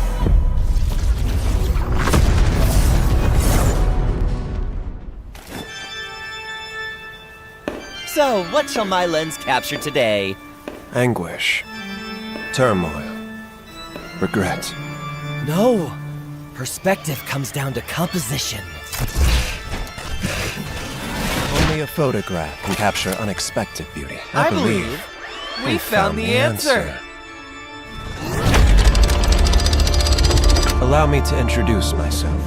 I am Marcel, a photographer. And Clamar! Yes, we are one. We capture art's every moment. Balanced composition. Perfect lighting. Art at its finest. Despite the overflowing emotions, I still feel something is missing. Then look outward through my lens. Perhaps I need to look inward. A letter, sir. It's time to seek new inspiration.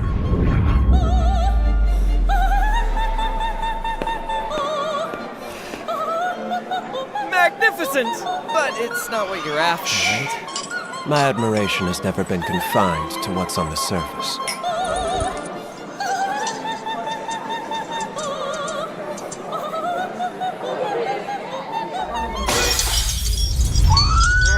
Focus! Captured!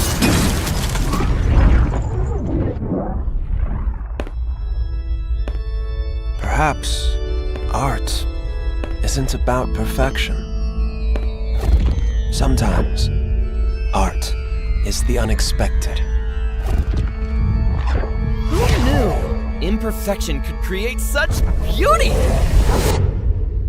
It seems our hero has found a new interpretation of art. Amen. Art can be expressed in many forms, after all.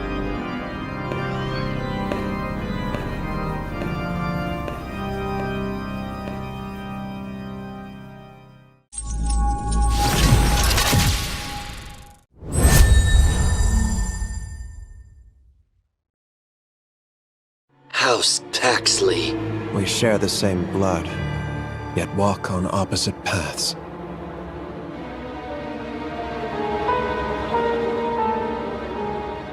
I don't mind leading the Paxleys from a rise to a fall.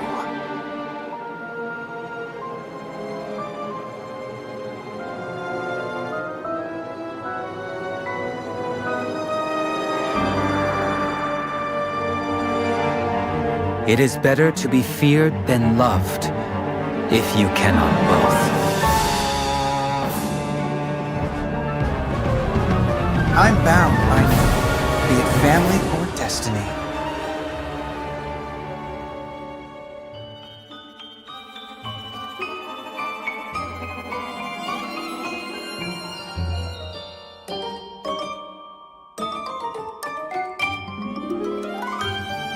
Didn't your mother ever tell you, never get too close to needles? An artist's work is never finished.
愚かなる弟よ。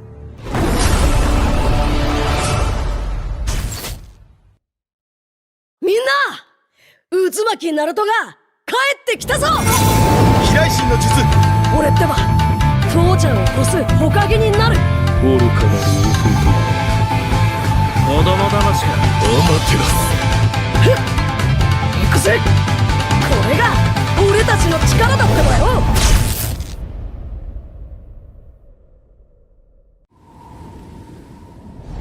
Solace.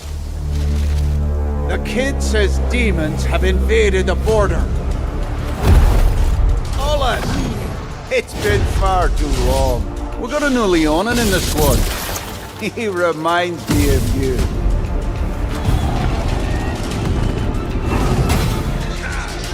Hey, Solace. That kid's grown a lot stronger. No one looks down on him now.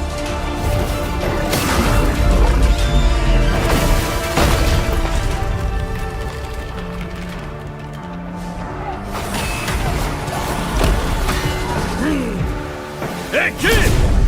Kid!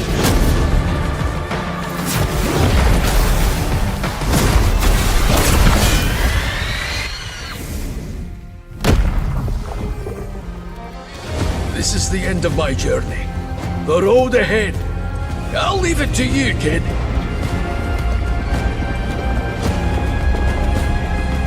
I'm sure you'll be a great warrior. Call it in old Leonin's intuition.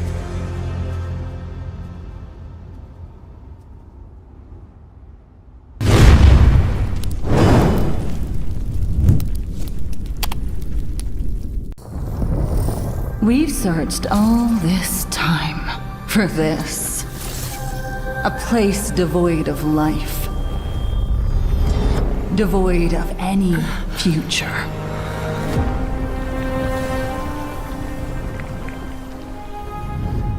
With this, we'll definitely go beyond the stars. Give up this hopeless voyage. Freya? We can be together. Here. Forever.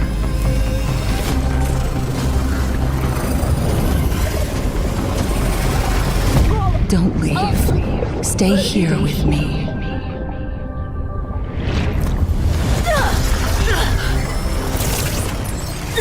Where is Freya?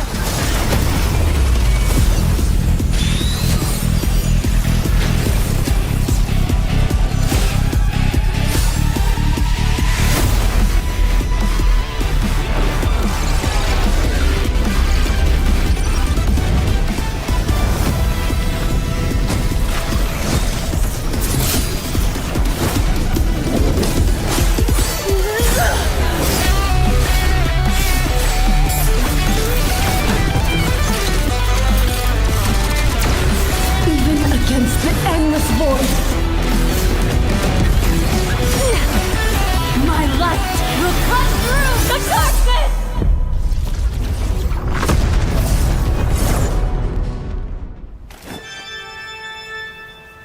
So, what shall my lens capture today?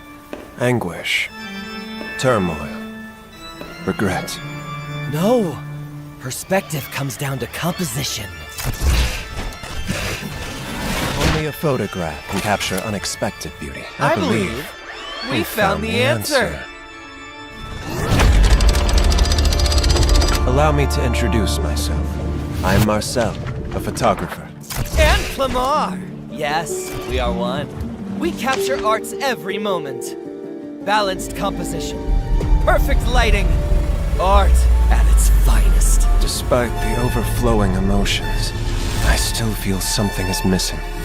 Then look outward through my lens. Perhaps I need to look inward. The letter, sir.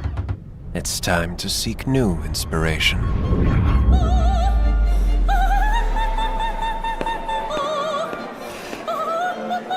Magnificent! But it's not what you're after, right? My admiration has never been confined to what's on the surface.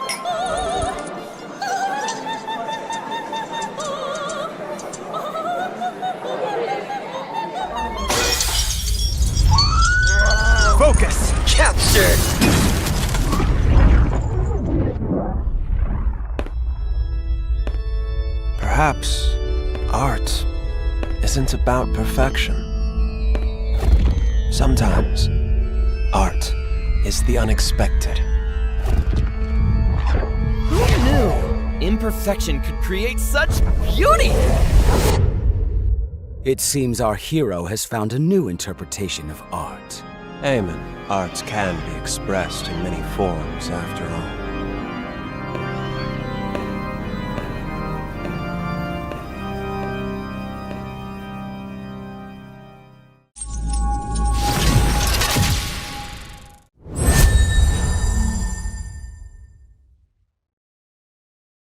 House Taxley. We share the same blood, yet walk on opposite paths.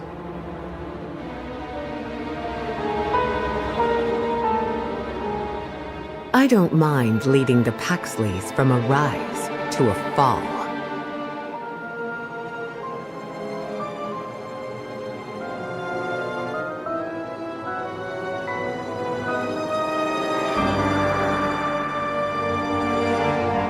It is better to be feared than loved, if you cannot both. I'm bound by fate, be it family or destiny.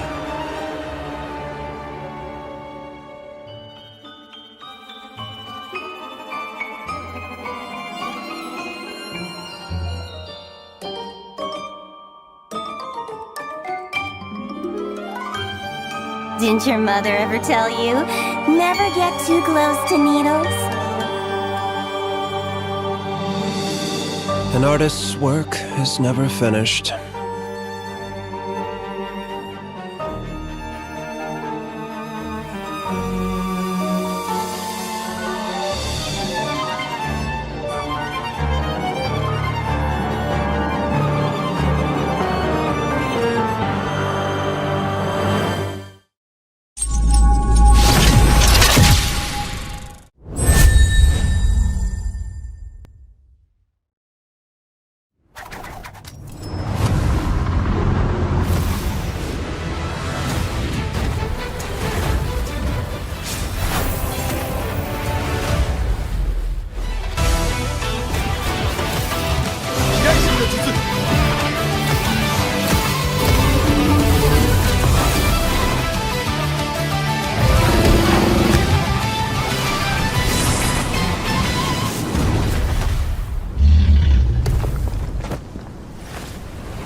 Minna! 渦巻きナルトが帰ってきたぞ。飛来神の術。俺ってば父ちゃんを越す火影になる。愚かなる弟。子供騙しか。アマテラス。行くぜ。これが俺たちの力だってばよ。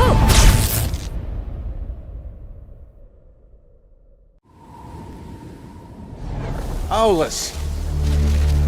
The kid says demons have invaded the border. Solace! It's been far too long. We got a new Leonin in the squad. He reminds me of you.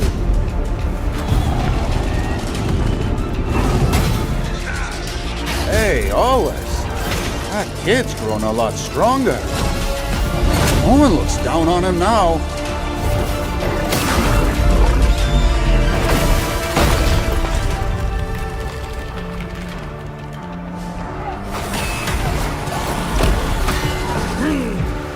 Hey, kid! Dad!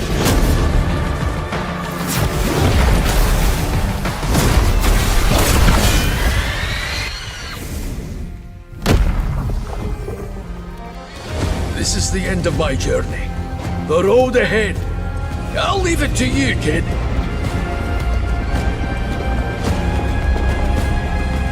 I'm sure you'll be a great warrior.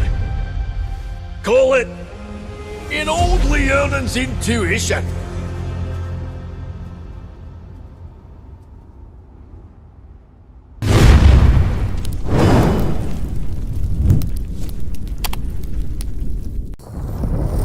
We've searched all this time for this.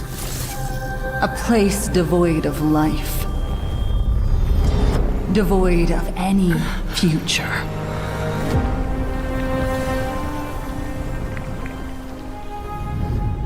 With this, we'll definitely go beyond the stars. Give up this hopeless voyage. Freya? We can be together. Here. Forever.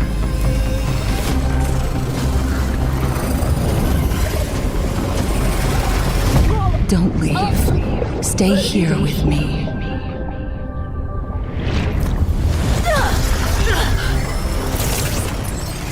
Where is Freya?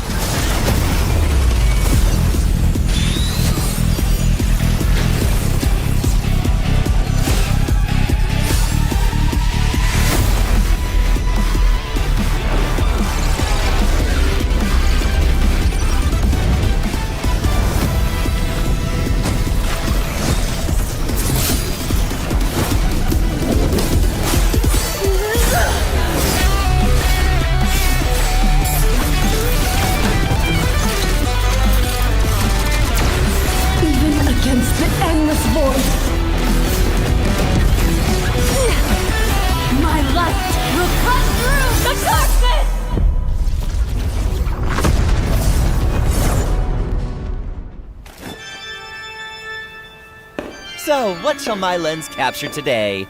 Anguish. Turmoil. Regret. No! Perspective comes down to composition. Only a photograph can capture unexpected beauty. I believe we found the answer. Allow me to introduce myself. I'm Marcel, a photographer. And Clamar! Yes, we are one. We capture art's every moment. Balanced composition. Perfect lighting. Art at its finest. Despite the overflowing emotions, I still feel something is missing.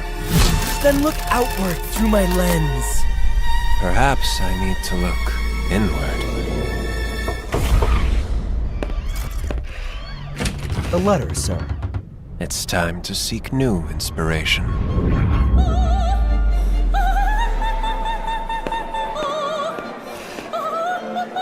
Magnificent!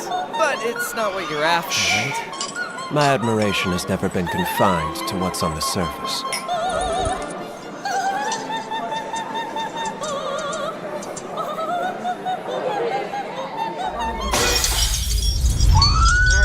Focus! Capture!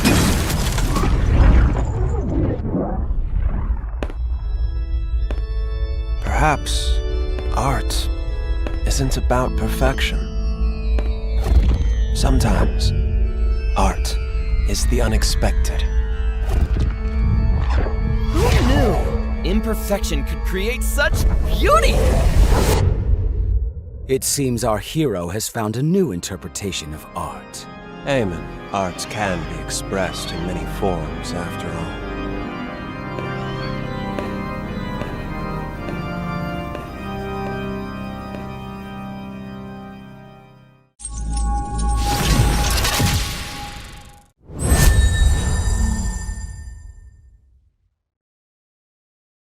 House Paxley. We share the same blood, yet walk on opposite paths.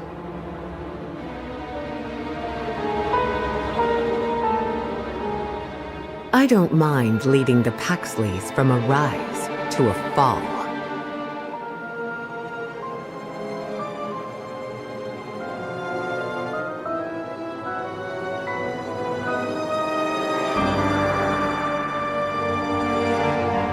It is better to be feared than loved, if you cannot both.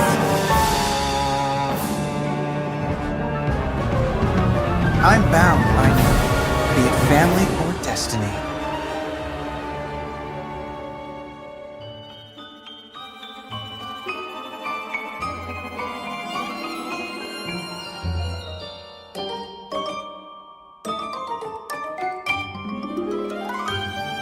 Didn't your mother ever tell you, never get too close to needles? An artist's work is never finished.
Welcome back, ladies and gentlemen, to the Accession League 2026, hosted by none other than Solace Gaming Community. We just had two very intense best-of-3 series, I think both resulting in a clean sweep. And this is obviously the day 2 of the round robin. This is basically the top 8 now. We had a really fast-paced single elimination round of 16. And right now we're at the round robin and it's already day 2. Time flies fast. And let's see if the games will go fast or slow, because right now we have two teams that are a mixed bag, because they both can play the brawl and they can play, of course, the strategic way as well. We're going to be witnessing, of course, Team K9 Esports going against none other than Team Crux Requiem CRQ. And obviously it's a BO3 series. The winner will get 3 points if they make it a sweep, and the loser will get none. But obviously if they push it to a 3 games, the winner gets 2 and the loser also walks away with 1 pointer in their hands. So obviously we're looking forward to how it will happen and what can be executed. I believe this is going to be their first time contending against each other, so it's going to be interesting how they will fare up, as well as the fact that they are right now contending for, of course, the international slots as well, contending in the MLMS itself. So curious to see how it will go. So with this, we're going to be getting into the draft pretty soon. Let's just expect to see something perhaps new, something exciting. But obviously, let's not forget, this is presented by Rivoxa in collaboration with Teams Bond Newsroom, along with MTL Esports Management, and powered by none other than Vista Games themselves. So let's head into the draft and see what players can bring to us. There we go. CRQ. Looks like today we won't have Yaiko. We have the other member. And on the other side, K9 Esports is going to be coming up with their substitute too, I believe. Yes. Okay. There's no hide on bush today. We're going to be having Ispoy. I hope that's the name. But anyways, Expanding River, CRQ coming in. And let's just see. The draft looks like it's already... The ban phase is already done halfway. And we'll just have to see. Oh, they're coming up with first pick Sora immediately, going in very aggressively. 1 second. Okay. Why did I say 1 second? But I'm alone. But yeah, K9 Esports right now have to respond. They don't have the Valentina, and they're going to be going with the YSS. And what will they respond with? They do have, I believe... Wait, Jazz, right? Kaja is open. They can rush for the Kaja. No, I've almost forgot about the fact that the carry is present there as well. But let's see what happens. Oh, wow. Wow. What is this? Suddenly an invisible force has joined me. Who is this? Please introduce yourself. I'm from from the void, man. That I'm not, but yeah. Yeah, I can't see you. Why are you in the void, Debbie? Why have you denied me your presence? Okay. I'm supposed to be, having that face like you do, but a bit late for that, right? So why not just get into the game? Let's see, right? Yep. Anyways, welcome into the draft between. This is the first series of K9 Esports versus CRQ. We are in for a treat. Look, by the looks of it. What do you think of the draft so far? We have one of my favorites, Kimi for CRQ, and K9 Esports also get a K. That's the carry. Carry and Kimmy. I think most of the time when you see a Yi Xin, you are usually taking another magic damage dealer if you want a marksman like the Kimmy here, but K9 they directly went for the Yi Xin and the carry combination. Most of the time Fanny Valentine usually don't pick up this carry, but it's a very good hero for the hands of the the Yi Xin is a very good hero into the hands of Silver. That is one of his priority. And yeah, Kirksukun though, I think they have another jungler into their hands. Libra, he's a bit similar to Yahiko, I would say, but he can play the utility and the fighters all together, so that can also be a good option. But Ray, one thing I noticed about K9 is that they always top pick the Fulvius. Somehow. Always. Even though today they don't have Hidden Bush, so maybe because of that. Really? Because Hidden Bush really prefers to go for the Alice more frequently. So maybe the Phobius right now with the new substitute we are seeing, maybe Phobius might be his signature or power pick. But one good thing is that I believe there's a Sora. Sora has a lot of dashes, so Phobius will prove to be very capable. But there we go, a high loss coming in. The side of K9 Esports, I get it, there is Silver. He has done amazing job, like going in full backdoor with a YSS previously in Accession League itself. But their composition looks very basic, don't you think? Like a tanky fighter, a roamer, marksman, jungle, like it doesn't have any flexibility. It's very obvious. That's what. Now that I think about it, even Kirksukun doesn't have Gonigon at the moment, right? So this is not the main lineup. Yeah, K9 is also not into their main lineup. But we'll see how it will do. Kyra, he's the goal laner for today. Then if I know Kyra like I thought I know him, he's a very, very good Granger player. He's like the Granger connoisseur, but on the other side, right? Because I use that word a lot, but hey, he loves playing out the Granger. But about the glue pick here, I really like that the glue has been coming out onto the meta for a long while, and it has been used into the room rather than the XP. Against a hero like the Hylos and the Phoebus, I think this really works well. But look at the last pick, Ray. It's gonna be the Valier into the hands of Peekaboo Predator again. Even with the range that they have so far, they just want to counter out the Boxia, it seems. Not exactly sure. I mean, I get it. Valir has been like kind of rise on the meta equal to the Harley itself, but I'm a bit unsure because of his damage potential, right? Yes, he can provide good amount of crowd control. He's kind of CC immune with his ultimate. He has a good knockback that can really force the Baxia, but Baxia is also he's not like Fredrin. He's someone that can rotate fast. So even if you stun him around, he can escape it. I much prefer him against if there is a Fredrin and a Hylos together. I feel like in that scenario, Valir can be very valued, but in something like this, a bit questionable, but we're going to be looking forward to it. But with this, ladies and gentlemen, welcome into the Land of Dawn. This is going to be the third match of tonight, but the first game into the series between K9 Esports and CRQ. Let's see how they gather points in this round robin phase. We're already at day 2, and things are only getting interesting. Obviously, myself, Ray, and I am joined by none other than a great, should I say play-by-play? No! You're trolling me at this point, but hey, it's okay. I accept the here for you. But hey, up to the other side though, we have to focus a bit on the mid-lane just getting too low, but he might be getting taken down. Look at that! Yep, most likely gonna get taken down right here. First blood secured for Rudius. They're still going in. Rudius gets taken down as well. A trade for a trade. Libra though getting taken down quite low. He should have assumed the Valir also has the damage in the early phase, not just the Kimi. There's a trade of trade, but a jungler also falling in. Yeah, I think this is so much better for the side of K9 because they managed to take out the roamer plus the jungle, which means that it's gonna be so much easier for Silver to have a good farm. And moreover, he have a 2 assists already. The kill wasn't into his hands, but that's definitely gonna be okay. Interesting choice of emblem coming into the hands of Peekaboo Predator. He actually went for the temporal rain rather than the usual impure rage or the lethal ignition onto the Valier. But this time around, Rudius onto the glue. So aggressive, look at the stun. Yep, forces out a flicker, but Libra has to watch out as well. But at the same time, look at the damage coming in from Kimmy, but look at the response coming in from Silver, gets the kill.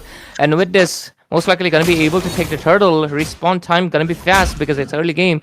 But, I mean, he has a tire, right? He'll be able to roll around and come back. But let's see what happens to the turtle. We gotta see though, there's already level 4 for Isboy onto the previous Nope. Wow, he can't. Okay, there we go. Isboy will be trying to get a good jump.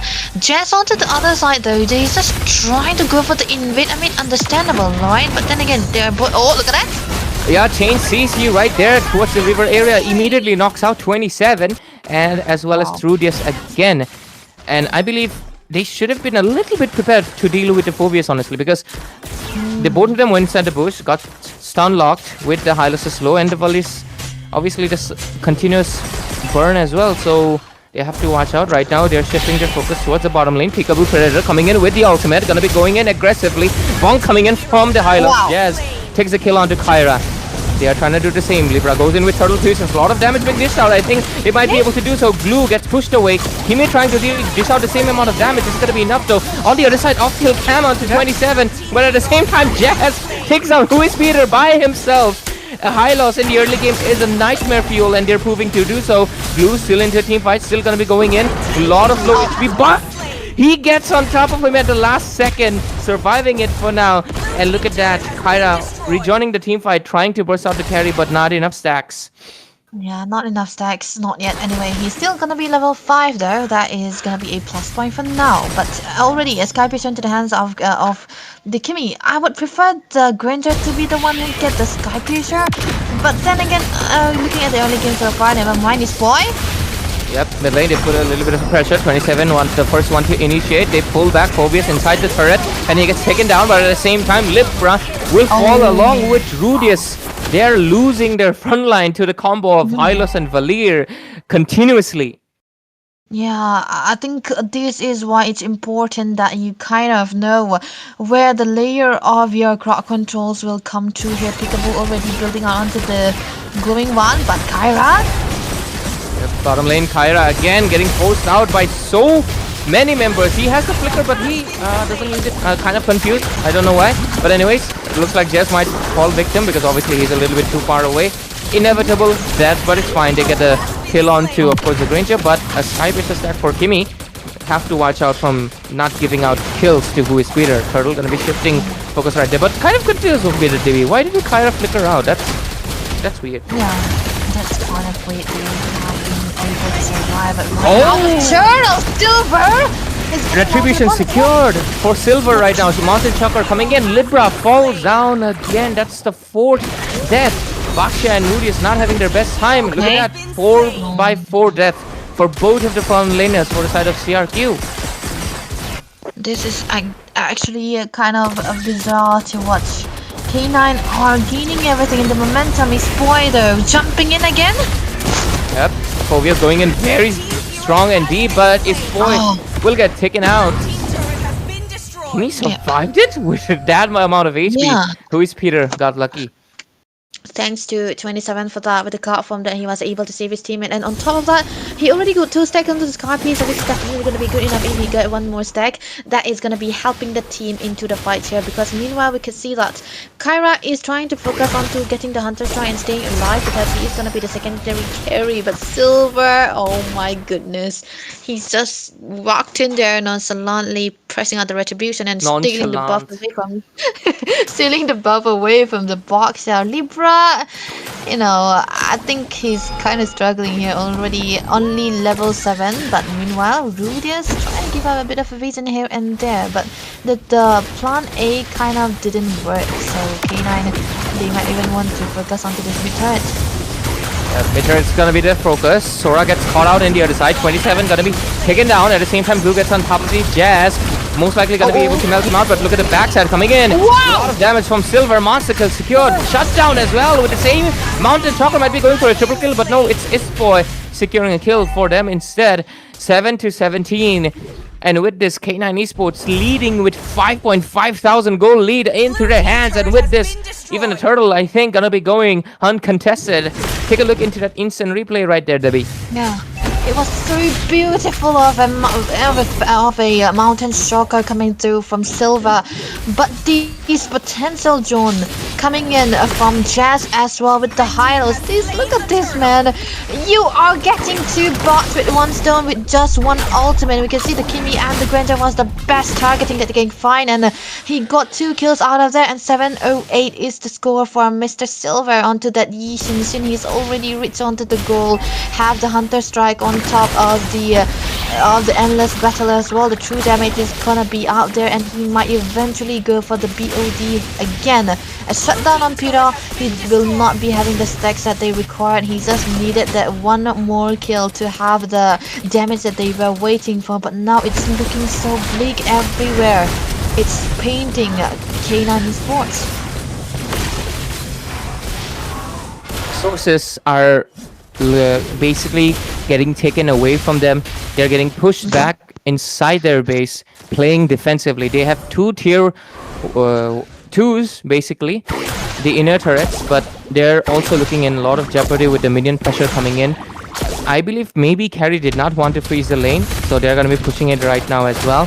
Silver is extremely farmed with basically on monster kill, just 1 kill away from getting a legendary, and the pressure is immaculate. Who is Peter? Might almost gets caught out right there. Uses a flicker. There's a beautiful traction pulse, but that's the thing, they have a utility jungle. No damage to follow it up. He'll most likely get melted away by the Carry's Neon Blades, and yes, he does. Blue does get on top, but it's gonna be enough though.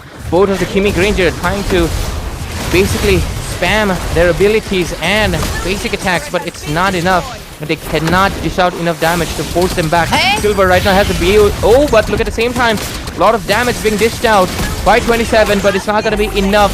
A lot of low HP for the side of K9 Esports, but even then, 27's efforts will be in vain as he gets taken down.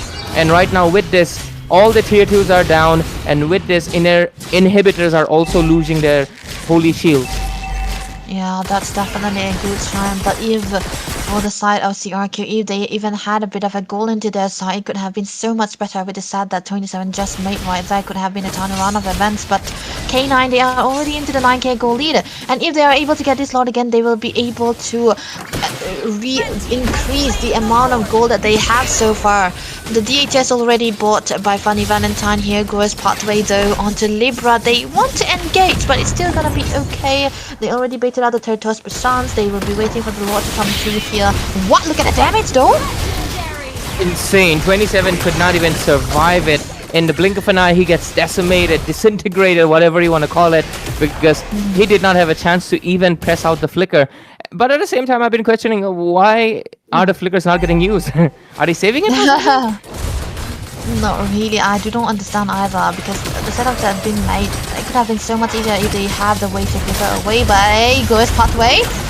Yep, Whisperer almost gets melted out by just a few basic attacks from Funny Valentine, who's stacked up right now.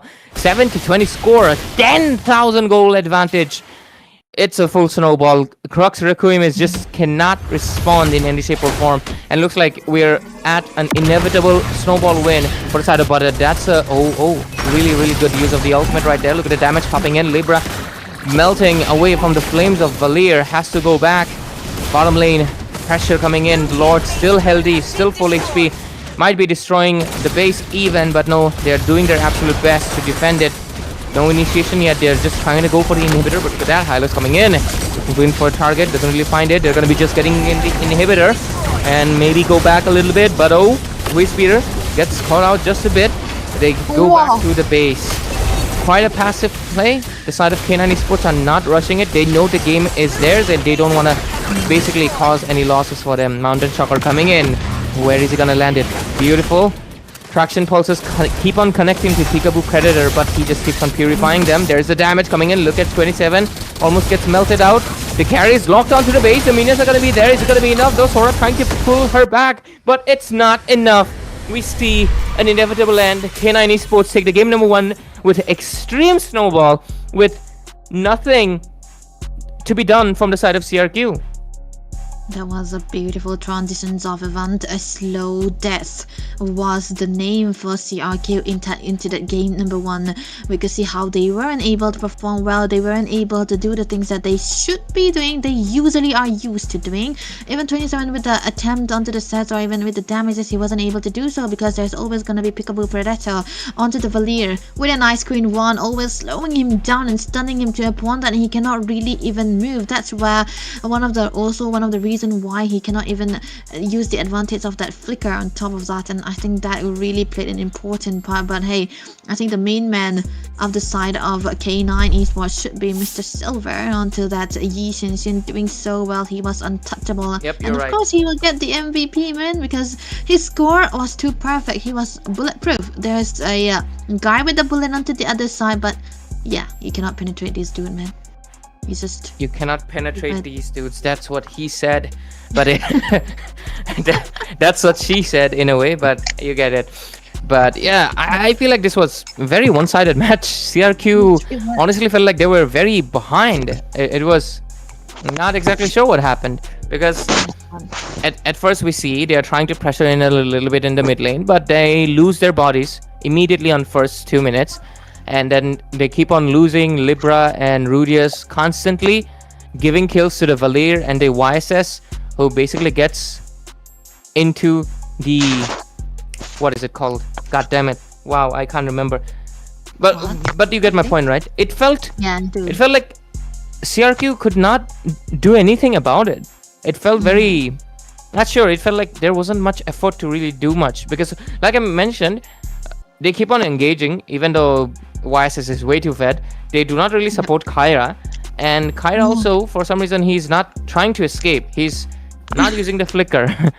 So a few questionable decisions were made, and which led to 12,000 gold lead into the side of K9 Esports, just completely annihilating them in a minute. Maybe it's different server thing. Maybe I'm not too sure. I'm actually boggled about the performance that we can see today from CRQ. They usually aren't, this dominated. I mean, if I'm used to them, I mean, I have seen them a lot, and K9 just annihilated them, and they weren't there wasn't even a throw coming into the hands of K9, so that is actually a very, very good improvement that we can see from them. During the later part of the game, they have the neck to throw, a very good and perfect game. But this game was all into their hands. There were so many things that they couldn't. There was so many stuff that they could do, and they were doing it to a T. The managing was perfect. The management of the graves were perfect. The layering of their damages and their crowd controls were amazingly well done. Even with the range that Peter and Kyra had, it felt like Peekaboo Predator had a better time here, because he was able to bully out the frontliners, which was mainly for Libra and Rudius. And I think Rudius onto the other side, let's mention about him, the build that he is going for actually. I don't think it's necessary to go for the full build onto that helmet, because you are behind. You kind of needed the anti-heal on top of that. He's also going for a glowing one. That's a niche build for a glue. It does work, but then he's basically the frontliner, right? Libra couldn't sustain anything that the Valier threw onto him, so I think that kind of became a problem. Yeah, I feel like this game might not be the definite best. Let's see what happens in the game number 2. I feel like they got really shattered and dominated like too much and could not respond. Not a single member on the highlights. We get the highest gold per minute, which is obviously Silver. Highest damage goes to Peekaboo Predator because of the Valir's early game progress and obviously the damage taken. And most assist also goes into the hands of Jazz. Interesting, he's actually the usually what happens is most damage taken is the opponent's tank, because they're the ones getting hit the most. Yeah, it's always like that. But surprisingly, CRQ actually then dished out quite a bit of damage themselves to be pressuring into the Hylos. To be fair, he was the only front line. But yeah, they do have the Phobius, so I should not be diminishing his efforts. But yeah, with this, we're in for another game. Let's see if, I mean, honestly, a bit disappointed. CRQ could not really put up a fight. It went too fast. It was like pure domination right from the minute one. What is this? Oh my god. Bang! Seriously, bang! It's okay, man. I have a makeup on my picture and W, man. I would dress up like that if I have to, but CRQ, yeah, I think this is the time that they have to make a big of a comeback, because this time maybe they will have a better chance in playing the game. Even Libra can eventually pull out his Leomord on top of that and maybe ditch the glue. Only pick it out when it is definitely and most importantly very, very necessary. It's a good hero, man, come on, but still, you know, you cannot really go for those kind of cheese picks when you're against K9 Esports when they are one of the top teams here for now. And yeah, CRQ, I think this is going to be the first time I've seen them being this dominated by K9. And I don't like what I'm seeing, actually. I'm a big fan of CRQ. Yes. I don't like what I'm seeing either. I can't help but you're like some DT. Magic resist DT. I don't It's too funny. It's way too funny. I was caught off guard. I was honestly either expecting to be seeing a blank screen or maybe like your video feed, but this is this is very true international moment. But yeah, wow. Okay. But yeah, this is good news coming in from our our production side. They're saying buy more magic resist. They're recommending it. Buy more magic resist when you're against the Valir guys. Problem solved, as well as Zushin. So yeah, if you're against Zushin, just buy magic resist. I'm just kidding, guys. Jokes aside, yeah, CRQ definitely went up to their game in the first match, but let's see what can they bring into the second series. We're obviously hoping for a game 3, considering these two teams are obviously the top contenders, but obviously they are not exactly having their main lineup today. They're Gonigon and Yahiko are not present. They're substituting a little bit. I wouldn't say like, oh, the substitutes are performing bad. I would just say like the execution kind of went wrong. But let's see what happens. K9 Esports right now in the first pick. Okay, K9. Now that they're banned, they are into the first pick, they're gonna have to ban out the forwards. I don't really think 27 will bring out the Fulvius, but then again, when push comes to shove, he's always gonna be picking it up, so that's not a very big complaint. But oh man, the Freya was actually let go. No, Crixicrum, now they have to pick out the carry here, or else it's gonna be banned away. Wait, the carry can come into the third pick, so they can prioritize Villain to the Sora Valiant if they want. So yeah, they can do that honestly. Yeah, Sora did not work out last game because of, I feel like, the Valir and everything. Let's see though. Who is Peter, right? Who is Peter is going to be picking up the Valentina. They're preparing themselves for a Sora, basically. They're basically saying, go ahead, pick up the Sora. We'll try to counter it with the Valen. It honestly, I feel like it's a very 50-50. Like, the Valentina, sometimes it works well. But it's just a thing that you can copy the skill, but you can't copy the essence kind of stuff, The Sora still mechanically has way more skills. Valentina can only copy him temporarily just for a team fight. Sora just provides way more value that Valentina is really not able to, give it to you. It's more about like if you can really utilize the Valentina's ultimate to the utmost potential. If you fail to do so, it's gonna fail, but they're giving them a good ultimate to steal. Actually, yeah, that's what I'm thinking. Crixicrum, they wanted to pick out the Sora into the third phase, because they kind of knew that if they pick out the Sora, there was low chances that K9 will go for the... if they pick out the Valen, K9 would go for the Sora. That's what I was thinking, but then... we didn't go for the Sora, that's what they were thinking, but then... K9 still went for the Sora despite seeing the Valent, and so now it's gonna be a direct mid lane Valentina, because Crixicrum, they are picking up 27's comfort hero, that's the Uranus, and I think he really does well against the Sora too, because you cannot really get him to the level 4 in comparison to another XP laners here. So it's high time that K9 Esports ban away the hero that are good in pickoffs, like Rudius don't play the Cho, right? The Kaza can be also an option here. Yeah, I'm actually surprised Jazz did not pick up the Kaja in the last game either. Going for the... yes, he does play Hylos, more frequently, I would say Hylos is his safest option. I've seen him play it on like the other tournaments, but yeah. But yeah, Grok is also kind of his comfort. Lately, I've been seeing him Kata, but it makes sense. He's going for older comforts. But anyways, with this, like you mentioned, 27 on the Uranus. I have not seen him on Uranus that much. I'm more used to seeing him. I mean, I don't know why I'm still keep on missing his Edith. I still remember him like turning the game around with a maniac on an Edith. That was such an iconic moment. But anyways, Uranus is more passive. But at the same time, he's a nuisance. His whole existence is to annoy the heck out, either by persistently pressuring the lane, going for lane cuts, or going too deep in the backlines, flanking, and basically disturbing the workflow of the marksman and the mage. So let's see what happens. This time around, though, they're going for Snowball Jungler. I like the Suyo into the hands of Libra, but then still K9, now that they don't have the Yixin no more, they can still go for the Leomord, dare I say, but then it's already a Suyo and a carry, but then also it comes down to comfort picks here. Farsa, Leomord, see, they still went for the Leomord. But with the Farsa, I think that, you know, on normal scenario, when you see a Valentina, you do not really want to play the Farsa. But then, when you have a Leomord, you might want to support it with a hero that have a big AoE. And that is what they are trying to go for here. And I think they're still trying to go, sticking to their original game plan. Kurtsukim, though, the last pick is going to be the Hilda, huh? Wow, I'm afraid there's no setup for Kurtsukim here. They can only rely on Peter right now. Yeah. Peter has to copy either Ispoy or Jazz Ultimate and just try to do the setup. They're really putting all of their faith into none other than Peter. And that is...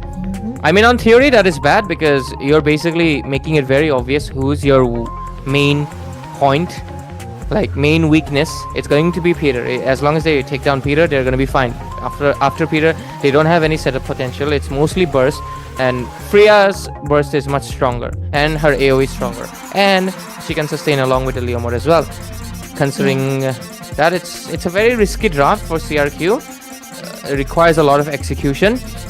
But hey, let's see what happens, right, Debbie? Yep, let's see what happens. Actually, it's all so much kill pressure for Crux Requiem.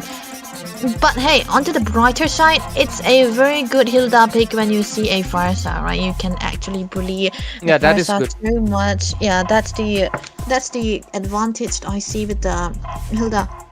But other than that, I was kind of hoping for them to go for a bit of a pick-off hero, so that they can have the Uranus as a way to open up the map, and the carry as a prime damage dealer, which they are still going for now. But then, looking at the combination from K9, the Freya is actually so free. So I'm scared for CRQ actually. K9's lineup so solid at this point. Yep, you're right, Debbie. And with this, we'll find out the answer soon as we head into a Land of Dawn already. We see a lot of pokes left and right, and punches being traded off. And this match is going to be crucial for CRQ, because if not, they're going to be giving away 3 points to the hands of K9 Esports if it ends up being a sweep. So let's figure it out together. And like you mentioned, the Freya, she's too free. There's no crowd control, honestly, to really obstruct her. And already in the mid lane could have been a first blood. Libra, oh, Evil Queller! Oh my god. Just a little bit more damage and it could have been a first blood. But anyways, Turtle's going to be coming up. Who has the better chance? Easy, it's Suyo. Yeah, the Suyo. I think this is what we are talking about, when the kill pressure is definitely going to be up there, but still K9 Esports with a bit of a more activeness that we can see so far right now. It's definitely going to be working into their favor here, but who is Peter onto the other side, able to clear it up, but Rudius though, I think they spot something here. Yep, 27 right there, wants to obstruct, but there's the wall coming in, or maybe I should say this shipwreck. Oh, look at the burst. Oh, okay. Followed by the Farsa. Valkyrie's descent, they're committing so much into 27. They get a kill right there. And none of the other teammates kind of provide any backup. That was kind of confusing. They were spending so much resource. You should try to bait it out. But ultimately they do not. Huispira does have the tech charge on his hands. At the same time, look at the punches into the ground by Eastboy. Turtle gets secured by none other than Libra. Like I mentioned, Suyo, his second skill is a free retribution, and combine it with the retreat, it's double the nightmare. Double the nightmare, where you can see how it worked really, really well for them. He just walked in and retribution, and then boom, he's gone with the turtle. That's a very, very good early stage. But who is Peter? Able to take someone down, Rudius? I think Rudius was actually the one like helped most of the damage. I'm gonna be honest. Who is Peter to pull the kill? Because I mean he did not use his ultimate, so yeah, makes sense. Anyways, 2 for 1 for now. 2 for 1 is gonna be the score, but still in favor for the side of K9 here. But a bit of a goal lead will be seen for Krexracum here. But that is just an equalizer. With the turtle already going into the hands of K9, it will be so much more focused for the carry. But Eastboy, what is he doing? Way too deep for a lane cut right there, my boy, because you're gonna get punished. That was a blunder from his part. Yeah, that's a bit of a blunder. You do not really want to repeat that again onto the other side. I think Krexracum, they really know that the carry, if he is undisturbed into the lane, they still have the chances to win, because the late game scaling is what they are actually hoping for, and they are waiting in. But mid lane, Jazz. Oh, beautiful tech charge combined with Peekaboo Predator right now. Here comes a Iron Seed, not the Iron Seed, Phantom Seed, and with this, who is Peter? Getting a little pressure from the, not the horse, the Ducati right here, top lane. Most likely we're going to be seeing the pressure. Kyra does not have the flicker anymore, gets stunned and taken out by Jazz. Hey Jazz, why did you take the kill? Should have given it out. But anyways, Turtle going to be coming up in 20 seconds. Or should I say 27 seconds? But oh, look at that. Lot of pressure popping in. Rudius gonna get taken out. Peekaboo Predator flies out of the danger. Is it gonna be enough? Retribution used, but no, it's not. At the same time, Libra will fall in the midst of 4. 27 gets a lot of punches to his face by Eastboy's Sora. Still going in. Oh, tech charge coming in. What was that? Eastboy kind of making questionable decisions. Why are Soras not having the best time? Yeah, that's what I'm talking about. The Soras are really not doing the thing that we really wanted the Sora to do here. But mid lane 27 will not be getting taken down. But yeah, that was a close call, which kind of forced the Uranus to go back, which he did not really want. Onto the other side, Kyra getting killed again. This was a dive, but look at that though, Peekaboo. Making good use of the Hilda, making sure the Farsa does not get the inner piece with this. A little bit of a chaos coming in. Here comes the Ducati, but what? Okay. Just stop them. But with this, he's gonna be most likely be able to take a kill. Maybe not. Look at them still going in. Sora popping in with the Thunderous Cloud. Libra doesn't really matter to him. Gonna be securing with the Soul Sever. And most likely maybe go back. 27 just being a nuisance right there. Putting a little bit of pressure. Who is Peter? Kind of deciding whose ultimate to steal out. IMU on who? Jazz? Jazz? No, he's not stealing. He's not doing it yet, but if he does, I think it's going to be more important for them to take the Jazz's ultimate rather than for Eastboy here so far, because he's the one who's going to be going for the sets here, because 27 and Rudius, they are not really that much of a crowd controller, but look at the jump. Oh, they burst out 27! Wow. Immediately with the wombo combo, 4 ultimates right there, and they take him out with this 8-4. 8-4 is the score, and K9 are the one actually having a lot of the kills onto that department here. Kyra having a free farm onto the bot lane side, which is usually what you want to do here when the carry is losing out onto the lane and not really having another lane to farm upon. But this time around, I feel like Krexracum should really focus onto their marksman here. Even though they do not really have to go for the kills, they should eventually try to stop any game from happening onto him, because once they let go of that hold, oh, look at the set! Yup, tech charge in the mid lane. Who is Peter gets taken out at the same time. Sora finally coming in for the catch. Takes down Kyra, and right now the next one is most likely going to be a Uranus, but at the same time, what's that? Rudius coming in from behind, trying to perhaps dish out some damage, but it's not going to be enough. Valkyrie's descent already. So much damage. Rudius will get taken out by Peekaboo Predator. Kill secured. Libra retreats out of there, and deterred his shield. They should just go back. Yep. I think this is where we see the problem of the draft, right? Because we really like that they wanted to go for a bit of a map opener here and there, but they don't really have the setup for the carry to come through. And this time, Kyra is suffering for that. He's not really having that frontliner that he wanted to have, because even with one flicker, he's getting taken down. And Peter, he's not that tanky, but look at the flicker. Yep, even with a flicker, he's not going to be able to survive all those bursts. Peekaboo Predator takes the kill. Eastboy will get most likely taken out. Jazz secures a kill onto Libra, and right now they're still going in aggressive. Freya is just uncaring of what's happening. still going in ham, doesn't really care where is her team. Even though everybody's left, he's still fighting. But anyways, he's gonna be able to take the turtle for, of course, none other than Silver. And with this, oh, they're still going in. 27 takes a lot of slashes to the face, but has to go back. You have to go back here eventually. Yeah, they are trying to actually protect out the lane as much as possible, but CRQ, they're crumbling down so much. Just dies for 27, but I'm afraid it's definitely not gonna be enough to help him take anyone or defend anyone's advances, because the first side this time around Peekaboo is he already have entire heal and a penetration. On top of that, there is gonna be an endless battle again for the duo. But look at the set. Oh my goodness, they just go full wombo combo. They combine their skills with so precision, it's just a full-on chain CC. Whose Spirit did not have a single to respond. And with this, another resource may be getting baited out. 27, have to watch out. There's the stun. Look at the burst from the far side. Almost gets taken out, but at the same time, Flicker gets used. Ispo goes into aggressive, will have to pay with his life. Finally, right? Finally showing signs of life for CRQ, and Kyra was the one who gets the kill. Rudius though, look at that. He was looking for the Farsa, unfortunately gets detected, and right now he's gonna get taken out by Silver.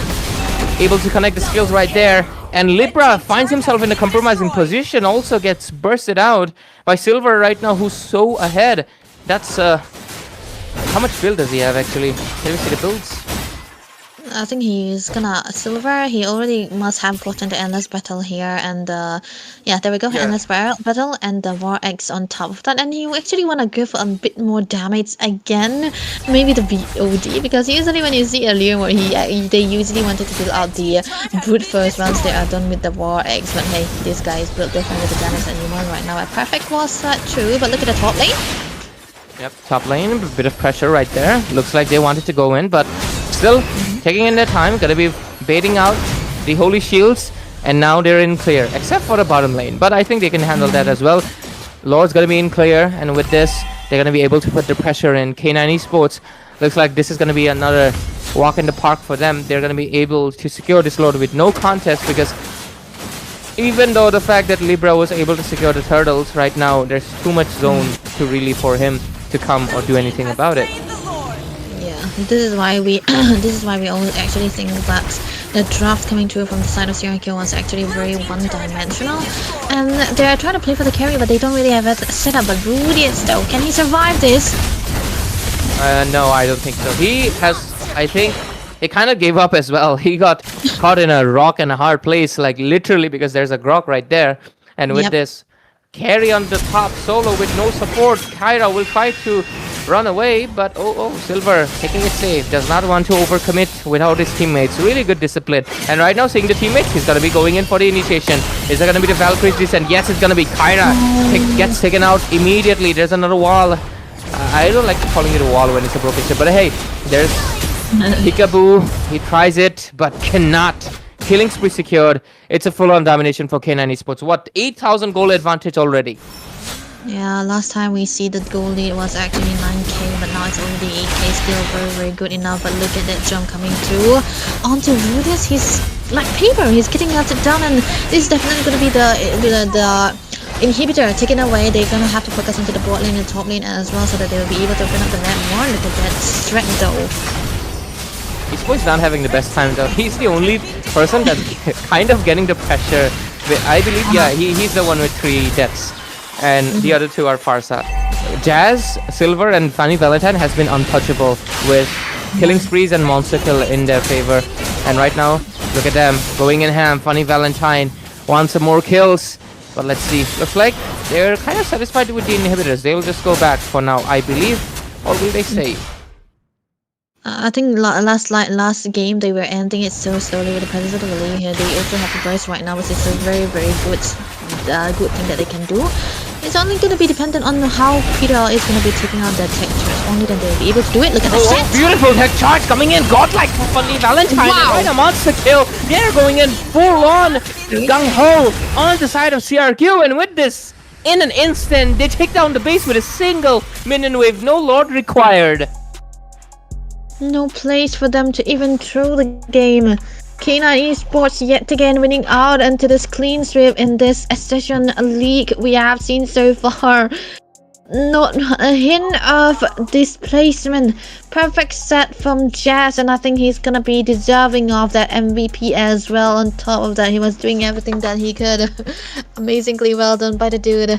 He's showing the way the grok can be played, and that's why we were also skeptical about the builds, about the lineups coming through from the hands of CRQ. They cannot pull out the capacity of the lineup, the draft that they brought onto the table. No counter set, only damages, and they cannot really do it. But Funny Valentine though is actually gonna be the one who got the MVP this time around. I'm not gonna take anything away from him, but Jazz, man, he was making everything good for K9. Freya is so fine. You're watching that. Yeah, I mean, how could I not? Like, dang. Okay. But anyways, 76% participation and 69,000 nice damage taken for Funny Valentine. But honestly, a given MVP, I believe he has the highest kills. Not maybe the highest damage though, I believe. I think it might be Leo Mod or maybe the Farsa. Not too sure. We'll see it in the head-to-head.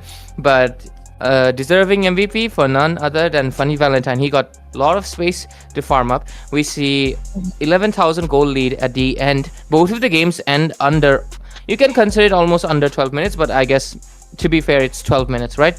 So yeah, both of the games very fast pace. There was no space for any late game, which I believe CRQ was aiming in both of the series, but they could not do that. And with this, they'll be taking a defeat and walking away with 0 points this time around. But it's okay, it's round robin. I hope they can pull up their A game in the next series and get a few more points. But K9 Esports will be walking away with another 3-pointer in their favor. Yeah, that's a very tasty amount of points that you want if you are into the early stages of the league stage. And I think this is one of the reasons why I said that K9 Esports line is definitely up to the par here, because they wanted to go for the brawl and they did bring out the brawl. Already a lot of damage built into the hands of Funny Valentine too. He have the penetration, he have the attack speed, he have the defense as well, because otherwise he had the spell, and on top of that he wasn't taken down. He was doing well into the lane, to the rotation were good as well, and Kyra didn't really have much time to farm because they were always so much focused on him, because the team for the side of CRQ, they were actually seeing only one thing. They were trying to hunt for the blood. They completely forgotten about the goal laner. I mean, you can do that, but you just, stop anything from happening from their side. At least play out the games onto his side so that he will be safe and sound. But that didn't really happen, right? Because Jazz was able to get a free set onto Kyra in the turret. Yeah, it's been way too convenient for Jazz to just find the carry and go in with the tech charge. The moment carry's flicker is out, he's basically in a death trap. He cannot get out of the turret, or even if he tries to get out of the turret, Jazz just follows up with a flicker. And because of it, I feel like the carry was not the best option, considering you don't have the proper front lines. Like you mentioned, they played very one-dimensional. Like, oh wow, 67. But yeah, Rudius. I mean, they picked the Hilda for just to take care of the Farsa. It is too one-dimensional when they should have really honestly thought about how do we let carry farm, right? So I feel like it became too narrow-minded, like too tunnel vision, I would believe, if that's what they were going for. Or perhaps it's just not their day for now. But still, K9 Esports, they deserve the victory and they will walk away with 3 points in their hands. Highest damage taken for obviously the Rudius. This is what I've been mentioning. Usually this is what happens. Highest damage taken. And actually highest damage is indeed Funny Valentine. Farsa is 60,100. Meanwhile he's 60,900. Pretty neat. Pretty neat, pretty close to, and given the fact that Freya is gonna be one of the heroes that does well into the early game to the mid game. On top of that, he's gonna be going against the carry. Ending the game very early on was definitely on to the books for the side of K9. They don't want to drag that game, and they were so into trying to end everything that they could as fast as they can. And on top of that, he didn't really die, right? That was why I hated the fact that CIQ did not have any mean of crowd control that can come onto him or even hold the Freya down, and you know, he's so free when he was getting out the damages. He's so free when he was into the lane, and there was a bit of a help coming through from Zez as well. Even if he was alone, he will be doing so much better. And I think the carry pick didn't work here because they forgot to care for the carry, and Kyra didn't really have that much of a greater time. But CIQ, yes, they have been crumbling with this lineup, but I think they can come back better because they just lost in a clean sweep, and we did not expect that to see. I mean, I did not expect to see that. Yep, same for myself. I mean, if you want the carry to carry, you gotta care for the carry, right? And if not, she's not gonna be able to really do much. So it happens, but still, congrats to K9 for climbing up the leaderboard. And with this, ladies and gentlemen, we're gonna be taking maybe a short little break, maybe a long, I am not sure, but you know it, there's gonna be another series in a BO3. Top teams are contending in the round robin at Accession League 2026, brought to you by Solace Gaming Community. So make sure you stay tuned, and none of that on this YouTube channel. Subscribe if you want to chat up and say hi, or maybe roast Debbie's background or something. So we'll be right back with a break. We've searched all this time for this. A place devoid of life. Devoid of any future.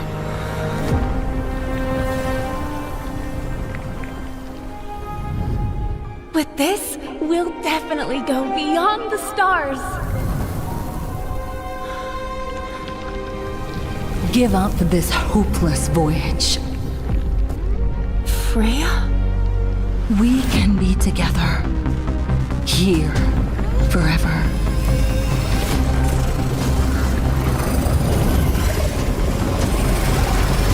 Don't leave. Stay here with me.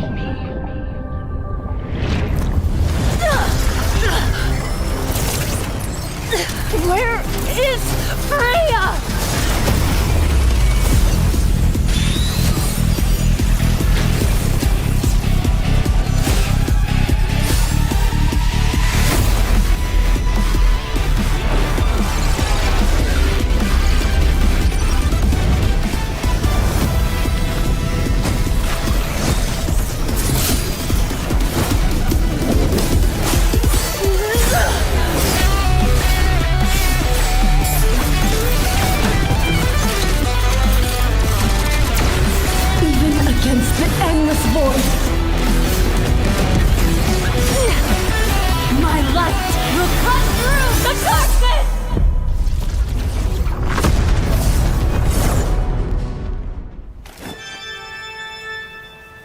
So, what shall my lens capture today?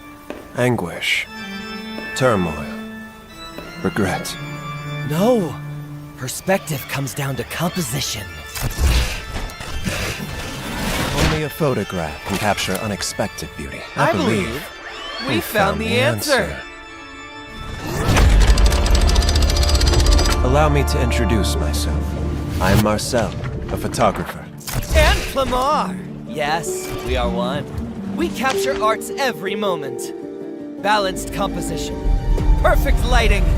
Art at its finest. Despite the overflowing emotions, I still feel something is missing. Then look outward through my lens. Perhaps I need to look inward. The letter, sir. It's time to seek new inspiration.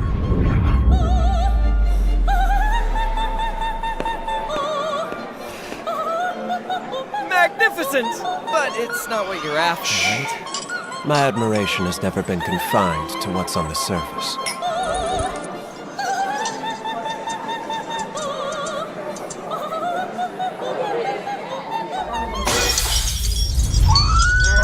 Focus! Captured!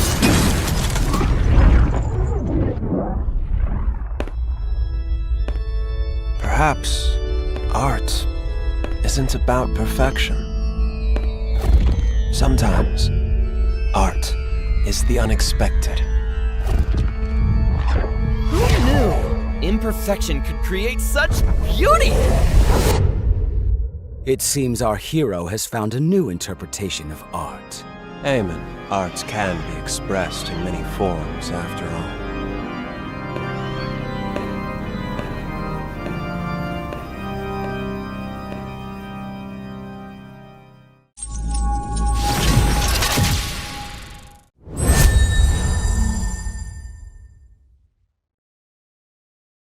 House Paxley. We share the same blood, yet walk on opposite paths.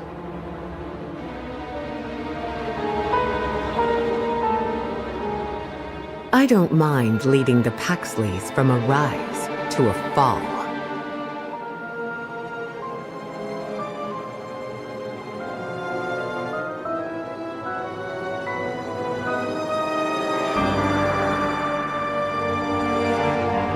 It is better to be feared than loved, if you cannot both. I'm bound by be it family or destiny.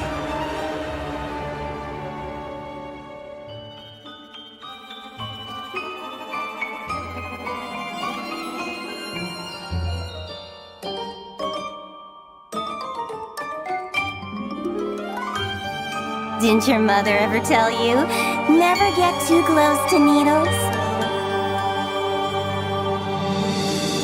An artist's work is never finished.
Solace. The kid says demons have invaded the border. Solace! It's been far too long. We got a new Leonin in the squad. He reminds me of you.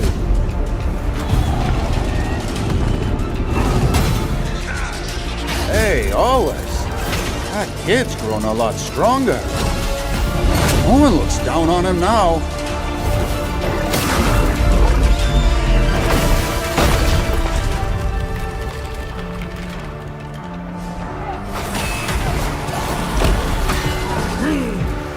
Hey, kid! Kid!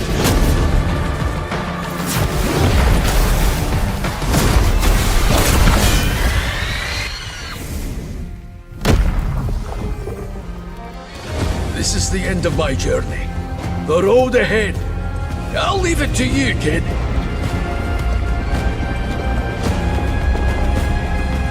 I'm sure you'll be a great warrior. Call it in old Leonin's intuition.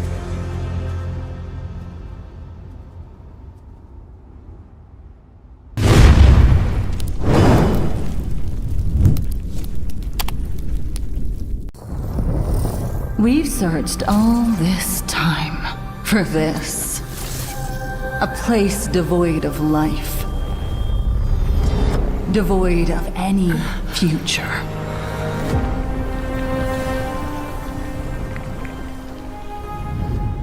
With this, we'll definitely go beyond the stars. Give up this hopeless voyage. Freya? We can be together.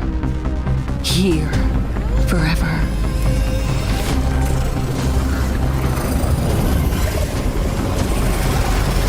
Don't leave. Stay here with me.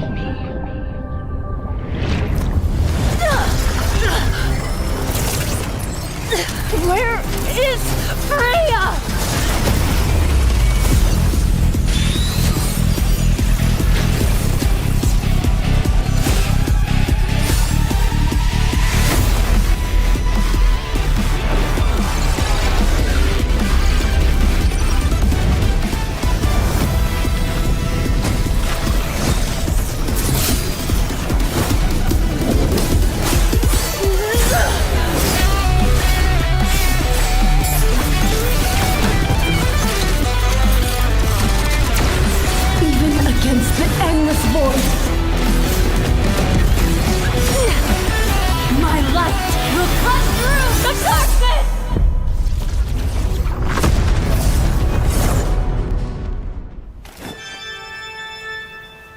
So, what shall my lens capture today?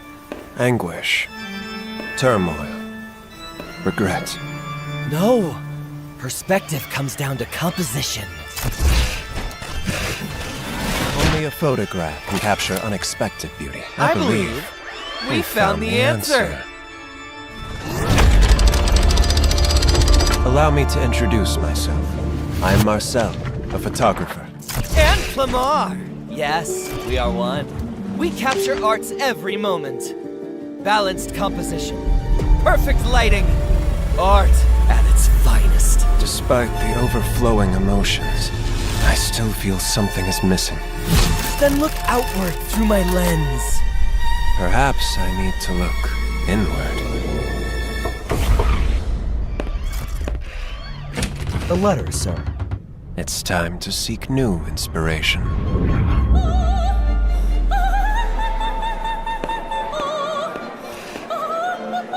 Magnificent! But it's not what you're after, right? My admiration has never been confined to what's on the surface.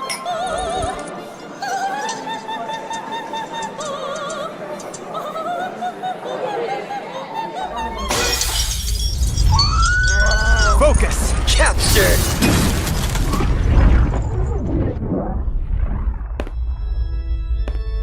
Perhaps art isn't about perfection. Sometimes art is the unexpected. Who knew imperfection could create such beauty? It seems our hero has found a new interpretation of art. Amen. Art can be expressed in many forms, after all.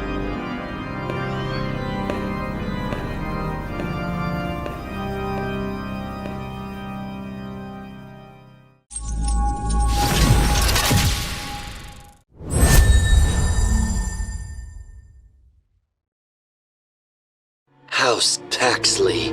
We share the same blood, yet walk on opposite paths.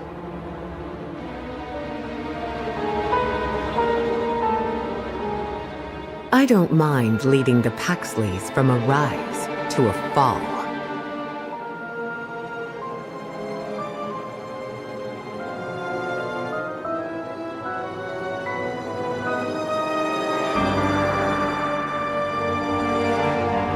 It is better to be feared than loved, if you cannot both.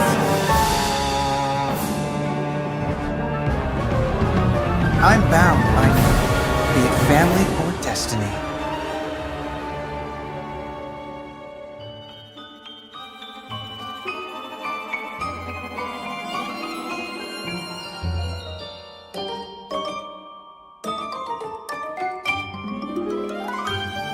Didn't your mother ever tell you? Never get too close to needles. An artist's work is never finished.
Minna! 渦巻きナルトが帰ってきたぞ。飛来神の術。俺ってば父ちゃんを越す火影になる。愚かなる弟。子供騙しか。アマテラス。行くぜ。これが俺たちの力だってばよ。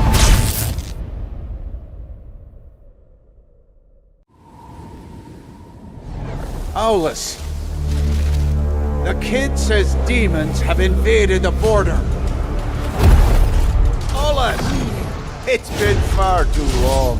We got a new Leonin in the squad. He reminds me of you.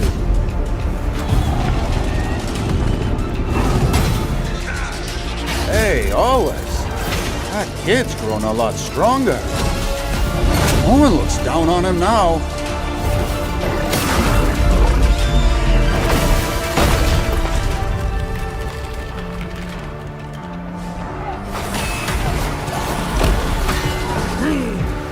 Hey, kid! Kid!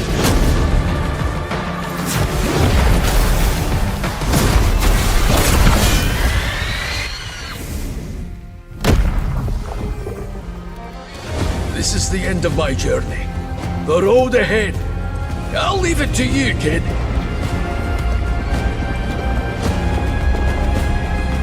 I'm sure you'll be a great warrior. Call it in old Leonin's intuition.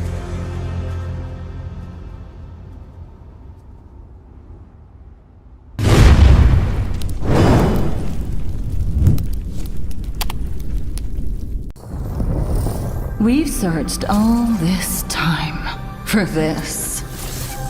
A place devoid of life. Devoid of any future.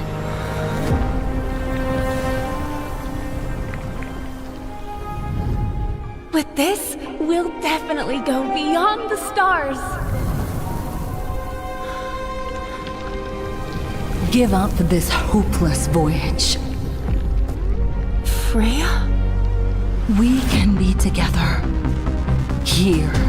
Forever.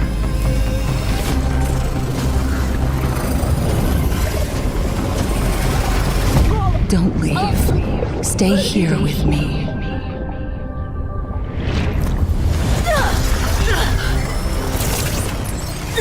Where is Freya?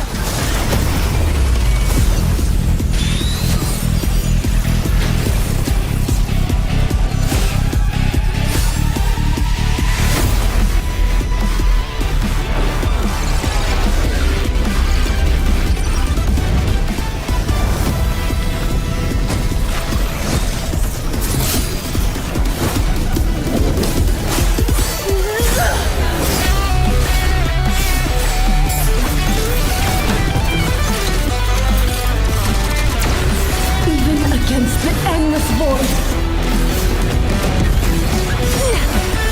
My light will cut through the darkness!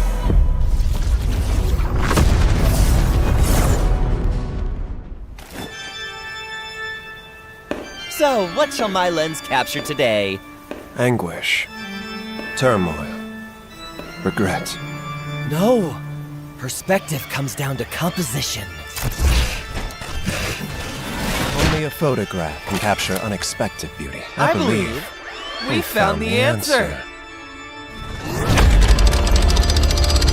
Allow me to introduce myself. I am Marcel, a photographer. And Clamar! Yes, we are one. We capture art's every moment. Balanced composition. Perfect lighting. Art at its finest. Despite the overflowing emotions, I still feel something is missing. Then look outward through my lens. Perhaps I need to look inward. The letter, sir. It's time to seek new inspiration.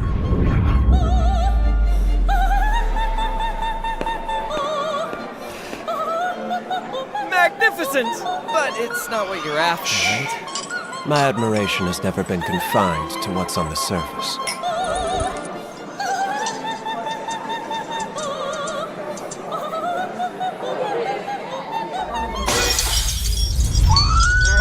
Focus! Capture!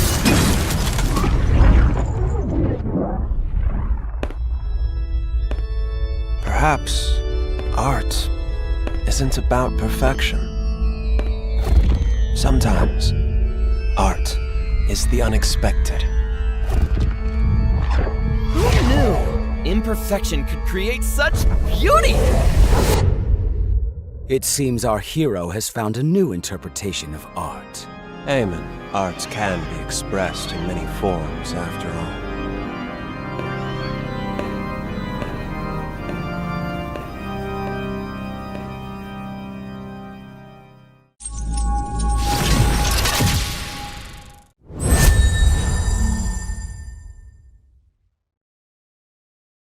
House Taxley. We share the same blood, yet walk on opposite paths.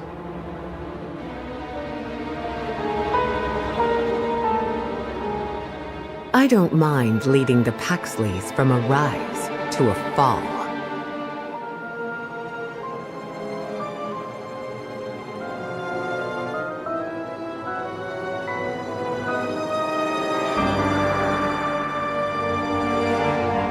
It is better to be feared than loved, if you cannot both. I'm bound by fate, be it family or destiny.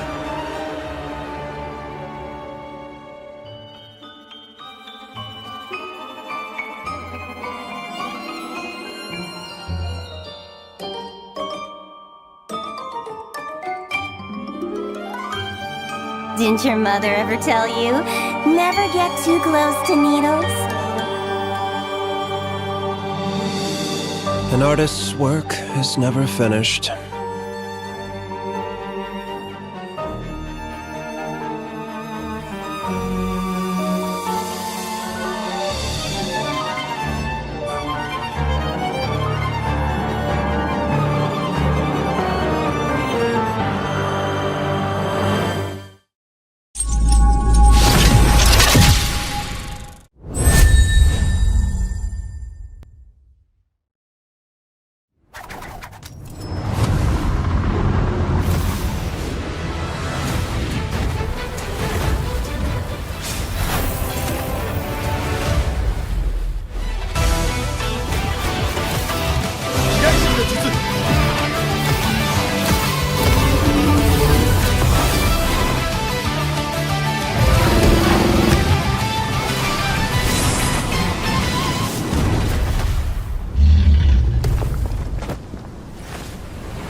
愚かなる弟よ。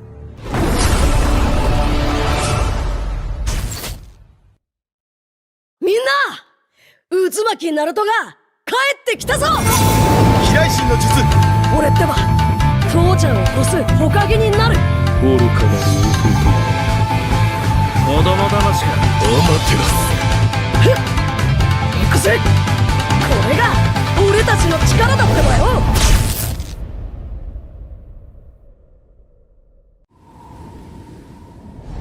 Owlus. The kid says demons have invaded the border. Owlus! It's been far too long. We got a new Leonin in the squad. He reminds me of you.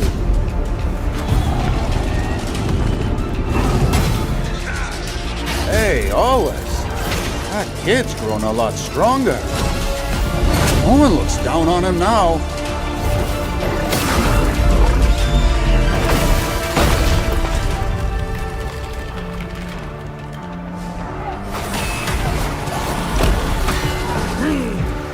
Hey, kid!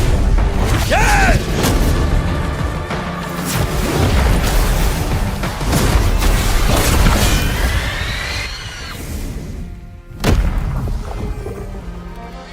This is the end of my journey. The road ahead. I'll leave it to you, kid.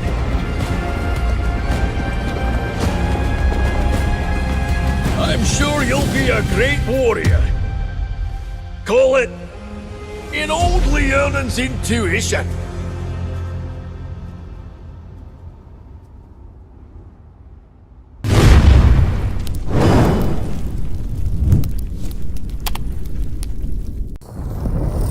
We've searched all this time for this.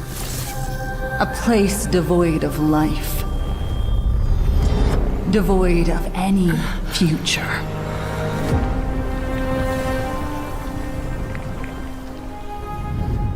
With this, we'll definitely go beyond the stars. Give up this hopeless voyage. Freya? We can be together. Here. Forever.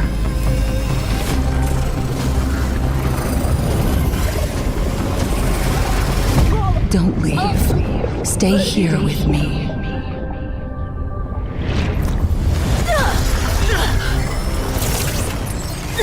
Where is Freya?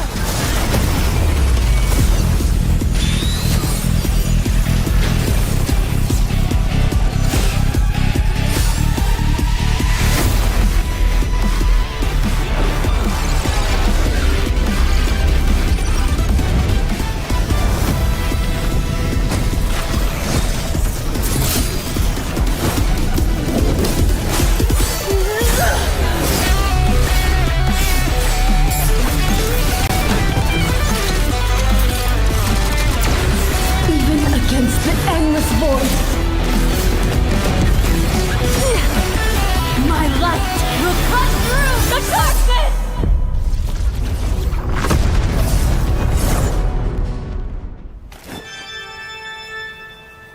So, what shall my lens capture today? Anguish. Turmoil. Regret. No! Perspective comes down to composition. Only a photograph can capture unexpected beauty. I believe we found the answer. Allow me to introduce myself. I am Marcel, a photographer. And Clamar! Yes, we are one. We capture art's every moment. Balanced composition. Perfect lighting. Art at its finest. Despite the overflowing emotions, I still feel something is missing. Then look outward through my lens. Perhaps I need to look inward. A letter, sir. It's time to seek new inspiration.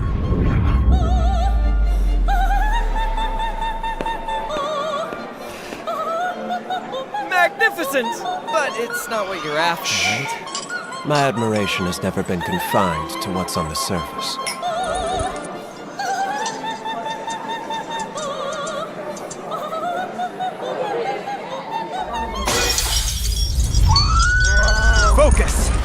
magic!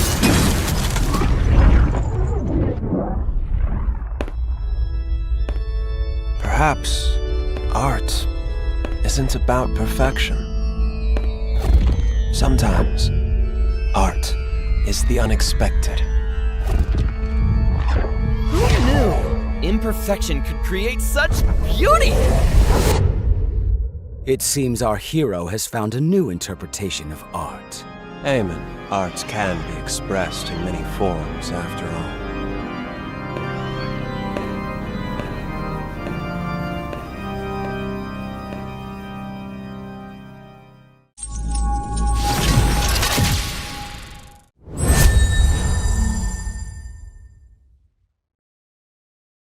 House Taxley. We share the same blood, yet walk on opposite paths.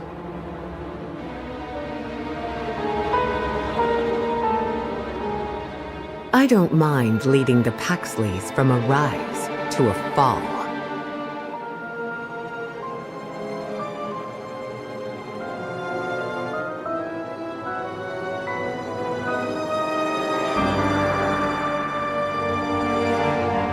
It is better to be feared than loved, if you cannot both. I'm bound by be it family or destiny.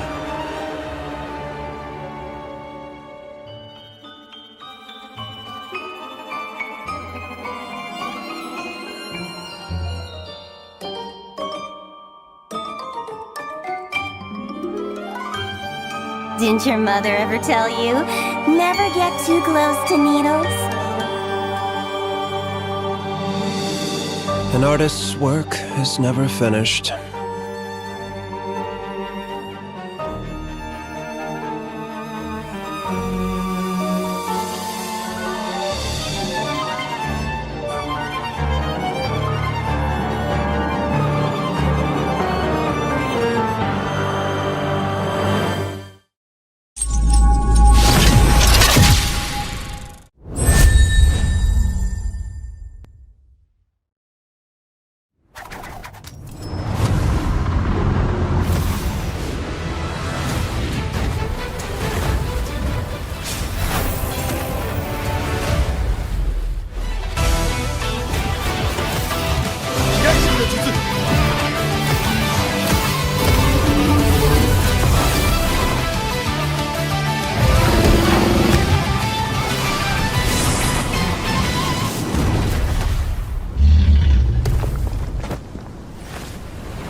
Solace. The kid says demons have invaded the border. Solace! It's been far too long. We got a new Leonin in the squad. He reminds me of you.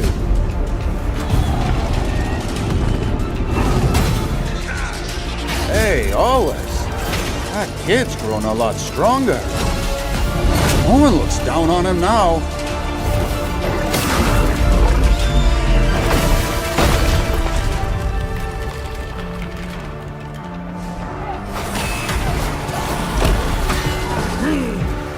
Hey, kid! Kid!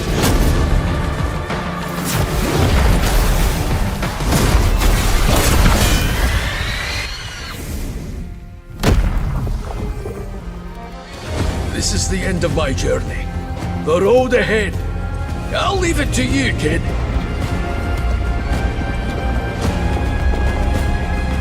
I'm sure you'll be a great warrior. Call it in old Leonan's intuition.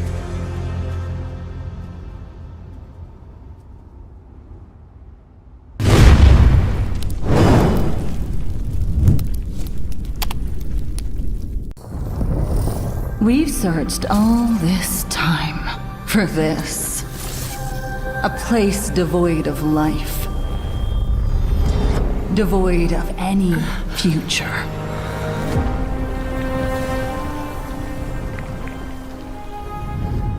With this, we'll definitely go beyond the stars. Give up this hopeless voyage. Freya? We can be together. Here. Forever.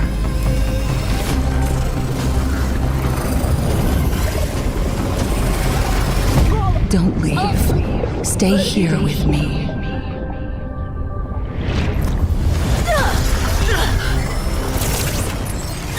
Where is Freya?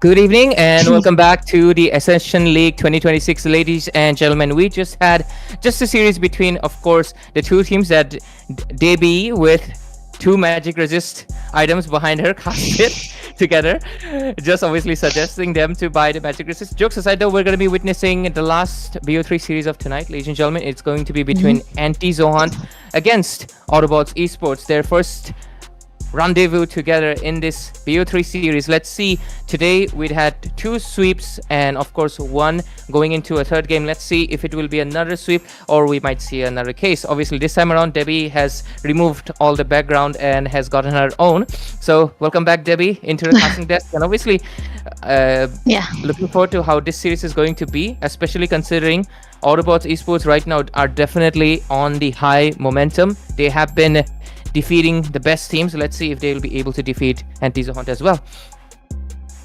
Yeah, I'm actually excited to see this because Anti-Zohan is a Zohan, which is NT, by the way. So yeah, they are gonna have to be, trying to do better than Zohan ever did, because Zohan did not qualify for the league status, the round robin, but Anti-Zohan did. So that says a lot about the team. So I'm pretty excited to see how they're gonna be able to fare it out together against Autobots, because like you mentioned, Autobots has been up to the popularity. They are on the rise. They are on the high. They have been performing so well. They may have lows here and there, but of course it's all the part of the plan. They're always going to be starting to patch things up, and I'm pretty excited to see Toby play again today, because I think it's such a coincidence that I've always casted for him, and now I'm pretty sure he will be the one carrying into the gold lane side again, unless Anti-Zohan. It's so weird to see Anti-Zohan, but Anti-Zohan knows what they are doing with the team.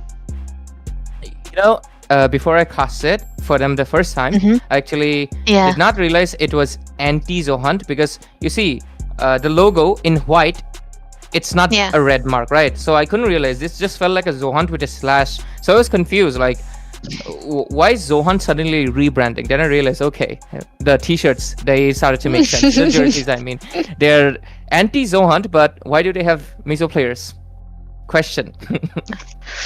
That's because Zohan is a very mainstream squad in Mizoram, right? They are the best squad that they have. We're going indie. Yeah, we're going indie. We're going indie. I think You know, if Seoul was still here, I think we will be able to beat Johan as the best team in Mizoram. But hey, that's a delusion. But hey, never mind. You know, it could have been so much better. But Johan, they have a lot of good Mizo players into their side. But then again, there are so many people that cannot join Johan, right? Because you're gonna have to be the best to join that team. So NT Johan was formed, and that's also one of the reasons why there are Mizo players there. It doesn't really mean NT Mizo, it means NT Johan. Just Johan in particular. If you ask me, it's Prime in particular. Thank you, Debbie, for giving me good information on the nomenclature. I was really curious and confused, but thank you, Debbie. Not just analytical in game, she has analytics on real life events as well. She should definitely join Teams Bond Newsroom, our collaborator with MTL Esports Management. See that? That's how you transition. Yeah, and people think we just blabber. Listen. That's what you want to do. Maybe I can be the reporter from Teams Newsroom if I am allowed. You definitely have the reporter look down. You're already looking like you will report something to me. Like, how's the weather, Debbie? The weather is perfectly fine here, like any northeast weather. One is that it isn't raining, but it's very cloudy, so pretty humid. Yeah, it's humid for a northeast weather, but it's cool, man. That's not the way reporters reports, right? I don't think it is. It's fine. You're just starting. Day one of reporting. No, day one of reporting. Okay. But anyways, Autobots Esports on the first pick, and we're gonna be seeing Anti-Zohunt gonna be coming up with none on the second side. They're gonna be going with, oh, look at that. We already see 3 magic-based hero getting banned out. Follow it up with the Freya. Obviously, you don't want it. What's gonna be the next bans? We might see a Sora coming in. Sora, Anti-Zohunt default will be so comfortable on to the D4C's default. Will be comfortable with the Yuzhan, that's what I know. But like you said, I think they might want to target ban here for the side of NT Johan. Maybe try to target out Toby's hero. Maybe ban away the carry on top of that, because he's very, very good on the carry. But Autobots though, they always ban away the Harley together with the Eve. And I don't think NT Johan will pick out the Harley. But if they do, they have to play around that. But I haven't seen them play that. They are more of a fighter utility kind of player, unless they pull up the Suyo that is into the jungle side. But the Marcel ban, we just talked about Marcel behind the scenes, and there we go, Ray, it's banned. Yeah, I believe, like obviously we discussed, people gotta go back to banning out the Marcel, but Autobots Esports will prioritize the carry on their hands for none other than Toby. And carries, I feel like people might slowly start seeing a slight bit of decline on her usage because of the fact that we are gonna be seeing new heroes, coming into the play. But there we go, Anti-Zohunt immediately responds, D4C going with the Sora, and Faden, the Valentina main. He was India #1 Valentina, if I'm not mistaken. Well, I'm not sure about India #1, but I'm sure about Mizoram #1 Valentina. So we'll have to take that for him. So I think he's very comfortable onto this Valentina, right? So it's such a good idea that NT Johan decided to go for the Sora and the Valentina together here. But one thing I have a complaint about is that who is going to be reaching onto the carry now? It have to depend on what kind of marksman or even assassin, if I dare say, will they bring onto the table. That's going to be the question. But look at that, Rorin's power pick is going to be coming through here for the side of Autobots. That's going to be the Boxia. What do they want to pair together with? Oh, Kalea directly. So do you say Gatot here? Gatot? Or NT? Yeah. Not NT Johan. sure. NT Johan. Not sure. I feel like maybe you can go for a... I think Gatot might not be that good. I feel like Grok would be really good. You can really combine the crowd controls of the Sora as well as the Grok. And Valentina can also just steal away Kalia's Tsunami Slam, so you can have double the CC. So I feel like a Grok would be pretty good if you're gonna be going for a setter. If not, maybe a different kind of a roam. Would a Hilda work in this scenario though? I don't think so, my bad. No, it doesn't. Unless they see a Versa or something like that. Okay, there we go. You're right. You know Anti-Zohan that's my like the team. back of your fingers. Oh my god. Like back of your hand. What am I saying? Not back of your fingers. That would make sense. The fact that I know Johan and I'm gonna have to know Anti-Johan. that's coming by, you know, buy one get one free. But yeah, a good banter from Anti-Johan. That's gonna be the phobias, because yeah, you usually find a Valentina and a Sora let go because you wanna go for the phobia, so they have a good rate onto that. I really like that band. For now, though, our Autobots, I think they have to. I'm pretty sure they have to target a little bit onto the jungle side. Leomord can come too. Oh, you're right. Actually, they should be banning out the Yeah. Leomord, I believe, because Autobots esports. I get it. Leomord can be counterable, but I feel like when you're going for the Baksha, you don't want the Leomord to be scaling up. But at the same time, I believe, does Joruka Gulam play Suyo? I think he does. Suyo would be pretty good as well. Yeah, to combat the utility, you just go for a full snowball, and once you have enough damage, you'll be able to basically melt out the Baksha, no matter. But at the same time, that's Raren on the Baksha. He's not gonna let you do that. He is one of the, the most infamous guys. Even when the meta had shifted completely to assassins, him and our MOBA Fred, you know, Dusty, they did not switch away from playing utility.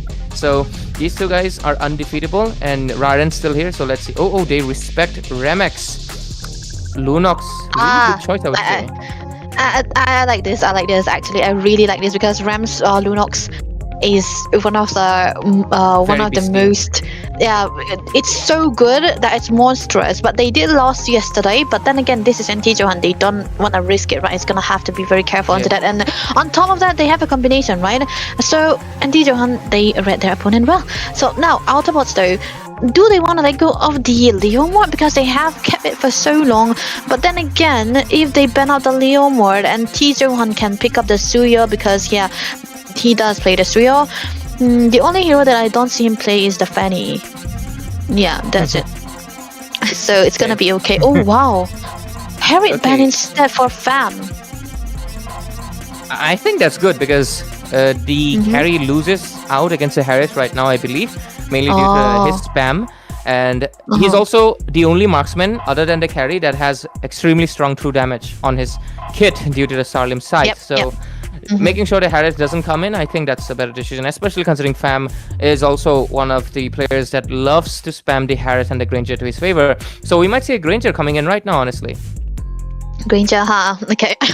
It's gonna have to be a bit offended with the fact that I always call him a one-trick Harris, but Suyo is what they're gonna have to go with. A pretty solid choice. I like it much better than the Leomord here in this scenario. So now Autobots here, now that they have the carry, they don't really need another damage. They can just go for utility. Mid lane though, against the Valen, I think it can still be safer if you can go for the Lilia, but then you might want to burst out onto the Suyo, right? So that is where the Versa, either the Versa or the Zaytian would come in handy. But if you get the Zaytian, the Valentina can get it away. But oh my god, that's gonna be my favorite hero, Novaria. Novaria. I like it. Into the hands of Remex. I trust this. Usually, like, I know Novaris has gotten a few adjustments in the early game. She's pretty usable, even if you're not the best at it. But Remex, he's the best I've seen actually. His Novaria is very impressive. And actually, I'm surprised why was he in the roaming phase for so long. And it's also funny he's fighting Anti-Zohan right now. Faden, right? Faden. Yeah, he's fighting Faden. It's kind of like friends to enemies kind of plot, you know. I'd love to see that, but yeah, that's a different story. But a Black Dragon gonna be coming in. Wow, what is that? Fam. Oh my.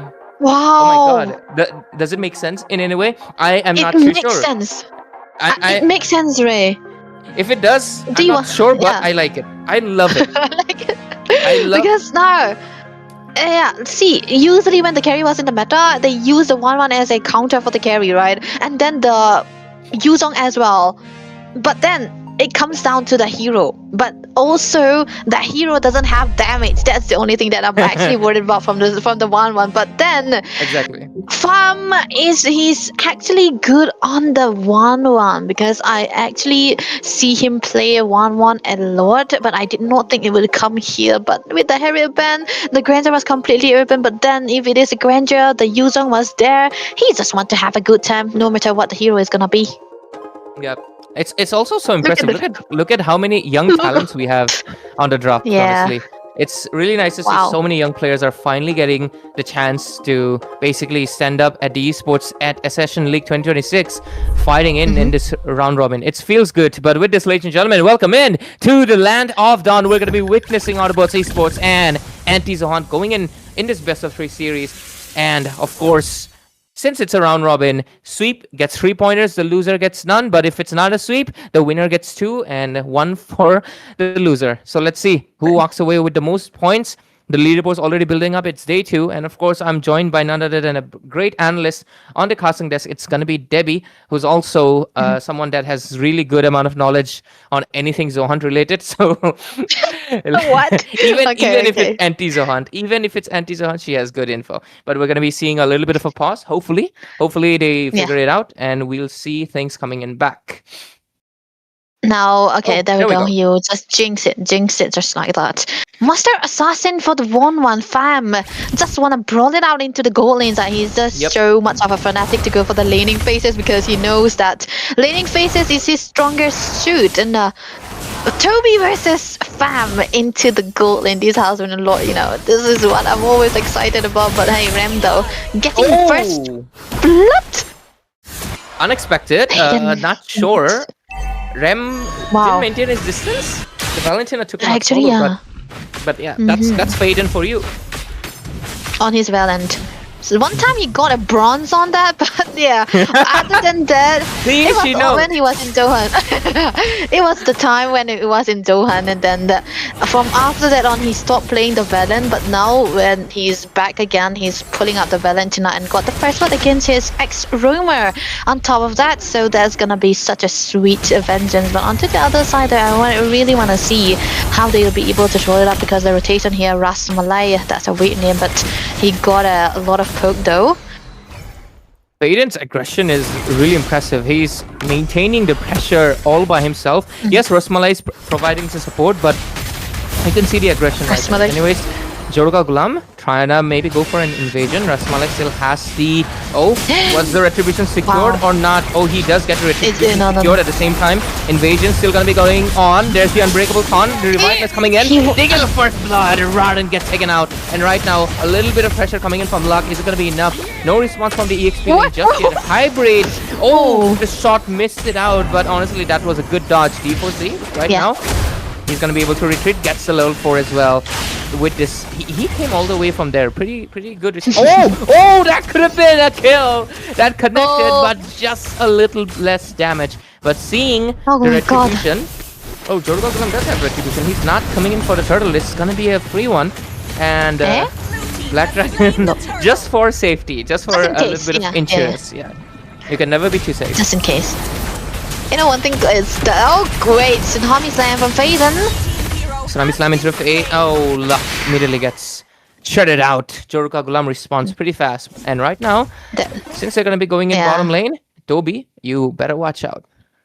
That was actually fast. But Toby, when you talk about laning here, Toby is going to be onto the disadvantages side because it is a carry, right? He doesn't really have the range. And looking at the builds on top of that too, he's going to have to go for the Trinity first so that he'll be able to get the burst damage that you really want to do here. But Luck, though, he's getting caught mispositioning himself. Look at the Tom. He needs to watch out, especially as a Kalia. Pretty squishy in the early phase. Rasmalai gets the Tsunami Slam on top. There's going to be a revitalize. AOG was used last second, but that's a little bit too late, mate. And he's going to get taken out. 1, 2, 3, 4. Anti-Zohan leading the game. It's actually okay because that is a Gato Gacha and the kill was into the hands of Rod, and so this time around Autobots will be able to have a greater time here.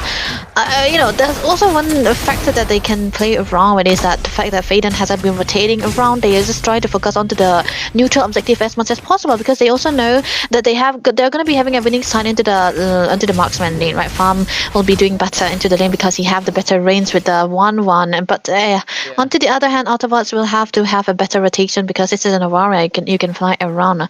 And one thing, right? Actually, Autobots were the one who knocked Johan out from the league stage, so pretty much cinematic, right? They are going against anti-Johan now, and they knocked away Johan. Faded reunion. Oh, mid lane, there's gonna be the Astral Recall coming in, as well as the AOG. Faden gets taken out quite low, still dashing in, but luck will fall in that fray. Raren surviving it.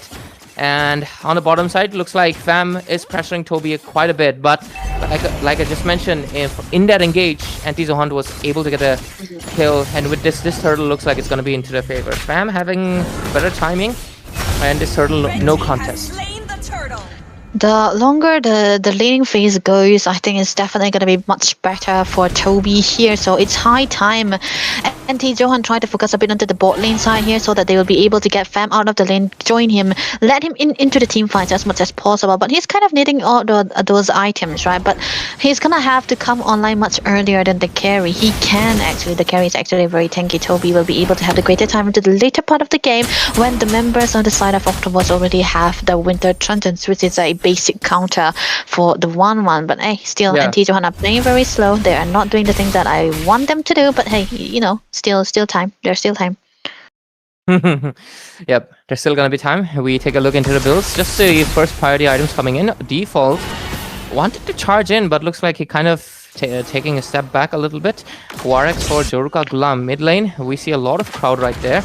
We might see an engage coming in. Raren gets on that, starts rolling. Can he go for Faden? Does have. Yep, they're gonna be going for the Faden maybe. No, they're trying to bait him out. They're trying to force him to use Kalia's Tsunami Slam.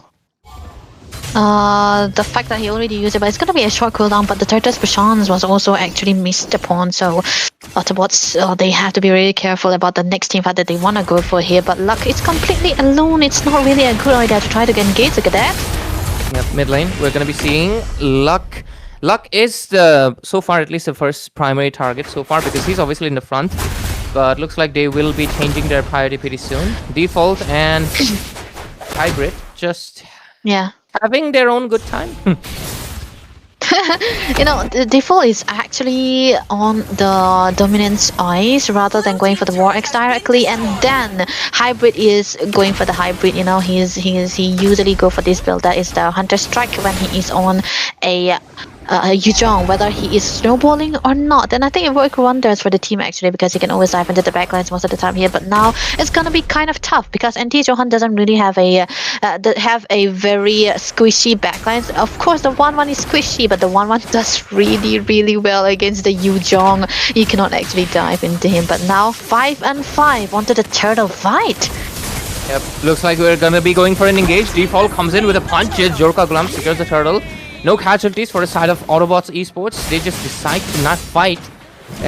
But at the same time, look at the positioning of Fam. Gonna be switching up the lane. Maybe gonna be going in for top lane. Let's see. Carrie's also trying to migrate towards there. Oh, but look at that. There's a Tsunami Slam in the river area. Gonna be going for another Tsunami Slam. Reverse in. Astral Echo into the mid lane. Gonna be enough damage. AOG landing in default. Gonna be taking down Rada and gonna be coming up with the Turtle Squeezes. But look at that. Bam! Gonna be coming in. Maybe come for a crossbow of Tang. Is he able to connect it? It's only on Rada and too tanky to really initiate. I think the counter engage would have been what for Fade and wait, Hybrid? No! Gets caught out and get a kill onto the hands of Joruka Gulam right now, who's on how many kills? 2 kills. I need just one more for killing spree. Okay, yeah. He didn't go for the Jane Spanx Bell, which is definitely gonna be the Sky Piercer. I really hope he go for that, but It might be in favor of farm instead. I don't know. Maybe you wanna go for build up onto the Trinity first before going for the other thing. But D4C, that's default for you. Trying to focus and give out a bit of a vision onto the top side so that they will be able to get the turret. One turret down again. This is looking so bad for the side of Autobots because they don't really have the space for Toby to farm now, because Toby, he needs one more item to come online, which is the DHS. And look at that Joruka Gulam. He's just trying to go force out onto the bottom lane side so that the team can play together, which is what they really wanted to do with the presence of the Valentina and the Gatot and the Dora. But okay, look at the jump. Oh, Flicker coming in, as well as the AOT into the mid lane. Dragon coming in as well. Default gonna be retreating, but there's gonna be petrified combo. Rasmalai will be the first casualty right now. Jorukagulam gonna be joining in the team fight. Toby going in with the damage. Oh, Bam coming in with the crossbow tank. Does connect against the Toby. Can it be a trouble? Maybe. Oh no, he stopped right there, but double kill secured. Jorukagulam still going in once. Raden, that could have been a double for Remex. Does he have the Astral Recall? Not enough cooldown. Not yet. Wow. Yep. Whoa, farm. That's too low HP to be doing that. But we take an instant replay. Really good commitment coming in from Rasmalai. Knowing the moment there was the Tsunami Slam, he jumped in. That's why they're actually waiting for that. The whole reason why you pick up the Gatot was trying to neutralize the Kalea, and that's what they are doing. Rasmalai with the dropped. He's done fully well. This time around, farm is actually on. He was able to get a kill onto Toby first rather than anyone else, so that fight was so much in favor for them. But Raden onto the other side, look at that. Yep, getting pressured by default. There's a crossbow of Kang on top of him. Fam, does he want to go for it? Yes, he does. Initiates the crossbow of Kang, but not enough damage, unfortunately. This is just the sad reality of 1-1 for now, but there's Yuzong dishing out a lot of damage. Will survive with a nick of his HP, but there's going to be luck coming in with the Tsunami Slam. Is it going to be enough though? I don't think so. Killing spree for Fam. And double kill. Maybe the triple? No, it's not going to be. It's going to be instead Jorukagulam getting a mega kill, but at the same time, Carry does make a trade, takes down Rasmalai from the team fight, but not gonna be enough. In the mid lane gets fallen. Finally now the 1-1's really showing some work here. He, if it was any other marksman, I don't think he will be able to dive in, especially against the Yuzong, who is on a hunter strike. He could have been direct kill, but the heal coming through from Rasmalai, he was ready to give up his life for his marksman, and that was very, very beautiful interaction that we could see so far. Looking at the builds here, wow, it's already gonna be the DHS, the Crows inside, the Windtalker, on top of that, the Reigns. Yeah, he already got 4 items, and he doesn't really need the puts too, but Toby struggling to get the DHS too. So Autobots, they need to drag this game, because the later the game goes, the carry will be so much value than the 1-1. That's what they should be waiting for. But the question is though, can they hold on that long? Yep, precisely, because right now you can clearly see the macro coming in from the side of Anti-Zohan. They're pressuring in all the lanes, and all the inner turrets are also down. We take an instant replay of what really occurred in the last team fight. Yuzong was almost taken down. He survived with just a little bit of his HP. And other than that, in this moment, yeah, this was a double kill highlight. Yeah, double kill. That was a perfect kill for Farm here. It's, the way that he was able to find a perfect targeting says a lot about how much he spammed that hero.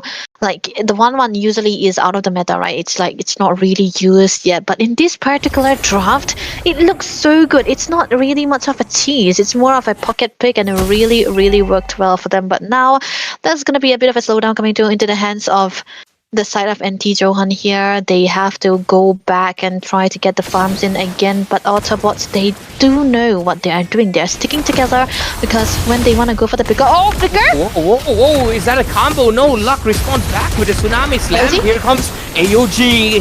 1-1. Wow. But looks like they decide that it's not the fight that they want to pick. They're going to be waiting out for the Lord, coming in 27 seconds. But no 27 in this game, unfortunately. Oh no, so sad. 27 with the Benedetta is what I'm waiting for tomorrow. Let's see tomorrow against Meta Ninja, but let's see there. Toby got solo kill by Jokwa. Oh my goodness, this is not the thing that I really want to witness when I'm casting.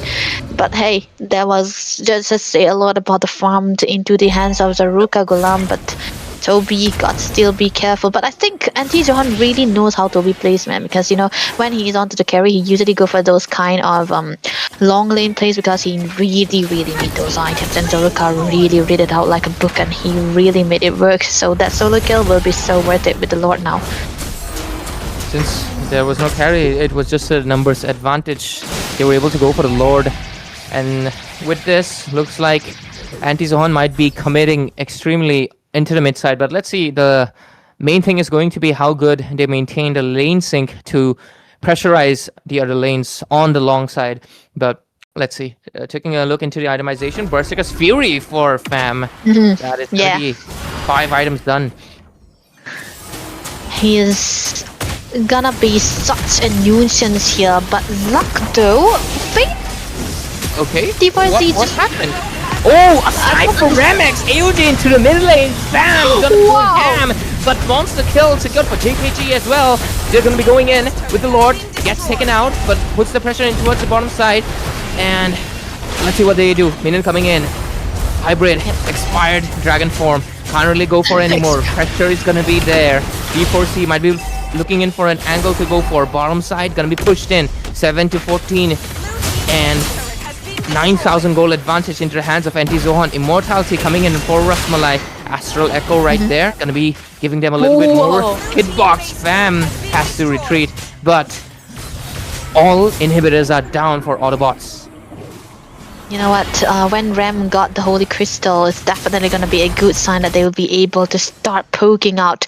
He has been actively landing onto the Astral Recall and Star Setter, so that is, you know, it just say a lot about the skills that I have. So Anti-Zohan this time around, they have to be careful. They really need to see where they're going with this. But wait, he did not focus on trying to get onto the Holy Crystal, but I think the next build should be the Holy Crystal here, because he have to prioritize onto the penetration for the Novaria. I mean, Rem, he's playing it safe, he's not dying that much, and then onto the other side, Faden, you know, you do know that you cannot crowd control a Kalea when he is under alt form, right? He altered that out of the picture, and without the presence of the Purify also, it's, you know, it's a blunder from the hands of Faden. But hey, he shouldn't do that again the next time, because that's going to be a waste of resources. Yeah. One good thing is, I believe the best thing about the 1-1 in this match is the fact that the built-in Purify has made sure that Luck cannot go for the 1-1. Luck has been avoiding the 1-1 from minute 1, because who knows, it's futile. You're just gonna waste out your ultimate. Anyways, let's take a look at the build. Harry's almost done though. She just needs that Malefic gun, but I would believe you gotta sell out the boots as well. Just gonna be needing to go for the Rose Gold as well to make sure you don't get bursted out, especially because there's JKG as well as D4C right there as well. Score has remained neutral, but we're going to be in for a Lord fight. Let's see. They're in positions. Luck looking in for, of course, a Tsunami Slam, but at the same time, just like previously, Rasmalai positioning himself in a good angle so he can jump on top the moment Luck decides to initiate. So let's see, Raran getting a little bit close. Lord taking down quite a bit, low HP. They find Rasmalai instead. They're gonna be going in. Oh, here's the combo coming in, but he gets stopped. His Thunder Rush is not gonna be there. Hybrid takes him down. AOG onto top of Raran. There is gonna be Wind of Nature on Toby though. Not gonna be enough damage for Sam. But a monster kill still in his hands. Astral Echo not gonna be doing anything. Faden copied the Black Dragon and won against the Black Dragon. He says, I am you, but better. But to be fair, that was a 1v2. But with just only 2 members defending the base, minions are gonna be coming in. This is gonna be an inevitable win for Anti-Zohan. They secure the Nexus and they get the point, secure the win in this BO3 series. Wow, D4C. Whoa, look at that. Look at the logo, man. I'm still cracking up whenever I see the logo on their shirts. Me too. It's like random. Ah, man. Following Johan for a long time and being here to witness another anti-Johan. Nah, man, this is crazy. But hey, they did that part right. They are not so anti-Zohan after all. They took the revenge at least for the first game against Autobots. Now Fam though looking so mature here, but he is just a kid, okay? But onto the other side, I would say he did really well onto the 1-1 anti-Zohan. They know what they are doing with the lineups that they have bring so far. The last pick was definitely up to the point, but who got the MVP is gonna be Zoruka Gulam onto the Suyo. But I gotta give it up to Fam, man. Not taking anything away from the Suya, but yeah. Yeah. I'm just gonna call him JKG for now. Jorga Gulam is too mouthful, but yeah. JKG. Hopefully that works for you, homie, because I mean you have a team fit called D4C, so I'm gonna give you that nickname. 88% team fight participation. Yeah, they have a D4C, so he can be JKG, and I'll abbreviate. Others don't have that much of a long name, but so I can't abbreviate them. But with this Winter Crown, I noticed there was a Winter Crown for Raren as well. He was able to immune the ultimate just for a while, but unfortunately got ulted by the AOG instead, got caught in the midst of the AOG area. But there we go, 8-17 score. The scoreboard is right here. You can see that Turtles and the Lords that were secured for Anti-Zohant, only one was in the favor of Raren.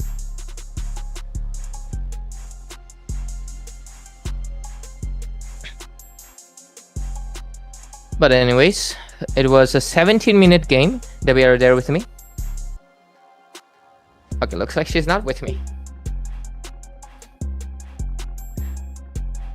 Anyways, Autobots Esports, how will they make the comeback is going to be the big question. Because right now, they're at a deficit of 1 point. They have basically, even if they win this series, they're not going to be walking away with 3 pointers on their hand. Instead, we're going to be seeing one of the teams maybe walk away. But at the same time, it's a possibility Anti-Zohant might go for a clean sweep, which is also something that is very juicy and something interesting, because a team that claims to be Anti-Zohant is right now outperforming other teams. That is just pure cinematic to see. But anyways, 73,000 damage dealt for fam. Debbie, are you back? Yeah, my leg just gave up on me because Toby lost, but I'm still excited to see what they are gonna have to bring here. But yeah, looking at the comparison here, oh my goodness, Zorga did really so much better than better than the Boxer, better than Rod, and onto his main pick that sees a lot. It's definitely gonna be working so well for them onto the next one as well. But looking at the mid lane, I think Ram 100%? Did really good, right? Yeah, it's 100% participation. Oh my god. He was everywhere actually, but they cannot really capitalize onto that. So sad. I really like the contrast between them. Like Remax is just like not smiling at all, and Faden is like all pooky right there. But anyways, I'm so happy. Yeah, he's really happy. It's nice to see. Always be happy. But Luck right here, he only got 2 builds done with an immortality. On the other side, like I would say yes, jungler disparity is massive, but sometimes when you look at the roamers, you can also see how much difference is there. And like you mentioned, there is the Hunter Strike Yuzhong. Why do people like to go for this? Actually, like over the War X? Is it because it's actually because you already have enough spell them with the vitality you bring onto your spell. I asked our players, he really said that it's so much better if you pick up the Hunter Strike when you are really ahead, because it have more damage. You will be able to have the Star Residue and get out the suck the life out of the backlines more. And that War X gets completely ignored because of that, and I think it really does well here too. It doesn't really matter actually. I think you just have to go for the Hunter Strike, forget the War X at this point. Well, mainly because it's kind of nerfed as well. But it's just that I remember it's something that you go for like when you're ahead, right? But since Autobots Esports were like kind of behind, that's why I was like questioning it. Why though? They could have prioritized even more sustain. I get it. It's not. I think the difference is not going to be that much. Instead, your damage is going to be a little bit lower as well. But I think that's definitely needs some testing to see which one is better. I feel like experience will definitely say it. But right now, like I mentioned before, Anti-Zohant have the ability to right now take the revenge for Zohant instead, which is kind of ironic considering they're Anti-Zohant. They should not be taking revenge for them.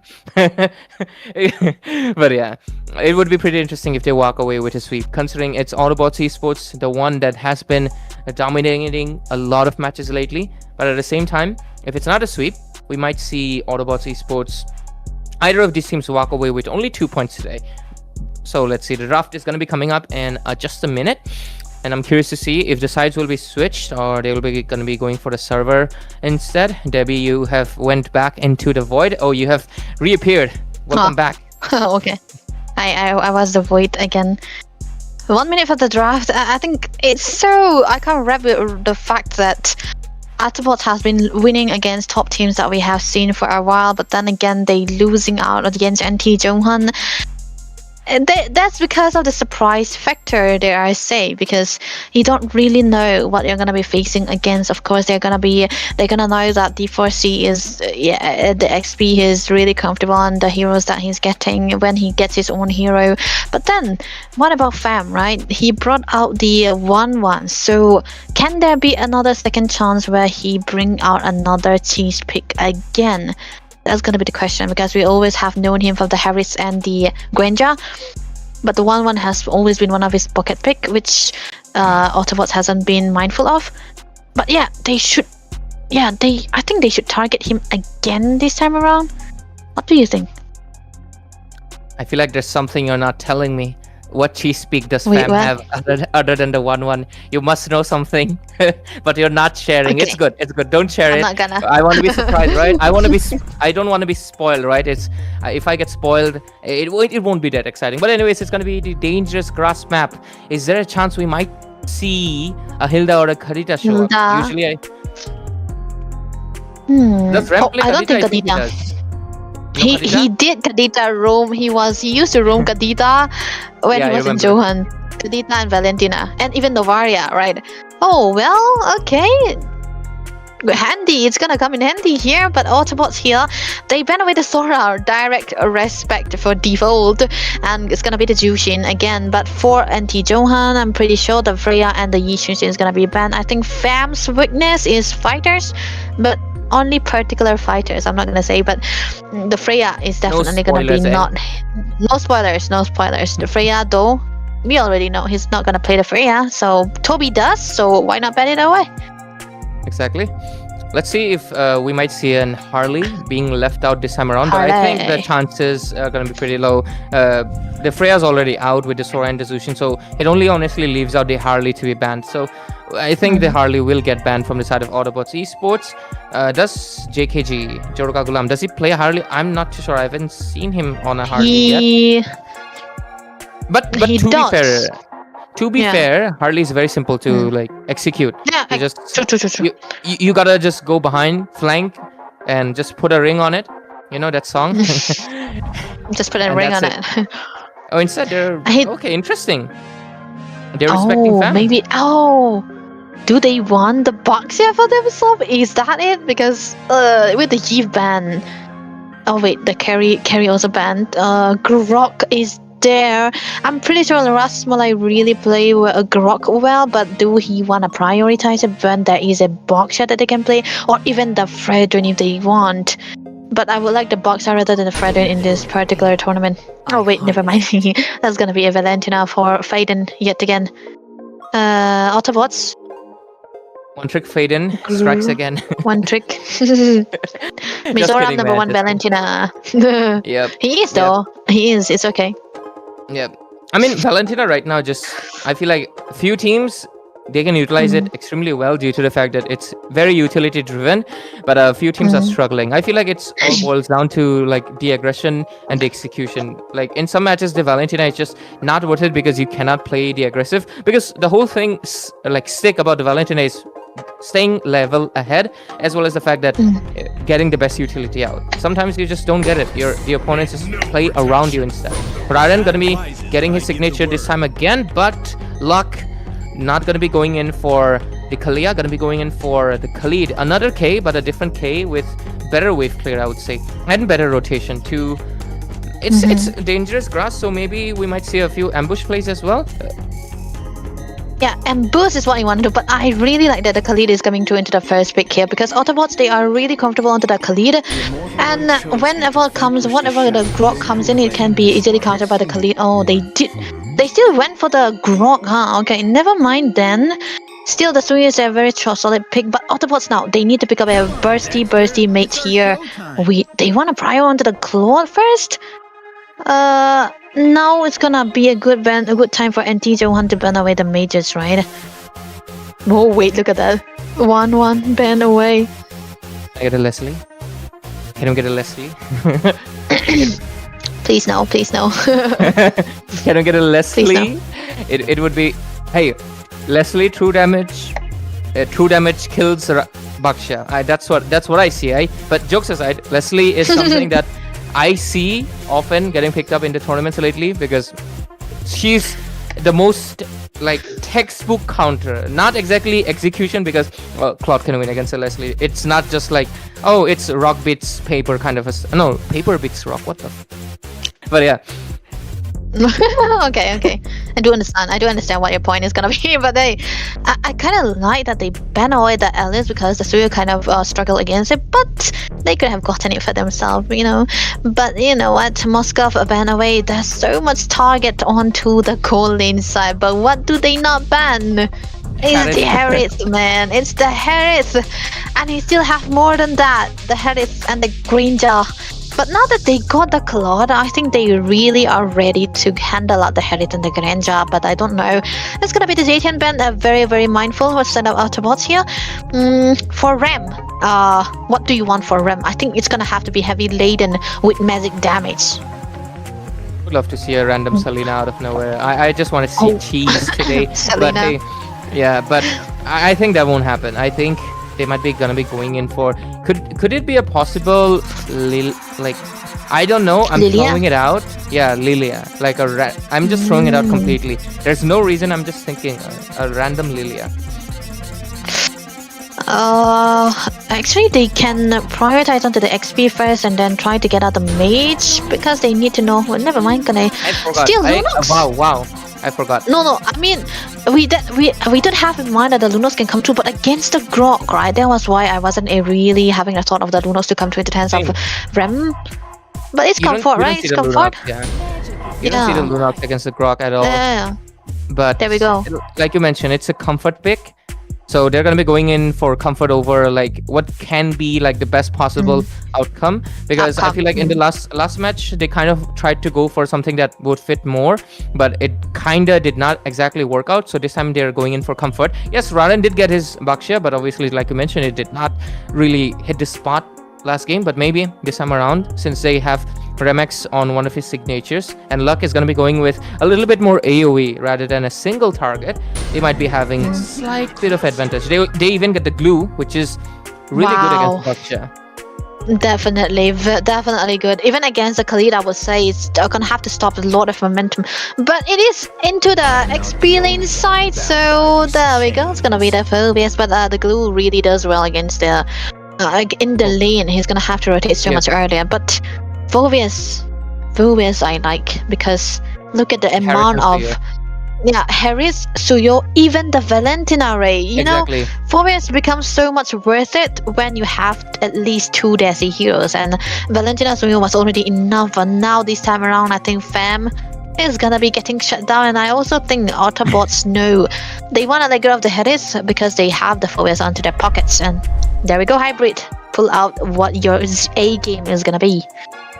Yep, we're all here for the A game this time around. The draft is looking favorable for both sides. Both have a counter for each. Both are playing on one of their comforts, and it's going to be an interesting match, mainly because I get it. It's not a single elimination. Losing won't hurt you that much, but hey, do you really want to lose out? Autobots Esports, they won a 3rd game. They might be walking away with lesser points, but a good focus. But hey, ladies and gentlemen, welcome into the Land of Dawn. Happy Patrick will welcome you as we dive into the match between Anti-Dawn and Autobots Esports. This can be a sweep, or this can be a 3rd game. Let's find it out together, obviously. Casting the game, gonna be myself, Ray, along with Debbie. Yep, we're gonna be bringing into the game, and I'm already excited because there's a Patrick available for you guys to see how much it can be such a polarity for the team as well. But you know what? There's gonna be Jokula. Oh my goodness, he's gonna have to be spotted away. There's gonna be already a level 1 full, almost full for Luck. So he can get the level 2 now. So that's definitely gonna be a momentum creator into the early phases of the game. Look at Raden. He's doing his job. Stealing the buff from Jokwa. No, Zorukwa. Flicker already gets used by Luck. Flicker already like being baited out so early would put Luck in a really bad position in the next hurdle. But let's see. The Little Wanderer not contested yet. He's not gonna be going in for. Instead, he goes on top for Fiery Beetle, right? Yeah, you know, something. I don't know.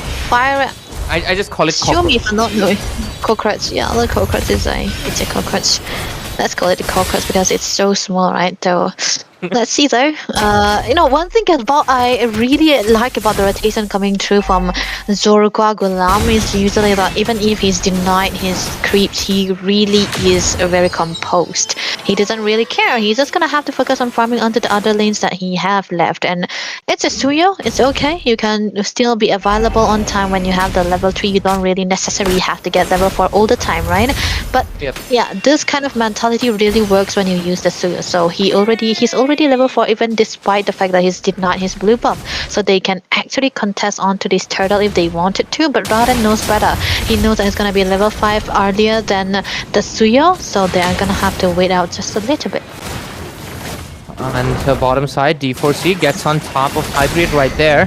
Gonna be dishing out a little bit of damage. Lux gets the IMU treatment. Coming in with the Phobias, jumping in left and right. Gonna be coming in with enough damage to take down Faden. Rasmala has to flicker out of there, and with this looks like it's gonna be a turtle secured for Autobots Esports, but a kill 1 for 1.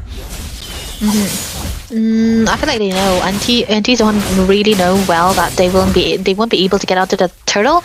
So why not take a fight and just try to get onto the kill? They did get the kill, but Faden died there, so it wasn't really worth it. But after the top lane side, it's gonna be a better laning for the side of the claw because he will be able to dodge out all of those synchro phases coming through into the hands of Fam here. Toby will be doing so much better. But look, what is he on Rasmalai? Taken down just like that. Gotta watch out, Rasmalai, because Ramex is still a Lunox, can melt out tanks no matter the level. So, I mean, it's HP based damage, you gotta pay respect to it. So anyways, with this, score is not that shifted just yet, but it's going to be interesting in the goal lane as soon as they hit their scale. EXP lane is also interesting this time around. We have the Phobius and ever so non-serious Patrick.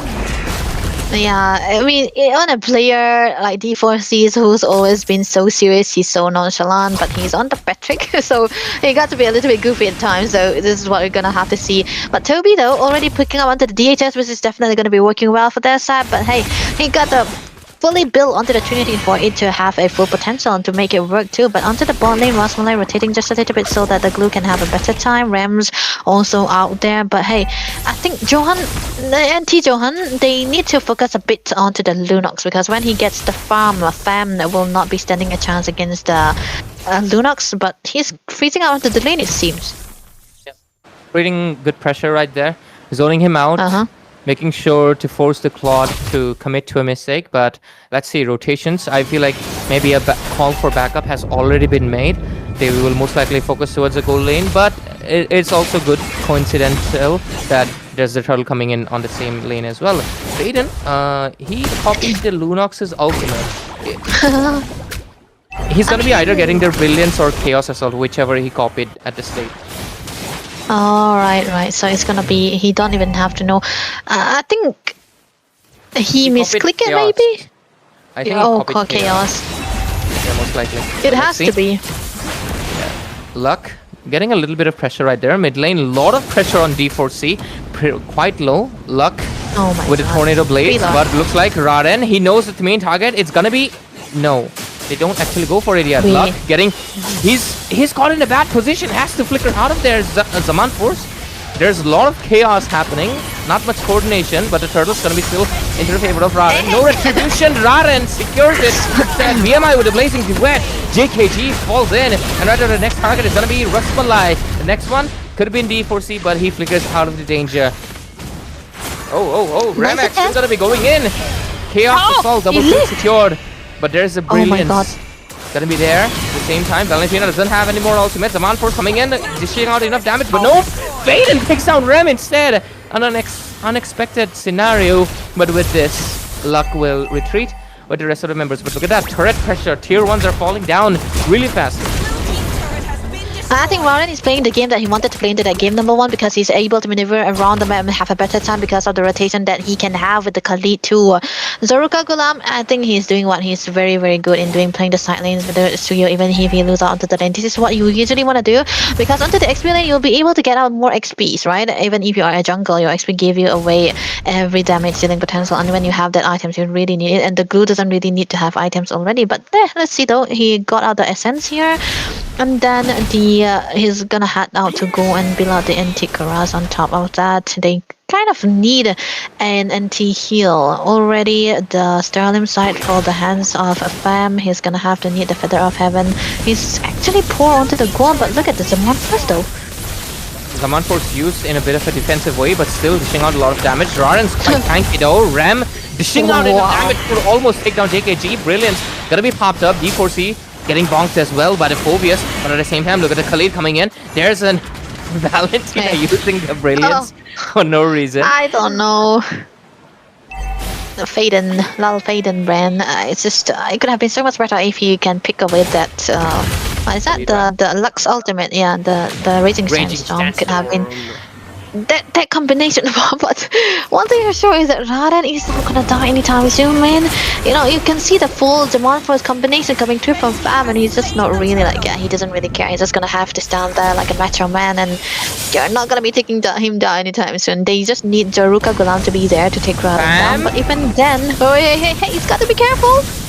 He's zoned out too badly. Zaman Force used to try to defensively get out of there, but is it gonna be enough dashes? I don't think so. He's gonna get a kill secured for Ram instead. Rasmalai wanted to provide some backup, but it was unfortunately too far away. They're still going in though. They want the Grok. Next, they have enough damage, and Remex will secure the kill. He has a Skytracer, so I believe he's stacking up right now, and that is going to be enough to take them out. D4C caught in a bad place. Grok in a hard place. Let's see if it's going to be enough. He's putting in the pressure, just wants to clear out the minion waves. At the same time, BMI going to be used just to get out of there. Raren secures the orange buff and might just go for the purple as well, denying even more resources to JKG, who's right now just playing in for the side lane, trying to put pressure, but at the same time, look at that, they're going to be going in again. Fam just came back, going to be coming up with Zaman Force. Is it going to be enough damage? Oh, there's a great tech charge coming in. They're going to be retaliating. Toby gets taken out. At the same time, JKG most likely falling in. Yes, he does. No, because yes, he was dash as well. He's still sustaining. Is it going to be enough though? Yes, it is. He maneuvers through those walls like a fish instead and gets to safety. Raren could not reach on time, as well as Lux as well. They're still going in. Pushback, knockbacks, but not enough. Fam. He has his Zaman Force, yes, and right now he's going to be going in, but that's a Phobius you're fighting. He's going to be jumping as much as you are, going to be chasing him down as much as possible. Shields after shields, damage after damage, bonks after bonks. Rasmalai still falls regardless. Hybrid fights Faden, but on top it's going to be Glue. Riding on top, not enough damage, and right now they're still going in. Quite a bit of long engage from that 8-minute mark to 9. All hands on deck for Mr. Hybrid there.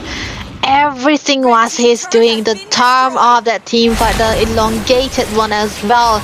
It was so long that Toby was able to come back on time till it felt like he didn't die, and he was able to join the team fight again. And this should be a very perfect call too. And Fam, what was he thinking, dashing in around onto Phobius when he knows that he will be, getting chunked down? He's gonna have that amount of spell vamp that the Phobius have, and then he's not there, and both of them are not gonna die. The other will be suffering that casualty.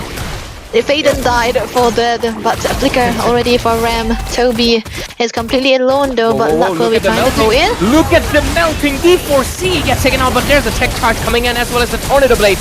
Ramex dishes out enough damage to Faden. Retaliates back. BMI to get back. Toby survives it. JKG cannot close the distance. He gets taken out too. That's a wipeout for you, Autobots Esports. They only make one trade, but they take down 5. But there's a Holy Shield. I don't think a defense is going to be possible. The members are going to be coming back. But what a finish. What a wipeout. What a wiped out, man. Beautiful, beautiful indeed. And that's gonna be the tankiness and the sustain coming through from the phobias and the box out together. But they will be able to chunk them down. Even Zoruka Gulam couldn't do anything in that department, even if he had the farm. It was not really good enough for them to take anyone down. On top of that, fam, with the Harriet has been made neutral. But look at the flicker away from Hybrid. He doesn't really want to die, but that was a mount. Two of the resources already being burned away, but still, it's going to be in favor for the side of Autobot Esports. The fact that Hybrid hasn't been taken down a single time just goes to show that this pick is too much value. The Harith and Suyo just providing too much dashes in the team fights for him to just jump around and bonk the enemy's faces and sustain like no other. And they don't have anyone that can take him out. I mean, their damage is Harith, who's the natural counter for Hybrid right now. So what do? Let's see. I don't even know what they can do here at this point of the time. The only thing that I can see is Zoruka. Oh wait, never mind. That's not. Look at the flicker engage coming in. Ramex comes in with a chaos assault as well, but looks like this time around they're retaliating back. Is it gonna be enough damage? Hybrid comes in, but no, they just wanted the turret. They just wanted the zone, forcing Anti-Zohant in a fight and pushing them back. They get all the inhibitors out, and this is a deja vu, but a 180. Autobots Esports right now in the lead. Only the Nexus is left for Anti-Zohant, and looks like we might be going in for a game number 3 at this point. Yeah, it's looking so close to that too, and the fact that still, for the side of Anti-Zohant, whenever the Phobias is there, they cannot take fight. And if they want to focus onto the Phobias, then Rems is there. He's gonna have to flicker away onto that too. But in this area also, they cannot really commit fully onto them because they don't see where Luck is, they don't see where Raren is, and then they come in out of nowhere. And then Rem came back and get out the damages in. Fam also died because yes, he was caught in the pinch into that attempt on trying to get someone taken down. But Rem was so aware of his surrounding, and he just used the flicker for that too. But okay, Faden already got the lightning here, but Zoruka Gulam, he cannot do anything against the forest. Look at that. Yep, completely countered out right now. And even on the other side though, there's a massive team foul breaking in. Rasmalai takes him down. Winter Crown popped in. BMI with the blazing UN. A Winter Crown coming in as well. Raren on top of the Harriet. Is gonna be enough? Yes, Faden has to go back to the base. Is it gonna be? Yes, it is. Hybrid gets a kill onto Fam, and with this, the base is looking open for the Claude. He's gonna be going in, and with this, ladies and gentlemen, we're gonna be going in for game number 3. AZ and Set and John, Luck, Raren, Toby, Hybrid, and then we can see Rems onto his carry hero properly putting out what they were forced, what they wanted to do into that game number 1. Fastidious onto their approach onto those fights. They did not even flinch. They did not leave anyone unchecked. The last pick onto the foe has turned the tide around, and Ray, this time I have to believe the last picks are, the win conditions of both of these teams, especially into the red side. Yeah, it's following a pattern right now, and MVP is gonna be going into Luck. Last time he did not have the best best scenario with the Kalia, was not able to give the best engages. Every time he wanted to engage Fade and copied his ultimate and engaged on him instead. So we had a scenario, funny moment where we got back-to-back Tsunami Slams in the Land of Dawn, but this time around on the Khalid he was able to obviously surpass the expectations, as well as the fact that I think the key factor is, I know he got the MVP, but the key factor is definitely Hybrid's Phobias. I'm not sure, why did they pick up the Harith after? There could have been a Phobias, right? You should have considered the fact that the XP lane is still left out open. I know it's not the best, but it's a signature pick. So I feel like the Granger at least would have done a little bit better, because he only has 1 dash. I get it, his ult has also, but still. Yeah. The Harith is backfiring so badly in the team fight. That's what the last pick so much. I felt that the way that Johan was drafting, Autobots were actually ready for Fam's Harris, and they should have been so mindful of that too, because they were so ready for the forwards, right? They did not even hesitate. They were like, yeah, we are gonna have to be ready for this. The forwards is all completely open, so they can play their Harriets and it's gonna be fine. And I think even if it was the Granger, they would pull out the forwards. And on top of that, because the forwards was actually onto the War X, he was doing so much for the team, man. There's no way that Van was able to disrupt the damage, and he's completely left to 0 kills up to the 30 minutes of the game, because even when he had the Holy Crystal, even when he had his farm, he did not really dish out the damage onto Raden, onto the Phobias, onto Hybrid, onto Luck. On top of that, there's always going to be the threat of Rem onto that Lunox, right? And they did so much against him. He was hard countered by the draft coming through already for the hands of Autobots here. And I think that was going to be the one mistake that they made. I really think that at least was a wasted ban. They could have banned away the Lunox instead, right? Yeah, I think they were also considering like us, since they had a Grok, they were honestly expecting Remix is most likely not gonna go Lunox this match, most likely gonna be going in for a different, like I mentioned, maybe like a utility or something, but they kind of, did not expect it. It kind of caught them off guard, and it went against them this time around. Faden also, a few questionable moments. He copied the Brilliance a lot of the times. Yeah. Brilliance a lot of the times, which obviously did not work out. There were scenarios where we did see 2 Raging Sandstorms, but obviously you can't, like I always mention, you can copy the skills but not the essence. Khalid was able to obviously overwhelm them much better, and also Grok also gets kind of countered by the Khalid. So there were like they were very like, oh, did they have our counters but we don't care kind of a draft. But obviously it's not going to work out every time, because the execution sometimes just doesn't land a spot, and this is where it happened. And also definitely Autobots Esports played it like it mattered, because it matters. They gotta win this. They are not letting NT Zohan walk away with 3 points. 1 Johan down, 1 more to go, right? That's what they wanna talked about. But I think you're putting it politely, but yeah, this was an ego draft, I think, for the side of NT Johan, and I kind of know what Fam is gonna be saying when he was picking out the Harriet too, but I will not say that. The thing is, with the Harriet, you're gonna have to be comfortable, but then again, it's always gonna be a threat for the Phobias to come through. Phobias. It's not even a goal laner. Toby, this game Toby was just there, which is rare to see, right? Usually on a Claude, he was just there. Hybrid got the most damage, because I think most of the damage that he was able to output was when they were trying to fight onto the demand force, and Fam was dashing in and out, but he was tickling everyone. Raden wasn't gonna die. He had the Turtis Puissance. The forwards is always going to be jumping onto him, and I think Toby was having the free time this game. Everything was into the hands of other people, mainly Hybrid. He had a lot more free time, to just farm up and get the Trinity build done. And I feel like around 10 minutes mark was it? Around 10 minutes mark, he started joining in the team fights after that, and he was dishing out enough damage. We saw it in the top lane. He was almost close to getting taken out, but his damage was way too much for JKG to really handle it, and because of that we got a wipeout. And like you mentioned, that tickling part, that was hilarious to see, honestly. On top lane, Raren was just so tanky at top. Even with a full Zaman Force combo, there was not enough damage to be really doing anything. So let's see what happens in game number 3. Both of the teams have 1 pointers each, and it's basically right now it's going to be, you can consider it a BO1, but with a previous knowledge of what happened in the last 2 series. I'm still waiting if we'll see something like a cheese pick, like you mentioned, because I feel like this might be the right time to pull it out, or maybe the worst time, depending on how it goes. Because if your cheese pick works, you can say, oh wow, it was the best time. If it doesn't, it was the worst. That's just how things are. But let's see how the draft will be. Yeah, that's what I'm waiting for. A draft has always been one of my favorite moments. I mean, execution part matters a lot, but hey, draft is definitely going to be the brainy part, which I loved.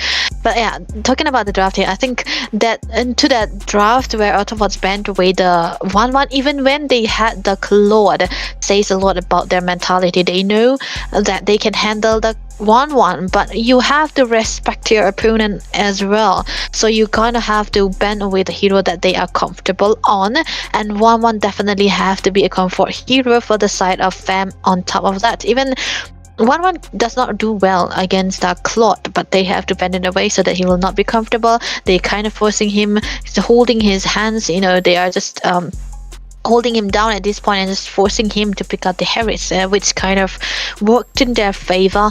And then Autobots just Johan played into the hands of Autobots into that draft. If you know that, I think you have to understand, right? It's like they're just playing their thing. That's the beauty of the draft. Yeah.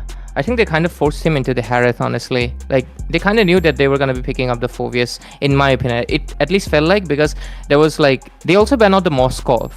I get it, Moskov is also like a 50-50 against the Clot, but they banned the Moskov intentionally, even though the fact that they had the countermeasures ready. They just wanted the Harith to come, so the value of the Phoveus increases like tremendously. I mean, you can already use the Phoveus because there's already a Suyo, and like you mentioned, the Valentina.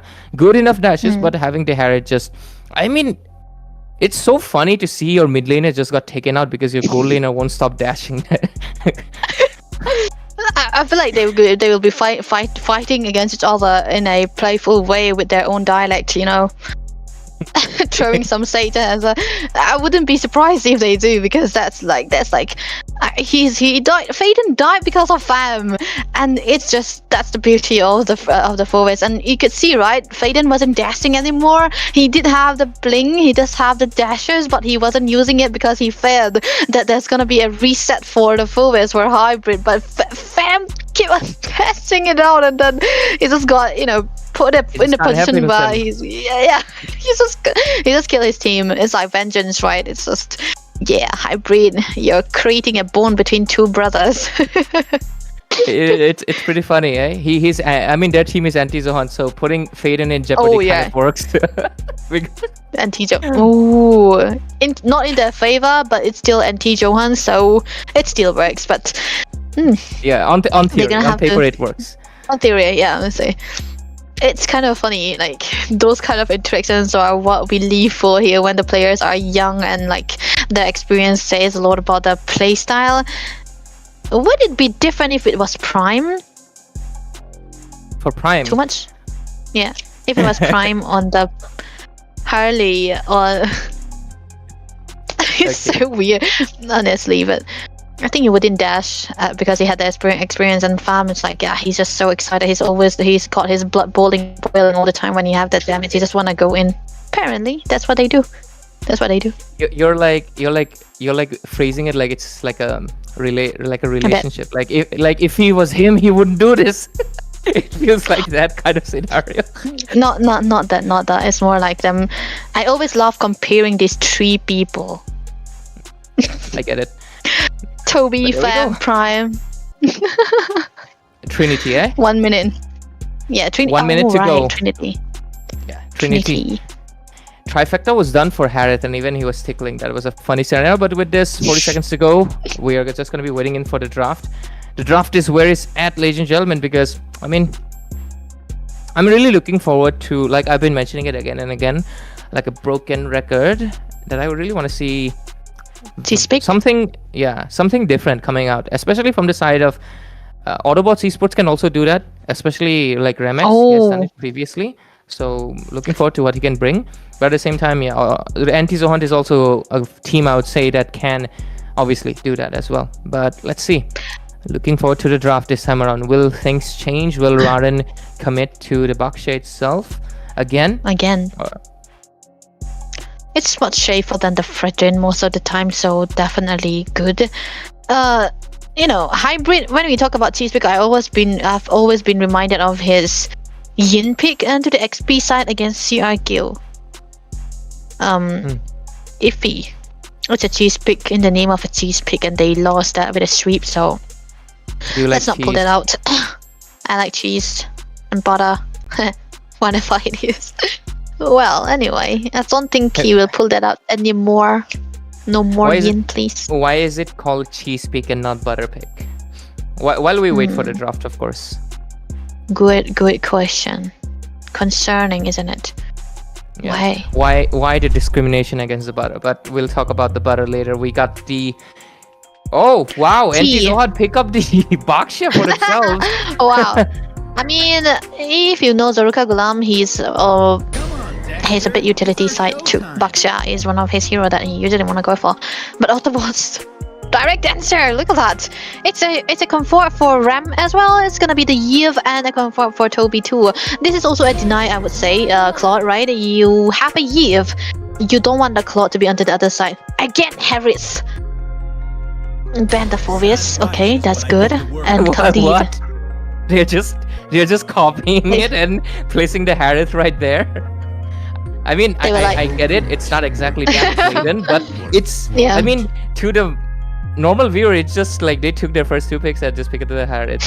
It's pretty funny. It's pretty funny. And on the other side, they take away the Grok on their side. Luck's gonna be picking it up. But for the last 2 matches, we had the Eve banned out. But this time, since there was the Phobius, the Eve gonna be open, and that might be spelling in trouble for, of course, the utilities that they have picked. And the Zohant, are they kind of being too blind, like forcing the Baksha and the Khalid on their side? I think we'll have to see. I think it's okay. I feel like it's okay. It's okay. These 2 picks, like, they could actually use it for their side. But, you know, the thing about the Ruka Golem is that I like him better when he's onto the damage dealers, right? Because he was doing so well to the Suyo. He played well onto the Leomord as well, so that could have been so much better. But hey, I was kind of expecting the Valentina to come to into the hands of NT Johan to pick again, but they have to ban it away the Kadita ban. I don't think Faden will play the Kadita. Yeah, they changed the script. I don't think Faden will play the Kadita, but he will really play the Valentina. Good ban onto the Akai. That's the pocket pick for Rarin. You don't want that Akai to come through here into that last game, and the Guinevere on top of that. And look at that. It's gonna be the Suya. They're changing their heroes, man. They're going in for a barter. They're just exchanging. You take this and we take yours. That feels share. like it for that. Yeah, we are sharing it. And this time around, there's gonna be the huge Hong D4C, one of his signatures. At the same time, like the Kadita, right? Like they mentioned the Kadita, it makes sense for to ban it out for the Eve, but yeah, I don't think Faden would have gone for the Kadita, honestly. I feel like he would have gone for something else entirely. Zacian is still open, but no Faden! He said, you bet out 1 mage assassin, I'm gonna pick the other. It's gonna be Selena. I've been waiting for Selena, actually. I was waiting for either of them to pick it up. You did say, right? Yeah, wow. I wanted the Selena. Let's go. Gonna be seeing some You wanted the Selena. Now that I think about it, the Harith was already having that much of a magic damage, right? You can rely on Harith's burst damage, continuous damage, and then the Selena can come through here, so it's okay. Now the Selena is okay because it's not prioritized. For Autobots here, they're gonna have to need something that can deal with the Yuzhong. The Elise is there. Do they want the Elise here? Is it good? Alice? Alice. Like to combine it with the kill box? No, they're just gonna be going with the glue, just to make sure they counter out the, like you mentioned, the Khalid and the Baksha earlier in the previous match as well. Like we had the glue, and they changed. Yeah, it feels very like they just swapped everything. But yeah, there's gonna be the inclusion of different mid laners this time around. There's no more Valentina. Instead, we're gonna be getting the Eve and the Selena matchup. It's going to be an interesting one because Faden is also a beast on the Selena itself. Both of these mid laners actually, they really love the Selena. I mean, they are from Zohan after all. Same. They used to play together. Now they are playing against each other. And one thing was is that after when Faden's top hero has to be the Valentina and then the Farsa, right? And he usually go for the Selena to the start. But after getting solid kill by Asuna once, I think with a flame shot, he completely ignored the hero. This guy has this kind of mentality, but I'm not complaining. The Selena looks so good here actually. But against Claude, you gotta have to be mindful. Yeah. We're looking in for an interesting matchup this time around. Script has been swapped.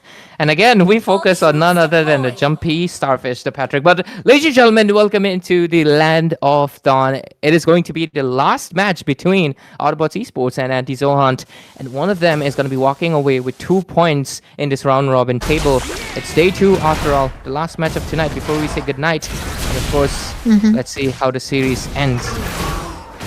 Yep, very pretty exciting looking here already into the start of the game. I'm excited to see what default will be going for. He's gonna have to go for the Thunderstrike, I presume, because he can dive onto the Eve as much as possible, which is what you want. Wilderness Blessing into the hands of Rem. He wanna rotate as fast as possible together with the Khalid against the Khalid, which is what they wanna do here. But Aren, though, he already baited the flicker from Rasmolai a little bit too aggressive under the early phases of the game. You do not really wanna do that, but they are focusing onto the gold lane again. Wait, time of rotation, but I think it works well. Yep. For now, we've not seen either of the mid laners going in for that aggressive just yet. Kind of surprising. So Selena usually likes to go for, but maybe not this time. They're going to be waiting in for most likely what looks like to be perhaps the turtle engage, but you can see the pressure that Luck is putting in already into the Baxia. Other than that, the turtle's going to be coming up in half a minute. Like, look at him. He's just trying to force out a retribution, and yes, he does so. Again, beautiful onto the first, but he's gonna be getting stunned upon. Luck should die, right? Faden, Yeah, I he saw you does. miss out onto the arrow, man. That was a free hit, man. He missed out the arrow, but Raden is gonna be free for the farm again and again because it is a Suyo. You're gonna have to be very mobile. You have a lot of damage on top of that. So turtle is what they're gonna have to focus with, and I think it's gonna be important for Raden as well, as much as it's important for Zoruka Glam. So the setup is definitely going to be out there. Level 4 is really, really necessary for D4C here. But like we mentioned in the earlier games, Suyo has the better secure rate, but so does the Baxia as well. Let's see what happens. Stun lands onto JKG. Might have to watch out a little bit. Raden. Wow! Oh, he gets taken out. Rasmalai gets the kill. At the same time, D4C going to be going into the back, and Remex does capture a kill onto Rasmalai, but at the same time, gotta watch out for the dragon. Not enough damage. Instead, retaliation coming in. Hybrid takes the kill, but between all the spray and hay, there's going to be a turtle secure for none other than Anti-Zohan. And looks like we're going to be seeing another casualty. It's going to be Fade, and a lot of trades just for a single turtle. That's 2 for 3 right there. Yeah, it should have been so much better if D4C wouldn't dive. You know, you already got the flicker. Just walk away. You can get him the next time around, but Luck onto the mid side. He's gonna have to get poked a little bit. But with the turtle secure onto the hands of Anti-Zohan, they're gonna be narrowing down the amount of gold lead that Raden is gonna be having. But Retribution already, look at that. Oh, Stun lands on to Luck though. He does have the tech charge right now. Will be able to retreat. 1 HP. Flickers out as well, but so does Rasmalai. Gets a kill with this. Right now they're still going to be going in. That's another stun. Wow. And Raden not having the best time this time on the Suyo. Beautiful, beautiful, beautiful play out to the Selena here, providing so much for the team. I mean, if you have a giant like the Boxshot who can actually be a distractor onto the front line, yeah, you're gonna have be able to have a better time here. And we can see that there's so much that they can do with the Selena right now, but still a bit of equalizer top lane that gets done. I don't think it'll be able to kill Hybrid, but that was a good attempt. They can actually play very aggressive, but Zoruka Glam is actually under the bot lane side, so they will not be trying to harass Raden as much as they want to do because there's no flicker for Rasmalai yet. For now at least, looks like Anti-Zohan feels like to be in control of the game. Zoruka Gulam gets the Cursed Helmet right there along with Remex as well, bottom lane. It's going to be an interesting scene. Luck gets a little bit of damage, but Fam is going to be able to retreat, no issues. This time around, since there's no Phobius, Fam is going to pose much more of a bigger threat. So I feel like Autobots Esports have to focus on the bottom lane. Now stun connects for Fade and onto Raden, and right now gonna be forcing in maybe in towards the purple. Already taken down quite a bit low and connect the other one. Rasmalai giving out a vision a little bit, but the turtle has spawned in. They're just trying to force them on a retribution, but looks like they're gonna be going in back instead. No retribution forced out, so we're still in for a retri battle towards the turtle. I hope that they're gonna be another stun into the hands of Faden here. No, it's not gonna be, but the arrow is posing so much threat for the side of Autobots Esports here. They cannot really go out, and there's also the distraction coming through into the hands of Rasmalai, but look at that backline. Yep, JKT gonna be able to get it. There's a beautiful chessboard towards the Land of Dawn, but not enough. With the Blazing Duet coming in as well, a lot of damage. Is it enough though? It is! Rasmalai gets taken out by Kulak. Not a kill secured for Kobe, unfortunately, but still, they're going to be putting in the pressure right now. Moving towards Fam. He gets his Aman Force. Has enough damage, maybe. Stun lands onto Luck. Has to retreat, perhaps, but no. There's going to be... Oh, the glue gets on top of it. Fade flickers, but not enough. Remex secures the kill, and Luck survives it with just 1 HP. Kobe in the top lane, getting a little bit of pressure from JKG right now. A retribution used on top of him, but that's 3 members. He cannot do anything about it. Instead, that's the 180. He's going to be the one getting taken down by Raden. Soul Sever secures the kill. And with this, Autobots Esports looks like they're taking control back in the game. Yeah, they shouldn't really have done that. Oh man, Zoruka Glam, you don't have to be that aggressive onto that without the presence of your damage dealer. But on the other side, still gonna be better for the side of Autobots here. But Fam able to get a trade out onto the bottom lane. Toby might be able to get one onto the side, onto the top lane as well. So they're just gonna be equalizing onto everything that they have lost so far. The games just becomes a 50-50. Raden, oh, this time Raden is gonna be the one with the Sky Piercer. So James Bank style is gonna have to focus on to the Hunter Strike as well. Funnily enough, even though he has been dying a lot, he hasn't been losing out to the goal, so that's a plus point for the side of Autobots here. Meanwhile, for anti-Johan, Faden died. He's on the book too. The book this time around have a lot of damage, so it's okay.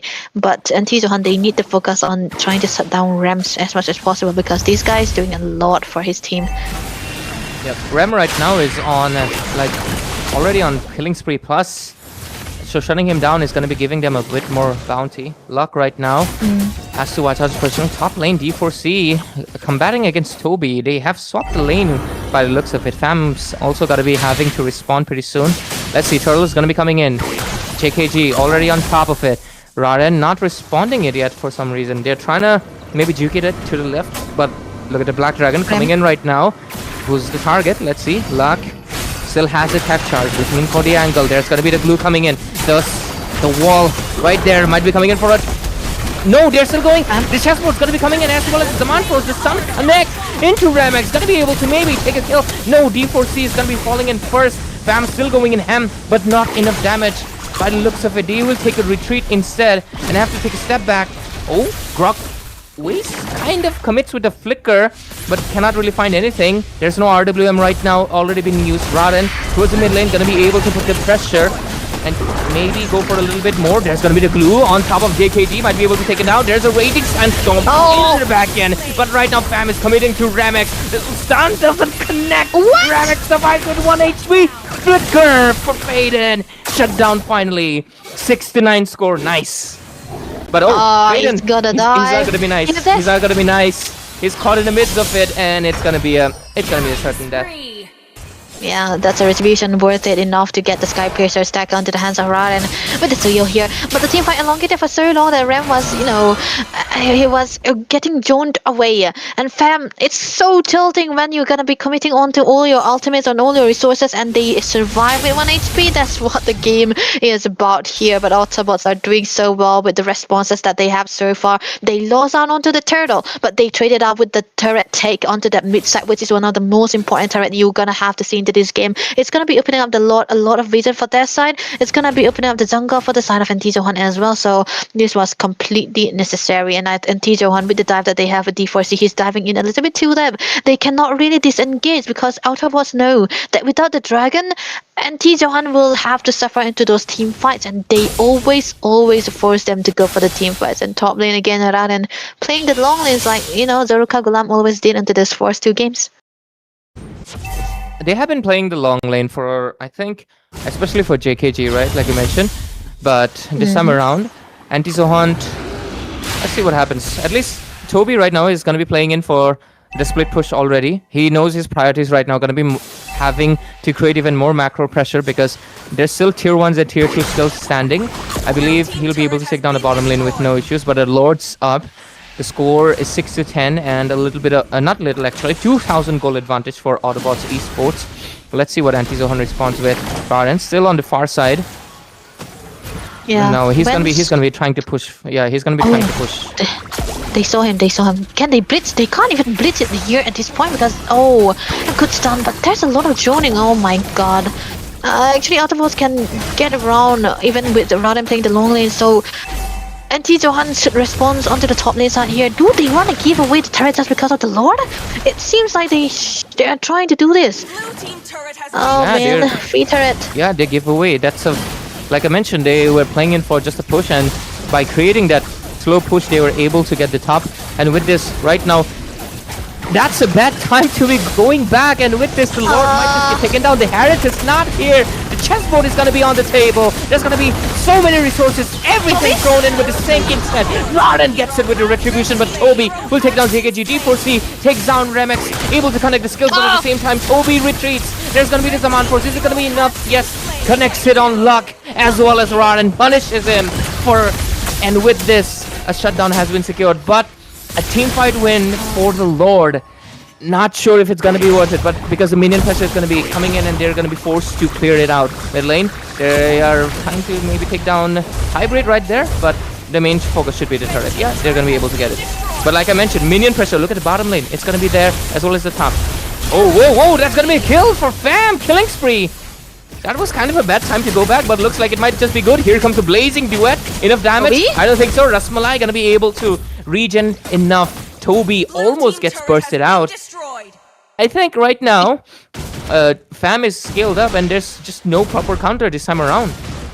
And he already got the Holy Crystal, which is a plus point for that side. He's gonna have to need the penetration or even the Wishing Lantern if they wanna go for a bit more damage. But onto the other side, still worth it for the side of Autobots here because Toby didn't die. He did waste it onto the Blazing Duet, but Dragon D4C. I think it's gonna have to do something with the zone that he wants to do here because they kind of don't need the Dragon after this Lord is gonna be removed out of the picture here. But still, man, Rem already building onto the Wishing Lantern might eventually hurt the Boxer more than ever. Tech charge? Wait, Luck? Not sure if it was for zoning out. Not sure if it was for zoning out or... I mean, they took the turret, right? They took the turret. yeah, he can write it off as, hey, I was just zoning out. It's fine, it's fine. One fine day. Raden most likely will get fired slowly even more further. He has been getting taken down lately after that fight, but Jorga Gulam taken down quite low, uses the turtle agents, but look at the stun connecting on Rex! Gonna be able to get a kill. Mega kills, monster kills, oh no sorry, mega kill, my bad, for Fam. With this 11 to 11. Yeah, 11-11 score is already equalized. Faden, perfect onto the Selena. So he's only got anti-heal, but he's gonna need the damage enough. But Rasmalai has to flicker away from that onslaught because look at the engage. Demon Force. Tech charge gets used, BMI as well. The side of Autobots Esports, they don't want this fight. They're gonna be going in back, but D4C so deep just to initiate gets punished. I feel like that was too much overcommitment to go so deep. Your team is not able to really follow it up by that far. But anyway, seeing they have the numbers advantage, might be going in. The stun doesn't really connect. Jorka Gulam getting caught in the midst of the wall. And right now might be getting taken down. Yes, he does. Skyburster kicks in. Raran captures the kill. Wow. They got the numbers advantage now, but the stun connects instead. But Purify and BMI gonna be helping him to survive. Lux Immortality gets popped in. There's a chessboard. Another stun connects in, but they cannot commit to it. And with this, the Lord's gonna be in the clear. JKG is out. This Lord is gonna be for free for Autobots Esports. Despite the fact that it looked like they were gonna be behind and playing defensive, they were able to make this comeback. And right now with this Lord, might be seeing a little bit more. Oh, Faden, you might be caught in a really bad spot and you're gonna get punished for all the mischiefs. And with this, Faden only now secures the Lightning Truncheon. Yeah, that is a bit of a slow build onto him because he is over across the map. And then on top of that, he opted to build out the Talisman, right? So that kind of forced him to build out the Winter Transfer into the later part. But he did wait it out onto that Purify for Toby, but onto the other side, Jamon forced already when the Lord is still yet to come. But I think they're just trying to focus onto this top lane so that they will be able to defend it. But it's okay to give this one away, man. Just try to defend out the Lord. You're gonna have to deal with one inhibitor. Oh man, they lost already one. The Jamon force really wasn't worth it after all. Yeah, really needed to keep it for the inhibitor defense instead. They used it up a little bit early. That's slow. That small mistakes are basically building towards a slow dominance towards the side of Autobots Esports. Both teams are really equal on terms, but right now the pressure is obviously very obvious for the side of Autobots. They are the ones in the lead. Right now Blue trying to perhaps find an angle, going for perhaps maybe some window, but there's the tech charge. Knocks up two, but at the same time there's gonna be Rasmalai going in on the back as well. Luck's gonna get taken out by the damage coming in from the Harriet finally, but at the same time there's gonna be another chessboard zoning them out, but at the same time there's a trap on top. But look at the Clot, he's making it work at the base. There's no one to stop it. What just happened? What just happened?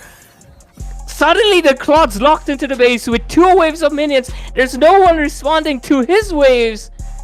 What just... He don't play around, Toby. He doesn't play around. He sees the base. He's an attack-speed marksman. He's gonna focus on the base. That was an amazing maneuver coming through from the side of Autobots Esports here. Luck. He really created the big shot with that base onto the tech charge. He did amazing. Hybrid was focused on trying to distract Fam as much as possible, but they lack clearance. In T-Johan, they don't have the clearance onto those long lanes, but MVP finally is gonna have to be Toby onto the Claude. For real. Gen Z for real. Got the 6-7, guys.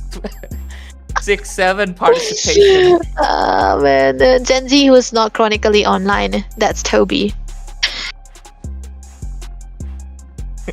Yeah. He's like, man, he's just so ready to end the game as much as possible, but it really did work well. Maybe he's a better goal later against Fam after all, but MVP very deserving. He got 53k damage onto the members at the side of NT Johan. He already got the full build. They was actually it's like 15 minutes already onto the game, so it says a lot about the damage that he have. But Fam, yeah, he tried hard. That was his one-trick hero, but in the end, it didn't work. Yeah. It doesn't matter. It doesn't matter. But yeah, really, really good performance coming in from Anti-Zohan. There were moments it honestly felt like they would have captured the game. It was definitely Faden's pressure coming in, comboing with Rasmalai. But this time around, I feel like D4C, he kind of went overboard, went really ahead in a lot of the team fights, and he got caught. As well as the fact that, what was it again? There were some mishaps, like you mentioned, right? Early Zaman forces that kind of caught out, as well as the fact that they really ignored the top lane for a long while. They noticed the Suyo is there, they do not send anyone there, and when the Suyo is coming back, only then they respond. That was too late, and the turret was already done. So, yeah. I just think like those small mistakes kind of really became the big deal. It's like in that area, when they saw Raren already there, I would have thought that maybe they want to go for the fight. I was actually having my eyes on the Baksha too, if you want to go for the engages, but they completely ignored it. They were actually not really well communicated with the way that they were playing in that department, but still, it could have been so much better if they were trying to go for the fight, because they already have the head race, right? There's no way the Soil will be able to reach it out, and if he does, they can just disengage and they can just handle the lane upstairs and then try to give the lore into the hands of Autobots and avoid dying, and then defend that lord, because I think they will be able to defend it because of the presence of the Herits, but they cannot really do it. Faden really did amazing to this game actually, because he was across the places, and Autobots really cannot handle the Selena that much. But then, yeah, they kind of made a mistake when they open up every inhibitor. The part where they will be losing only one inhibitor, for Autobots they made it in such a way that they lost all three of them. And when the inhibitor is cracked open, the base is completely naked, right? And then Toby was like, "Yeah, I want to end. I want no beef. I want to end the game right now." Then he did it.